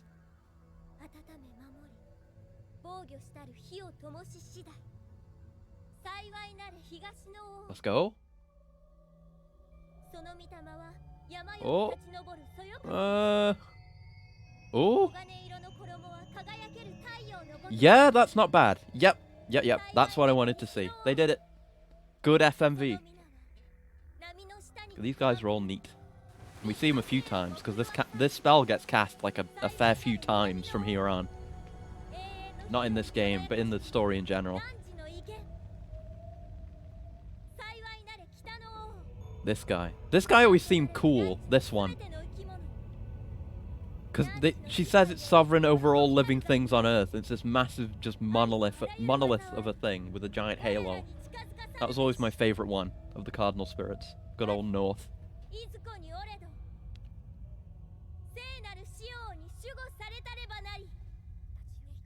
Yeah, good cutscene. Was it worth it to rescue all those civilians? I don't know. But, oh! Yeah? That's not bad at all. Good job. Yeah. Nice. Yeah, they put the effort in. Just not so much in designing the actual gameplay encounters, but the cutscenes, yeah. Very lovingly crafted. Right, do I get a save? Oh, no, I got another cutscene. Okay. If you say so. Oh, here he is! The boy. The big lad. Alright, guess we're fighting him then. What a neat design. It's kind of like a whale's mouth. Isn't it? But just turned facing upwards. But it's also got big tusks. It's neat. I like it. Yeah, he does this. You can, you know, the barrier only works on magical shit, so you can just throw stuff through it.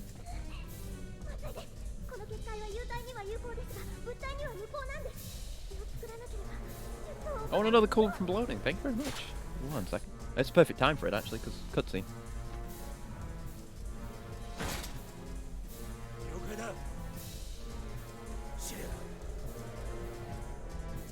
Where's the Kelpie, though? Are they not even doing the Kelpie? Or did it show up later? I think it might have... Maybe. Maybe there's still hope for the Kelpie. One way or another. No, I'm sick. I'm sick, so I'll kill it.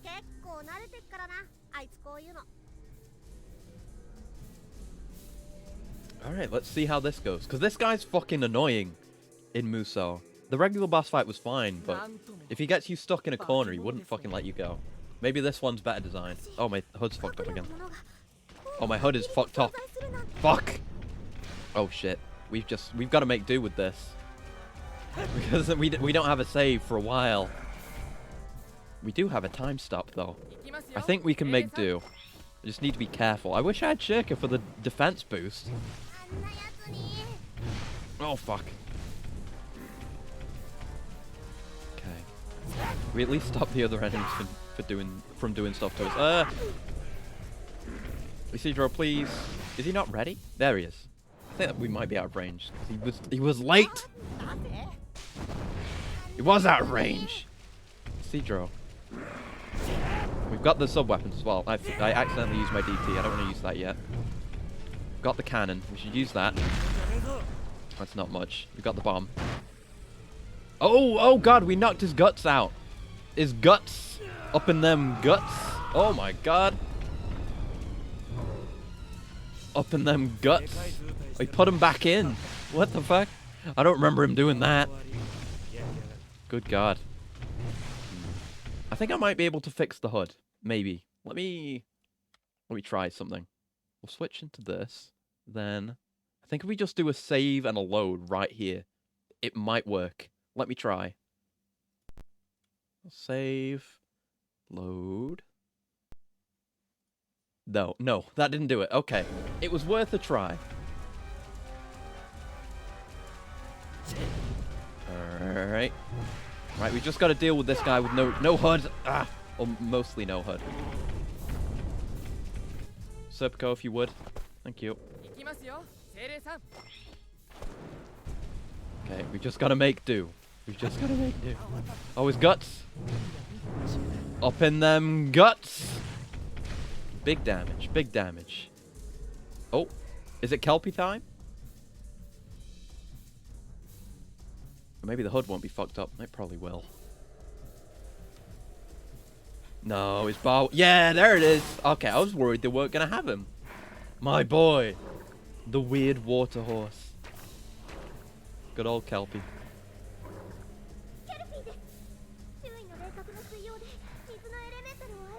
I hope we don't have to deal with this fucking thing. Serpico is supposed to come down. Uh-oh. Oh no. They wouldn't, would they? They wouldn't make me fight both without Serpico. Oh no!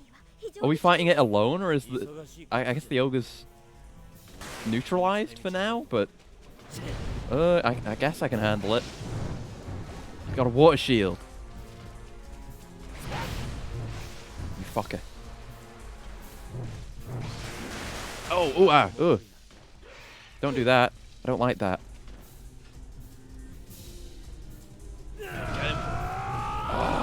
Just blocks. Maybe we're not supposed to be able to do this. Maybe Serpico's going to come in. Or maybe actually using Serpico would work, because we can stop time, right? So we could get behind his shield. I'm going to heal as soon as I can, because I don't know what my health is like. Oh, we damaged it. Isidro, go! Explode him.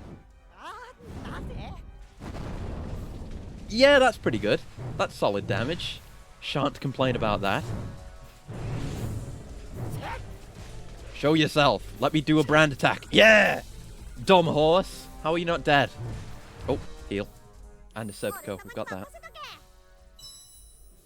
Thank you. And... drop your shield.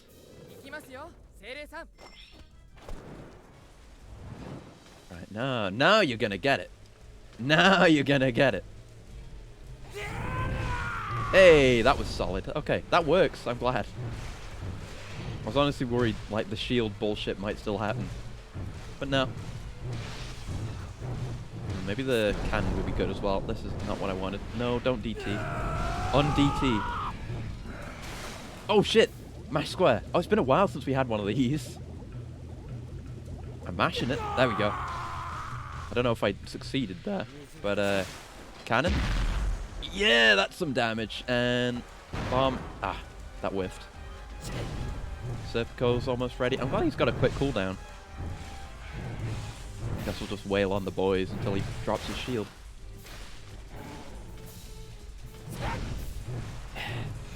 Hits are hits. Yeah, we gotta go in with the big heavy attack again when we stop time. Oh, fuck! He's trapped me in water, so now I can't stop time. There we go. Thank you, Serpico. Wish you'd come down here and fight him like you're supposed to, though. Yeah! Nice! That's solid damage. Oh, I couldn't follow up. But we've got a Sidro whenever he drops his shield. There you go. 'Cause that'll just go through. I mean, you know, it'll do the damage. It does damage once and that's it, so... Yeah, he seems to only react like that to the Dragon Slayer. Anything else we can do damage with. And we can occasionally do damage with the Dragon Slayer.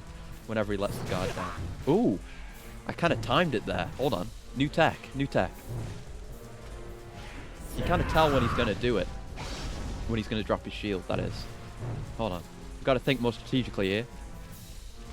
That didn't work. Maybe you can't tell. You can kind of... Oh, no. Maybe it just doesn't work. Sometimes it works. There we go. See? I just swung when I thought he was going to release it. Like that. Yeah! Yeah, he only does it for a certain amount of time. That was too early. That was too late. Oh, wait. I stopped time while he was shielded. Will this work? Will the shield perceive me and stop time? Oh, my God. The shield can perceive stop time. That's fucked up. And now it's active in the stop time. Damn. What a waste. I missed. Come here, let me brand you. This might be it. Yeah, that's it. Owned. Dumbass seahorse. Right, what now? Is the ogre gonna get back up? Because I was under the impression that the ogre would not go down so easily. Oh, now you're coming down. Oh, he's just up. They're fine. This is how it goes.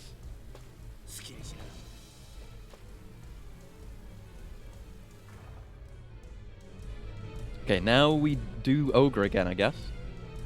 My HUD's still gonna be fucked, isn't it? I'll leave it in this mode till we see the HUD.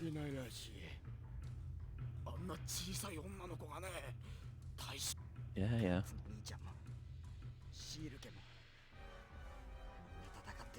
Yeah, you're useless, we know, but you get a sword and then you get more confidence, so it's fine. Just kind of skipping through a bit, because I want to end the stream. It's almost been 5 hours. Alright, HUD's still fucked. Good to know. Alright, that's just something that will be fixed next stream. I don't have my time stop anymore. I should heal. I don't know if I need it, but I probably do. I should use my DT as well. When an opportunity presents itself. We can at least see his health bar. We're granted that. At least. Oh, get stun locked. Get his ass. Yeah. Nice.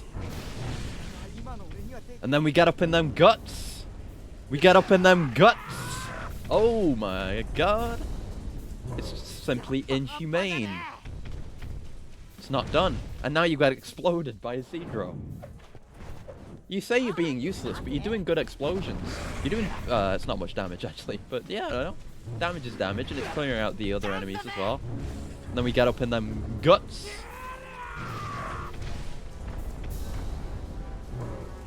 I just like saying that. Up in them guts. And then we just wail on him. Yeah, you just knock his guts out and then get up into them.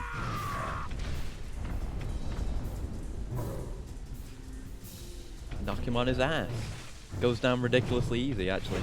This is far easier than he was in Musou.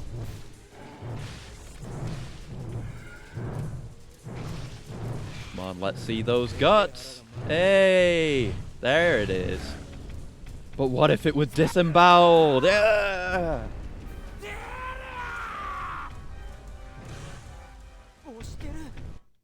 Oh, cutscene? Again. Just Ogre does not want to go down easy. He has to give me so many cutscenes. Oh yeah, okay. Oh yeah, this happened, and then he got owned because he was too cocky.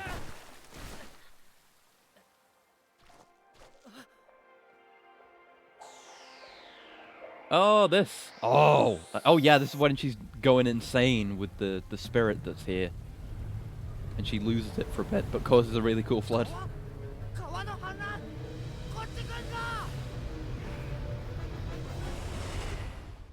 Hell yeah, hell yeah. How's that going to change the battlefield? Because it does actually get flooded in Musou. You have to fight him and fight these bosses in water. Yeah, okay. Oh, shit. And this has actually got, like, turbulence to the surface of the water as well. It was just completely flat in the Musou. So, hey. And he's got a club. And he's got a full health bar, too. Which I don't appreciate. Am I still going to be able to get up in them guts? That's the important question. I need to be trying to, like, block these. Oh, yeah, his guts are out. I see him. His guts are exposed on stream. Thank you, Overella. Best elf. Thank you. Yeah, up in them guts. As ever. As ever. Always reliable. Always be up in them guts. Yeah, I think this is, like, fucking up my movement as well. I can barely see where I am. That's cool. This is more like it actually is in the manga. Oh, explosion time. Explode this man. Isidro, explode his nuts. Okay, close to him. Ah! And I still don't know my health. So can I counter or block or parry? Yeah! Yeah! Oh, even more cool animations if you can just parry good. It made his guts come out. We well and truly got up in them guts. Oh my. Need to counter more.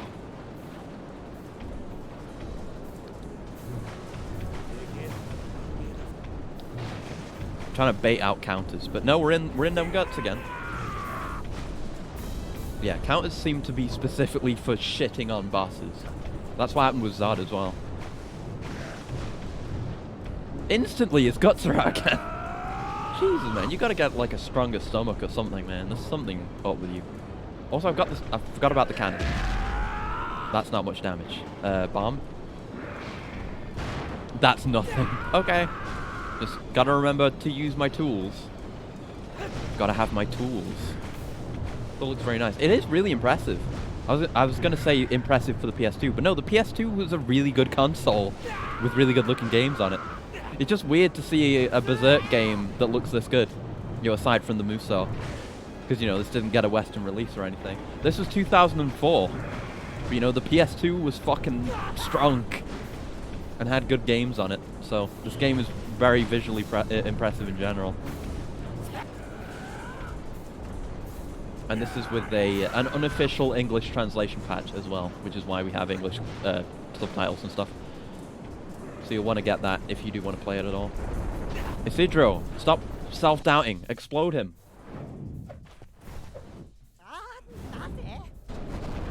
Thank you. His guts are almost all out again. Like, you have to open up the 3. I think maybe hitting them. I think the way you hit him determines which way he'll be cut. Because like we saw him cut upwards on the front of the belly when we did the counter, but now he's cut sideways. Cool. More dynamic than it really needed to be. But I appreciate that. See, we got a sideways cut on his side when we got an upwards vertical cut before. So it is based on how you cut him. They didn't need to go to that length, but they did. Think that Dark Souls was a bit inspired by this?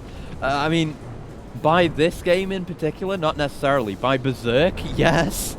Like, Dark Souls is very... unless you were being sarcastic. Like, Dark Souls is very well known to be inspired by Berserk. I mean, like, Artorias is the big one. He's just guts. Yeah, there's all sorts of stuff. There's a bunch of shit that I'm not remembering that's like inspired by Berserk in general. I mean, we talked about Dragon's Dogma earlier. That's another one. I mean, they had specifically had a collaboration with Berserk to get the Berserk armors in that didn't end up in the PC version, which I'm still annoyed by. But yeah, all games inspired by Berserk are good. That's my opinion. I haven't played Dark Souls and I'm no Berserk expert. Well, hey, there's a couple of things you can change. You should read Berserk and probably play Dark Souls as well. But I'd say read Berserk first. I'd say overall Berserk is better than Dark Souls, but you know, it's a manga and a game, very different experiences. But yeah, Berserk's good. Dark Souls is pretty good. Get in there. You've got some great media to explore, my man. Yeah, I don't know. I assume it's been like mentioned in interviews at least. But yeah, there's a hell of a lot of Berserk in Dark Souls and Demon Souls and all that. So we have not this game specifically, but we have Berserk to thank. There's a lot of other games that have references. There was one I was going to mention earlier. There's a game... Oh shit, he countered me. I forgot about that. What's he going to do? Oh, okay. Alright, that's not too bad. There's a game I'm going to play, there's a game I'm going to talk about this time next week, which also has a really, really good Berserk reference to it, and it's like a Berserk homage, since I'm pretty sure at least that part of it came after Miura passed away. Right, time to kill him. Isidro, do it. Saw the movies and didn't really like the story, but I do want to play the DS games. So Berserk movies, you mean the Golden Age movies? I assume. If that is the case, you may like the post-Golden Age stuff more, because Golden Age is very different. Yeah, Dark Souls games are pretty good. It'll be nice. It's very nice to experience them for the first time. If you can go in there with like as little information as possible, it'll be interesting. Oh, the Kelpie! Oh, there goes Seth. Oh, the show. Right, the anime. Yeah, that's bad. Don't watch that. Watch the Golden Age movies. Because I'm pretty sure that's animated by the same studio that did the Evangelion rebuilds. Those are... Yeah, watch the Golden Age movies. Those are really, really good. There's 3 of them. It's a trilogy. They're very well animated. But the new anime is really bad. Don't watch that. Just read the manga for that part.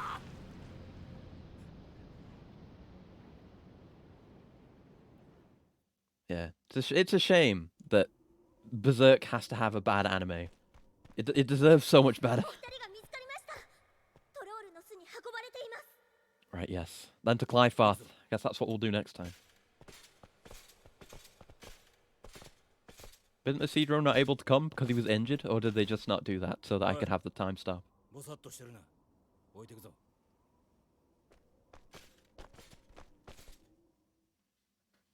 Give me a save, please. Well, that'll be the end of the level. Yeah, it will. Oh, I'm free. It's almost 5 hours, but I can save now. Oh, so yeah, we'll do Clyfarth next time, or the route to Clyfarth, whatever they have me do. Can we afford anything? I assume we must have gotten some XP from that. My problems with it were entirely with the story, though. Well, I don't know. You know, there's not much I can tell you, because, you know, I can't speak as to anyone else's taste, but I love Berserk, and I think the story's really great. I don't know. It might, because, you know, I haven't watched the new anime at all, because I saw it was bad, and I was like, nope, I'm not going to watch that. We could upgrade Berserk duration. In fact, I think I will do that. That'll be the last thing we do. Oh, it's maxed now. Nice. Wait. If you find the hidden red spriggan, you can level up. Ooh! Cool. But yeah, you know, I don't know how well the bad anime represented the story. So... And to begin with, if you... Actually, yeah, no. If you're watching that, you're not watching from the start, because Golden Age comes before all that. So you are missing a bunch of context as well. So, yeah, watch or read from the start with Golden Age. Definitely do that. I can't recommend it enough, you know. You know, maybe you won't end up liking it in the end, but I can't help but recommend Berserk, because it's Berserk. And at least in my opinion, it's one of the best things ever made.